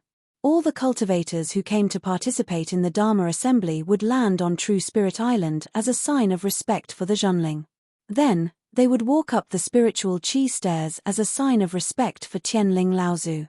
Apart from Laozu, who had just achieved the Dharma assembly, the rest of the cultivators who came to participate in the Dharma assembly had to be core forging cultivators. This was also an unspoken rule in the cultivation world. The Dharma assembly was naturally dominated by the cultivators who had just achieved the Dharma stage. If other Laozus came, wouldn't they be the main focus of the Dharma assembly? At the same time, most of the cultivators who came to participate in the Dharma assembly were elites among the core forging cultivators of their respective sects. This was not only a sign of respect for Dharma assembly Laozu, but it was also a form of motivation for the cultivators who came to participate in the Dharma assembly. 2 rays of light landed on True Spirit Island, and 2 young core forging cultivators appeared. A Zhenling blood condensation disciple hurried over and asked, "Are the 2 of you here to participate in Tianling Laozu's Dharma assembly?" The cultivator at the front, who was tall and straight and had a scholarly expression, handed an invitation card to the welcoming cultivator. He smiled and said, "That's right. The person who was originally invited was my grandfather, so he sent us 2 brothers here to pay our respects to Tianling Laozu's Dharma assembly." The Zhenling cultivator's expression turned serious. Only after Fa Xiong Laozu was invited would he send his juniors to participate in the Dharma assembly. Core forging cultivators had to attend the Dharma assembly personally. If they sent their disciples like Fa Xiong Laozu, it would be disrespectful to Tianling Zhenling. The Zhenling cultivator received the invitation card with both hands. After opening it, he hurriedly returned it with both hands. He said, "Ah, it's Ari Family Island's Ariayu Sheng Laozu. This must be one of the famous Ari family's 2 stars in the North Sea. He's ranked 41st on the North Sea rookie list, Ari Buatao. Both of you, please come this way." As he spoke, the welcoming cultivator was about to lead the way. At this time, a slightly shorter and handsome perfected being asked, "I heard that Tianling Laozu's 9th disciple is perfected being Lu Xianping, the one who defeated a mid-stage core forging cultivator with a 3rd-layer core forging cultivation base?" The welcoming cultivator was startled when he heard this.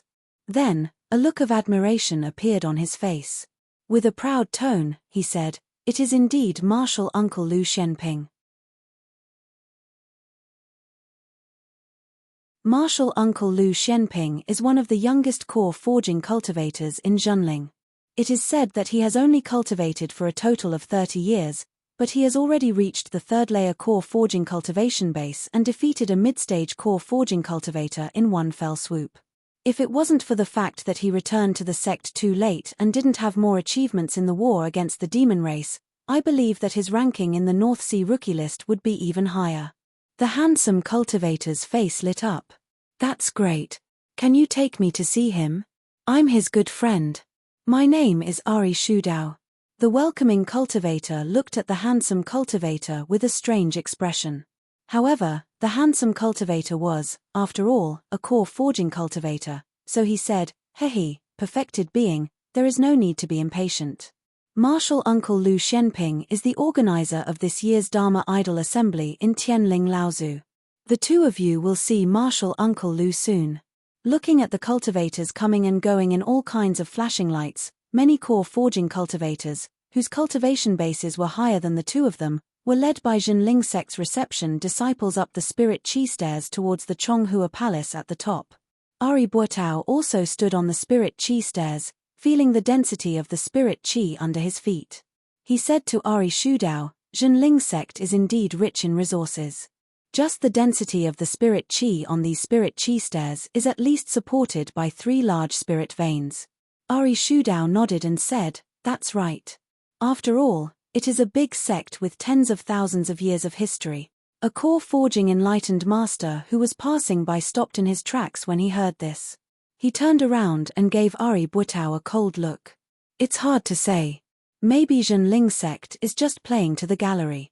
After all, it's not difficult to gather a part of the power of the spirit veins in a small area and increase the concentration of spiritual qi to that of several large spirit veins. The two Zhenling cultivators in charge of welcoming cultivators were angry when they heard this. However, the person who spoke was a core forging perfected being, so the two of them did not dare to say anything. Ari Shudao was about to refute when Ari Buotao reached out his hand and stopped him. This perfected being is right. We are just discussing the matter as it stands. The perfected being who spoke snorted and continued to walk towards Chonghua Palace. Ari Shudao watched the perfected being walk away and said, "Big brother, why didn't you let me speak just now?" Ari Buotao smiled and heard a voice coming from the side. This perfected being is a cultivator from the Fei Yu sect. The relationship between the Fei Yu sect and Zhenling is not harmonious, so it is normal for him to say a few words. When Ari Shudao heard this, his face suddenly lit up. He saw Lu Ping standing on the platform in front of the spiritual qi steps with a strange expression, looking at the brother and sister. Not far behind him was the small island in the lake where Chonghua Palace was located. When Ari Shudao saw Lu Ping, he waved excitedly and shouted, "Big brother Lu." A green light flashed across Lu Ping's eyes. He smiled bitterly at Ari Buotao and said, "Brother Ari, you and your sister have been hiding this from me for a long time. Ari Shudao's brother is actually a woman. What a clever trick."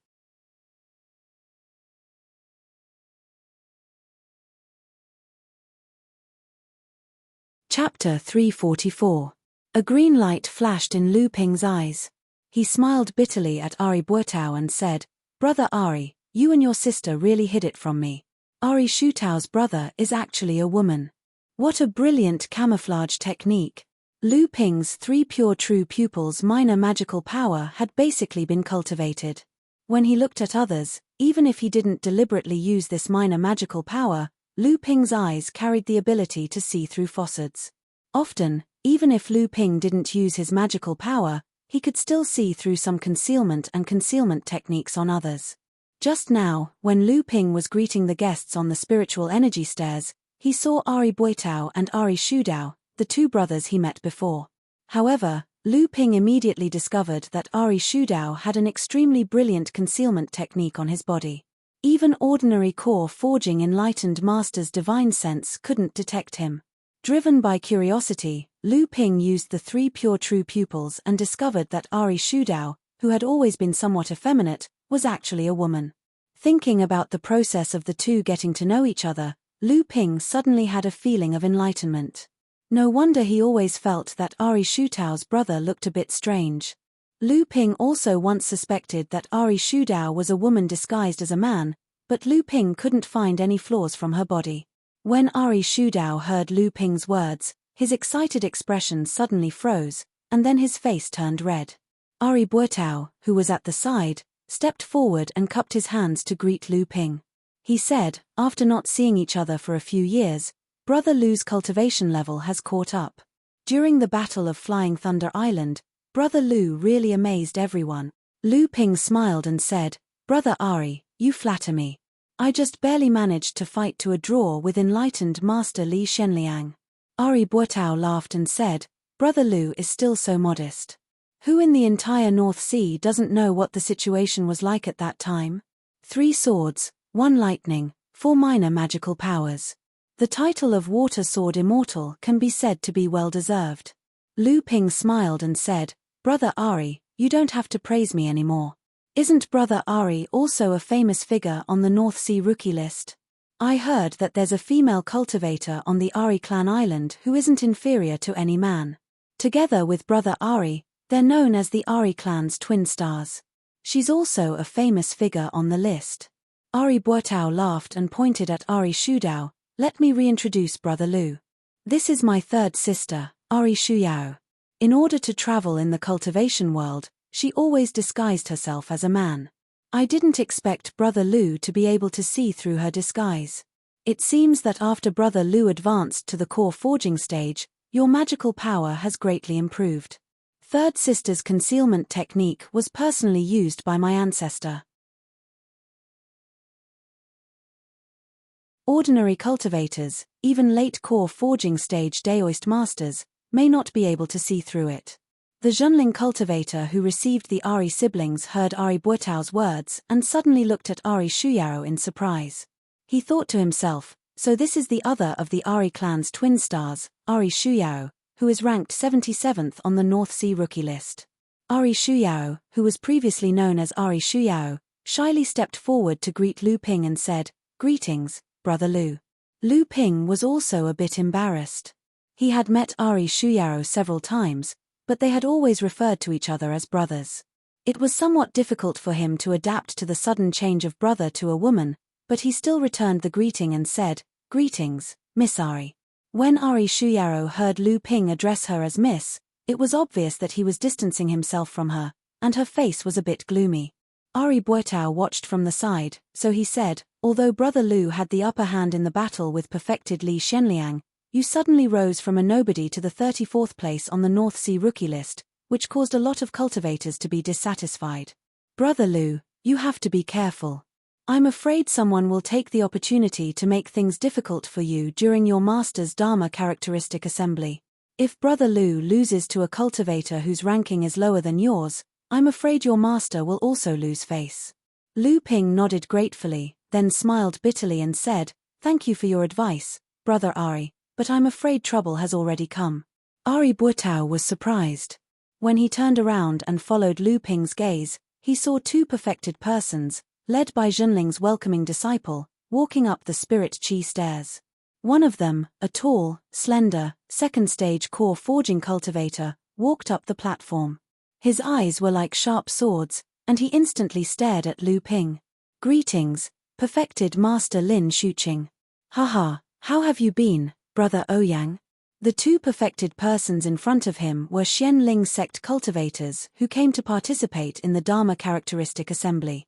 The middle-aged cultivator in front was someone Lu Ping had met once.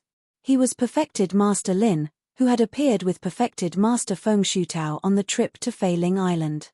The other person was Lu Ping's old rival, Feng Shutao's proud disciple, Ouyang Wei Jian. Perfected Master Lin Shuqing only nodded and walked past Lu Ping and Ari Buotao.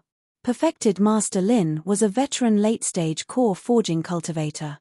After Feng Shutao, he was one of Xianling sect's most promising candidates to enter the Dharma characteristic stage. He didn't care about the status of Lu Ping and the others at all. When Ouyang Wei Jian walked past Lu Ping, he paused and turned his head to look at Lu Ping. "Water Sword Deity, hehe, I haven't seen you in years, but Brother Lu's swordsmanship hasn't diminished at all."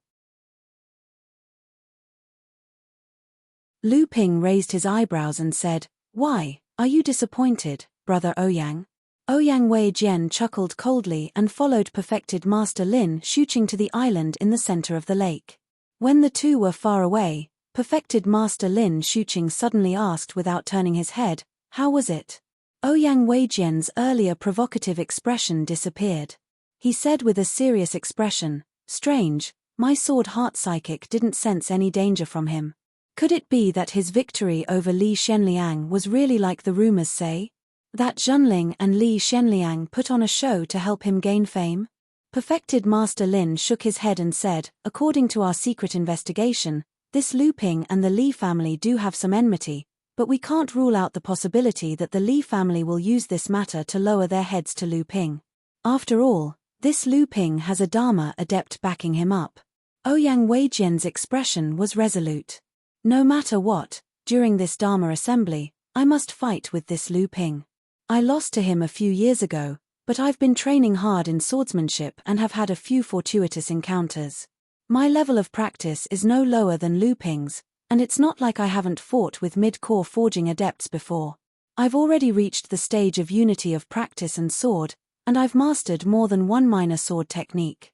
This time, I must humiliate Lu Ping during the Dharma assembly and make Zhenling's Dharma assembly the laughingstock of the North Sea." Perfected Master Lin glanced at the excited Ouyang Wei Jian and said coldly, "Do you think the Dharma assembly is something you can ruin?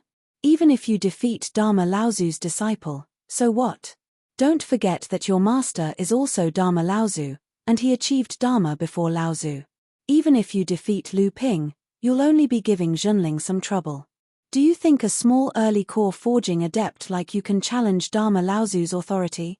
Although perfected Master Lin's voice was low, it was like a nail, hammering each word into Ouyang Weijian's mind. When Ouyang Weijian heard this, he immediately restrained his excitement and said, "I was too arrogant just now. Thank you, Uncle Master, for the reminder." Perfected Master Lin looked at Ouyang Weijian's clear eyes and nodded slightly. He said, "That Lu Ping is not a pure swordsman. Swordsmanship is only one direction of his cultivation. He must have other tricks up his sleeves, and I heard that he is also a brilliant alchemist. If you want to challenge Lu Ping at the Dharma Assembly, you have to insist that it is a competition of swords to liven things up." When Ouyang Weijian heard this, he stopped in his tracks, his expression somewhat unwilling. He was a pure swordsman, but Lu Ping was not. If he used words to say that it was only a competition of swords, it would undoubtedly weaken Lu Ping's methods.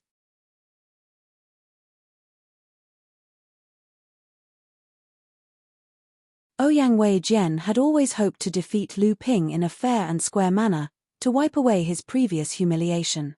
However, Perfected Master Lin was doing this for his own good, but he was also telling him that Perfected Master Lin did not think that Ouyang Weijian had the confidence to defeat Lu Ping. At this time, Perfected Master Lin looked at the surrounding scenery with a somewhat surprised expression. When Ouyang Weijian saw Perfected Master Lin's expression, he asked, "Uncle Master, did you notice something?" Perfected Master Lin's expression was somewhat solemn as he pointed at the shore around the small lake. "The growth of these spiritual plants is very strange." Ouyang Weijian followed Perfected Master Lin's finger and looked at the colorful flowers and trees. He saw that the entire small lake was surrounded by blooming spiritual flowers. The entire small lake was like a mirror decorated with fresh flowers. Ouyang Weijian asked in confusion, "These are just some ordinary spiritual plants. But to be able to decorate the entire small lake with so many blooming spiritual flowers, it is already considered a big move by Junling. However, to make so many spiritual plants bloom at the same time, even if they are not wasted, their medicinal efficacy will be greatly reduced. Even in our Xian Ling sect, we would not be so wasteful." Spiritual Master Lin's expression was solemn as he said, "No, these spirit grasses weren't forced to grow. I can sense that every single one of these spirit grasses is filled with vitality. Not only did the spirit energy and medicinal power within them not decrease, but they are even more abundant than normal spirit grasses." Ouyang Weijian was shocked. How is that possible? The process of spiritual plants blooming is usually extremely short. With so many spiritual flowers blooming at the same time, there must be at least tens of thousands of them. Could it be that the production of spiritual plants in Junling's spiritual garden has already reached such a large scale? Perfected Master Lin frowned as he pondered. No matter how much he thought about it, he could not figure it out. Junling's spiritual garden would never reach such a scale. Even if it did, Junling would not publicize it to the public. Could it be that Junling has already mastered an extremely rare spiritual herb growth technique? This technique can accelerate the growth of a large number of spiritual plants at the same time without damaging the roots of the spiritual plants. This thought flashed through Perfected Master Lin's mind. Immediately after, a figure appeared in his mind. He then muttered to himself, "Could it be that she has returned? No, if she has returned, even if she has this kind of heaven-defying divine ability, there is no reason for her to use it at Liu Qianling's Dharma conference." The two of them walked to the front of the lake suspiciously. Suddenly, two strange fish demons appeared in the lake.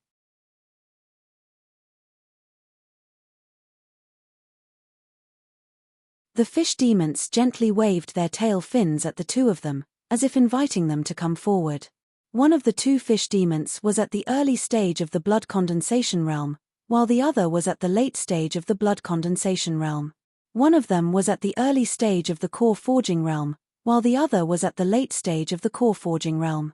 Perfected Master Lin and Ouyang Weijian looked at each other, then stepped on the two fish demons' bodies. Immediately, the two fish demons swam slowly towards the island in the center of the lake. The two fish demons carried the two of them side by side, but their speed was not fast. It was as if they were taking tourists to enjoy the scenery of the lake. At this time, many cultivators had already arrived at Chonghua Manor. Because the Dharma conference had not started yet, they stood on the surface of the lake with the fish demons, enjoying the scenery of Tianling Mountain. At this time, there were 30 to 50 core forging enlightened masters on the surface of the lake. Occasionally, familiar enlightened masters would meet and greet each other. As perfected Master Lin and Ouyang Weijian swam in the lake, they would also greet the cultivators they met. However, they did not stop exchanging pleasantries. Xianling sect and Junling had always been rivals in the North Sea. Now that everyone was in Junling's territory, they naturally would not joke around with Xianling sect cultivators in public. However, at this time, perfected Master Lin's brows furrowed even more. Ouyang Weijian also noticed something and said, "Uncle Master, look at the fish demons on the surface of the lake. There are 50 of them now, and who knows how many more that haven't appeared yet. All of them are blood condensation Dao soldiers, and they are so well trained that the two fish demons under our feet can be said to be at will. If there are 30 early-stage blood condensation Dao soldiers, they can even fight against a late-stage core forging cultivator who has yet to comprehend any divine abilities." After hearing Ouyang Weijian's words, perfected Master Lin's already gloomy face darkened even more. How could perfected Master Lin not see that these Dao soldiers were so well trained without the restriction of the Dao soldier formation? They were even more disciplined than the demon soldier formation. An idea flashed in perfected Master Lin's mind. He spread out his divine perception and probed the bottom of the lake. Suddenly, his expression changed, and he quickly retracted his divine perception. Ouyang Weijian had been paying attention to perfected Master Lin. When he saw the change in perfected Master Lin's expression, he hurriedly asked, "Uncle Master, did you discover anything?" Perfected Master Lin said helplessly, "I can't see the situation at the bottom of the lake clearly. It's as if the bottom of the lake is a huge Dao soldier formation."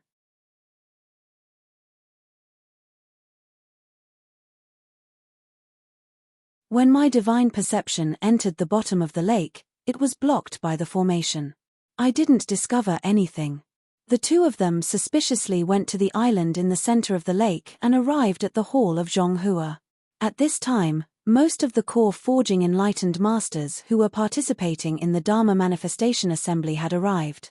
The seat of honor in the center of the hall was naturally Tianling Laozu's seat. Below him were 9 seats in a row for the other 9 sects of the North Sea. Below them were dozens of seats for the various families, forces, sects, and famous itinerant cultivators who were participating in the Dharma Manifestation Assembly. There were also hundreds of seats outside the hall for cultivators who did not receive an invitation but came because of the Dharma Manifestation Assembly. Those who came were guests, and Junling had no reason to stop them. 3 Dharma gongs shook the sky. The time for the Dharma Manifestation Assembly had arrived. The representatives of the various sects who had accepted the invitation sang and entered. Gulang Island's Wu Clan, 9 3,000-year-old spiritual herbs. Congratulations to Liu Tianling Laozu for advancing to the Dharma Manifestation stage. Wansong Island's Sunset Faction, 1 mutated spiritual material, a piece of 1,000-year-old fire jade. Congratulations to Tianling Laozu for achieving immortality. Kang Lang Sect, 2 bottles of half-step Dharma Manifestation stage elixirs, 9 3,000-year-old spiritual herb. Congratulations to Laozu for enjoying immortality forever. Shui Yang Pavilion, 1 extraordinary fog pearl, 1 jar of mutated spiritual material, 100 flower dew nectar. Xianling Sect, 1 bottle of Dharma Manifestation stage elixirs, 3 bottles of half-step Dharma Manifestation stage elixirs, 1 Changle fruit, and 1 Changle palace. Spiritual Master Lin stepped forward and handed the list of gifts to the Junling cultivator. Then, he entered the hall with Ouyang Weijian and headed for the seat next to Tianling Laozu. Lu Ping realized that among the cultivators who had come to participate in the Dharma Manifestation Assembly today, the 9 sects each sent a late-stage core forging cultivator and an early-stage core forging cultivator. Each late-stage core forging cultivator was famous among the core forging stage spiritual masters in the North Sea cultivation world. It could be said that they were the most promising cultivators in their respective sects to advance to the Dharma manifestation stage. Each early stage core forging cultivator was also the best among the new generation of cultivators in their respective sects, and they were all on the North Sea rookie list. The independent sects and cultivator clans in the North Sea that were second only to the top 10 sects also had this kind of arrangement.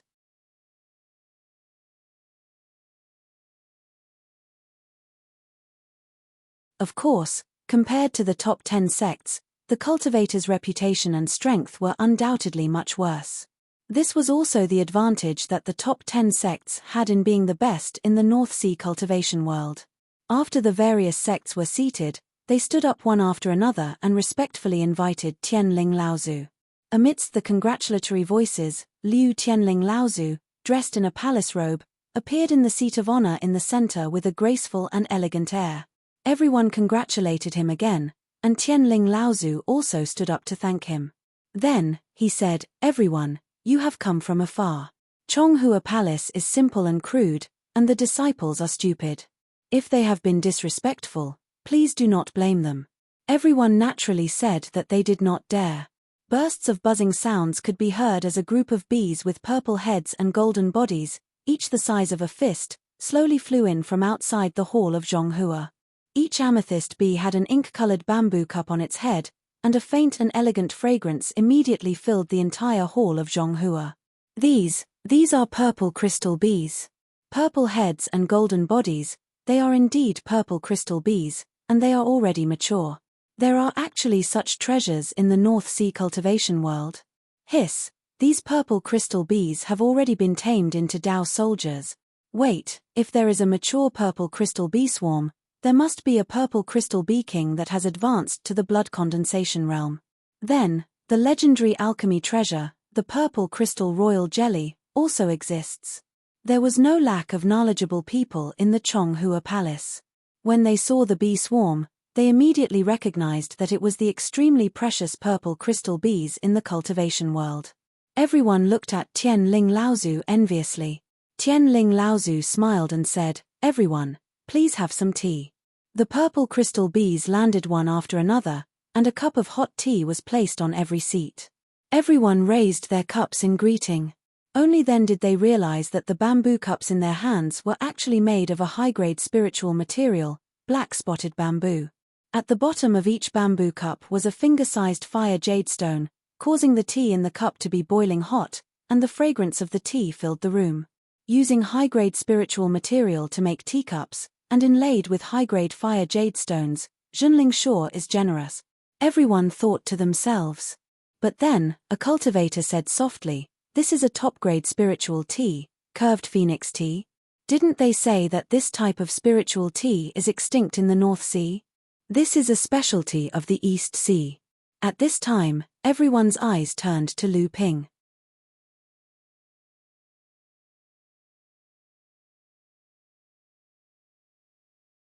Because it was said that this ninth disciple of Tianling Laozu had just returned from the East Sea after going missing, this curved phoenix tea must have been produced by this North Sea's rising star, the water sword immortal. It's not just curved phoenix tea. After drinking the tea, the fragrance lingers in the mouth, and the spiritual energy contained in the tea far exceeds that of a top-grade spiritual tea. Clearly, there is also purple crystal honey added to it. A cultivator who had a penchant for spiritual tea said softly as he held the bamboo cup in his hand. The 9 great sects looked at each other, their eyes flashing as if they were transmitting some kind of message. The spiritual power contained in the spirit tea in their hands was more abundant. Obviously, it was not amethyst honey that was added to the tea, but amethyst royal jelly. Even if these core forging stage cultivators drank it, the true essence in their bodies would be stimulated, and their cultivation speed seemed to be a little faster. A clear spring suddenly flowed in from outside the hall of Zhonghua, passing by each cultivator's table. All sorts of delicacies, spiritual fruits, and spiritual vegetables were placed on jade plates and fell into each cultivator's table along with the flowing water. At this time, second senior sister enlightened Master Li Xuanru turned to Lu Ping and said with a smile, "Old Jew, you really have a lot of ideas." Junior brother made a lot of arrangements for teacher's Dharma idol assembly. Fourth senior sister Wang Shenjing obviously couldn't hold it in anymore. Seeing that Li Xuanru was the first to speak, she immediately asked, "Old Jew, tell me honestly, why did the tens of thousands of spiritual herbs around the lake bloom at the same time? Also, I found that those spiritual herbs didn't have any secret techniques cast on them. On the contrary, the spiritual energy and medicinal power contained in the spiritual herbs are very abundant. It's clearly no different from normal spiritual herbs that have matured." Lu Ping laughed and said, "This is because teacher's good people are blessed by the heavens. Teacher has reached the Dharma idol stage, and even the heavens are congratulating teacher." At the side, Jiang Tianlin Laozu's fourth disciple, perfected master Shen Sheng, laughed and said, "Kid, you still dare to lie? A few days ago, I saw you walking back and forth in the spiritual herbs around the lake. I don't know what you were doing, but you still won't tell me the truth." There's more. Little junior sister Jiang Shenxian also jumped out at this time and said, "Ninth senior brother, the Dao soldiers in the lake have been reared by mother for a long time, but the different types of Dao soldiers still can't cooperate with each other. Why can't you make them listen to you?" Lu Ping laughed and began to pretend to be ignorant, causing everyone to ridicule him. Lu Ping also had no choice. Luan Yu was used up by him.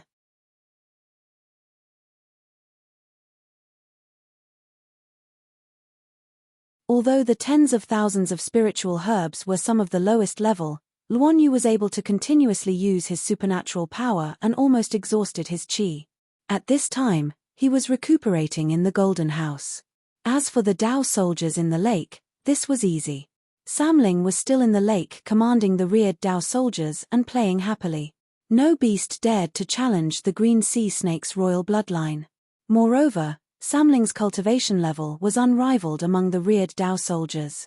Lu Ping didn't know how his arrangement made the cultivators who came to participate in the Dharma idol assembly feel. At least perfected Master Lin Shuqing from Shen Ling sect had been sitting in his seat, his expression constantly changing. At this moment, a loud voice sounded again, "Disciples of Tianling Laozu, please come forward and present your gift."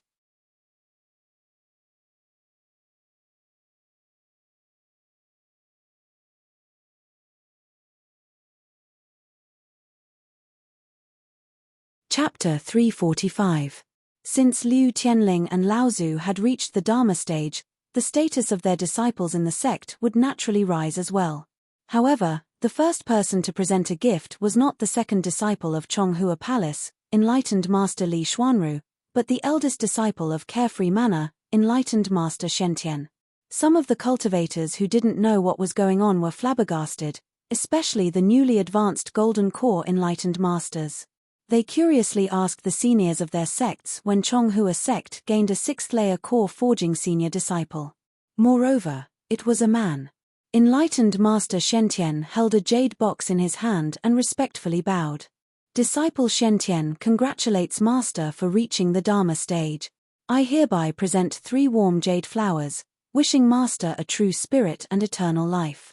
Warm jade flowers? Lu Ping looked at the 3 jade-carved flowers in the box in surprise. These flowers had the same effect as the golden nut in his hand, which could strengthen a cultivator's body. Lu Ping knew that the Avatar Grand Ancestor seemed to have a special preference for this kind of treasure.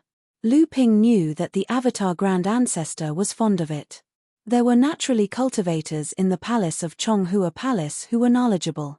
Some cultivators who didn't know the use of these things also asked the knowledgeable cultivators.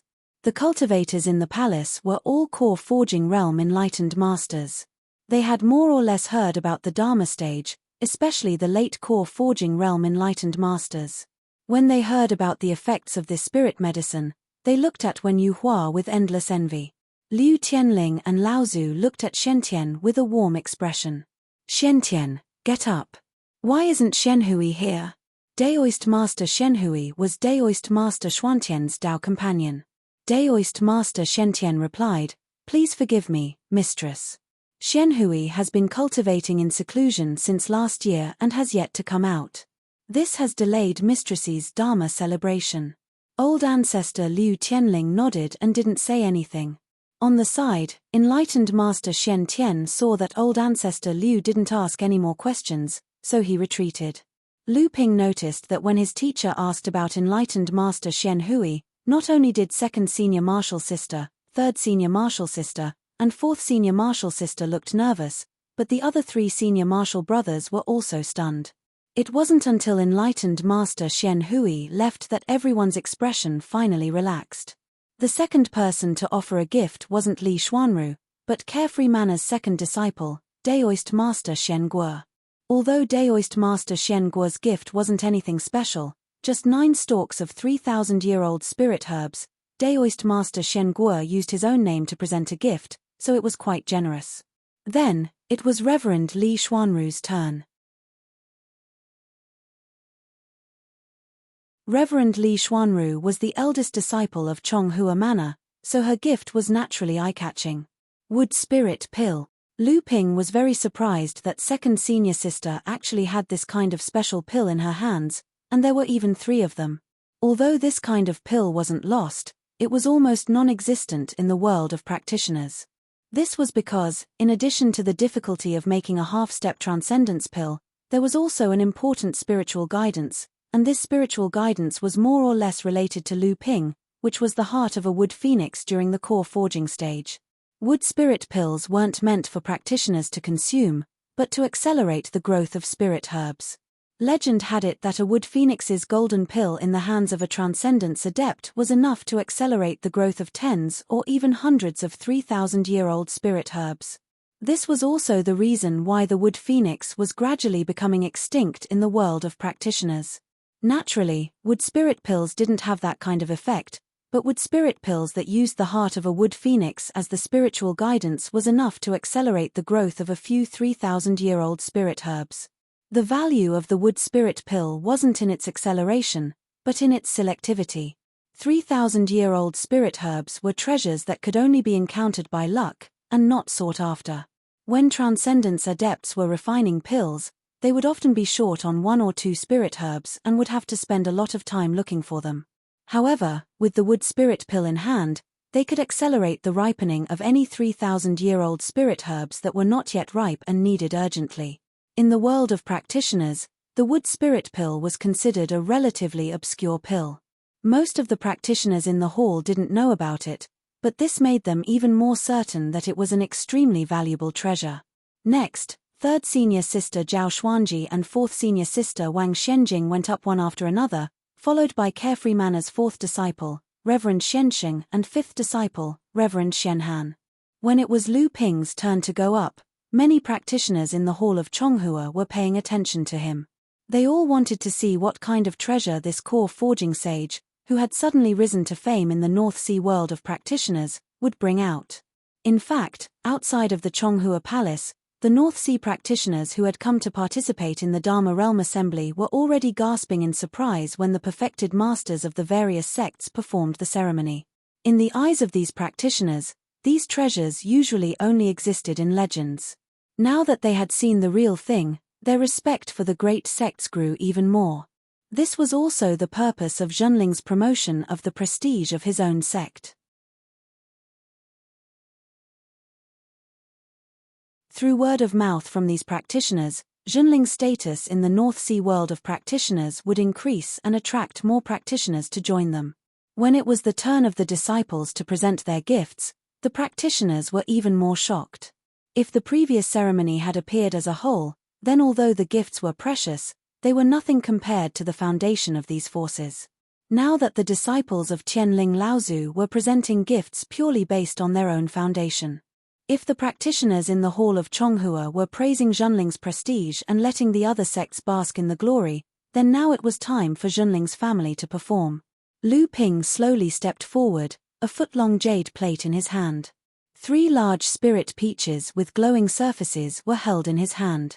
He said to his teacher, "Disciple Lu Ping presents 3 spirit peaches. I wish teacher a long and prosperous life."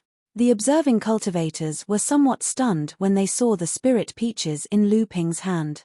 Such large spirit peaches were rare in the world of cultivation.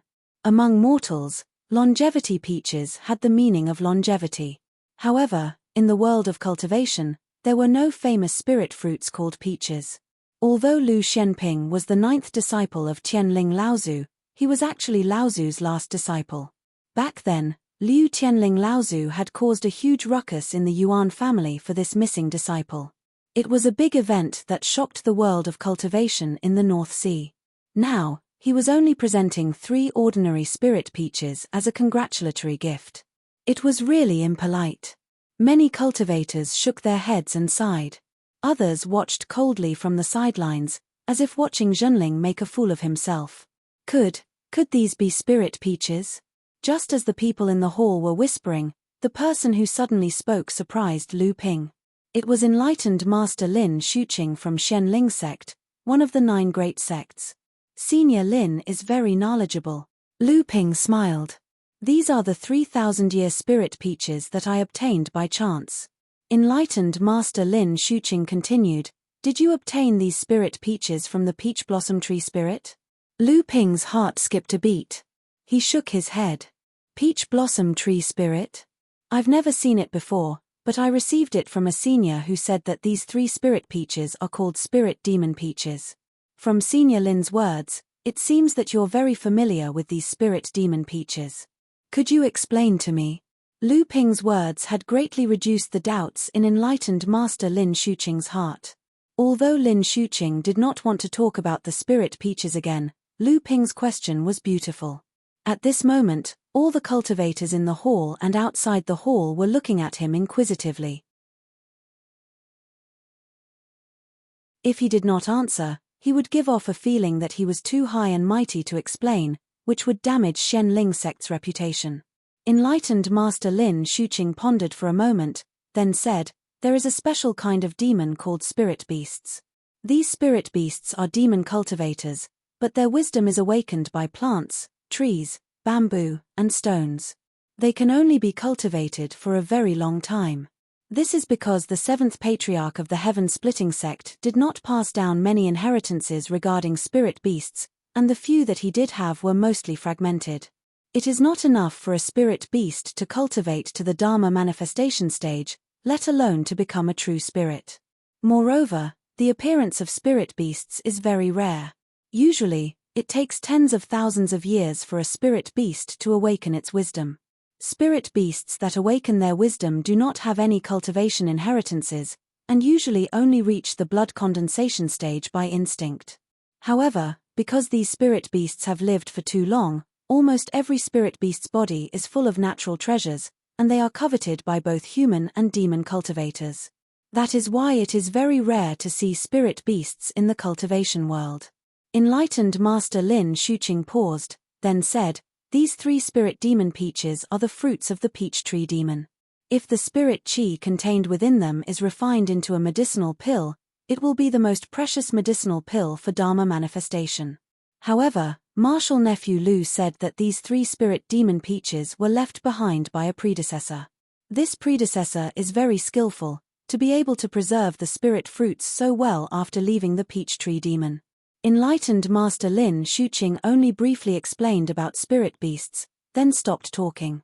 In the end, he even schemed against Lu Ping, causing people to suspect that Lu Ping had actually obtained a peach tree demon. Lu Ping was a little regretful.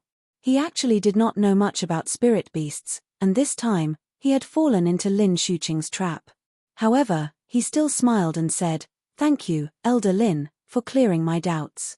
I did not think that the 3 spirit peaches that I obtained by chance would have such a background. Enlightened Master Lin Shuqing nodded slightly and did not speak anymore. His expression was a little unhappy. Lu Ping did not mind and presented the spirit demon peaches. He heard his teacher laugh softly and say, "Ninth brother, you are always able to come up with something unique. Aren't you afraid that people will take your title of cultivator with many treasures for granted?" Lu Ping knew that his teacher was reminding him not to be targeted by people with ulterior motives. At the same time, he was warning everyone present not to be greedy. As a Dharma manifestation cultivator, Laozu's warning naturally carried a lot of weight.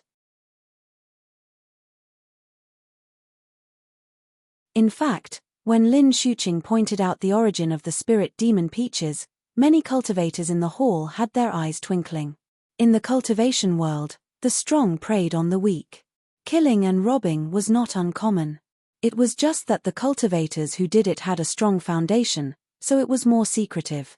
After waiting for everyone to finish presenting their gifts, the cultivators in the Palace of Repetitive Beauty began to speak and verify each other's cultivation gains. Among them, the Heavenly Spirit Ancestor's cultivation experience in the core forging realm and his understanding of breaking through the core forging realm were the most important. It was also the fundamental reason why so many core forging realm cultivators from various sects were attracted. Just as the Tao platform was set up, a voice said, "Tianling Laozu's Dharma Manifestation Conference is so grand, how can there not be cultivators practicing and competing? Although it is elegant to sit and talk, it is not as profound as doing it yourself. This junior is Xianling Sect's disciple, Ouyang Wei Jian, and I am willing to offer a brick to attract jade. I am willing to exchange swordsmanship with Brother Lu Shenping. I hope Brother Lu Shenping will not be stingy."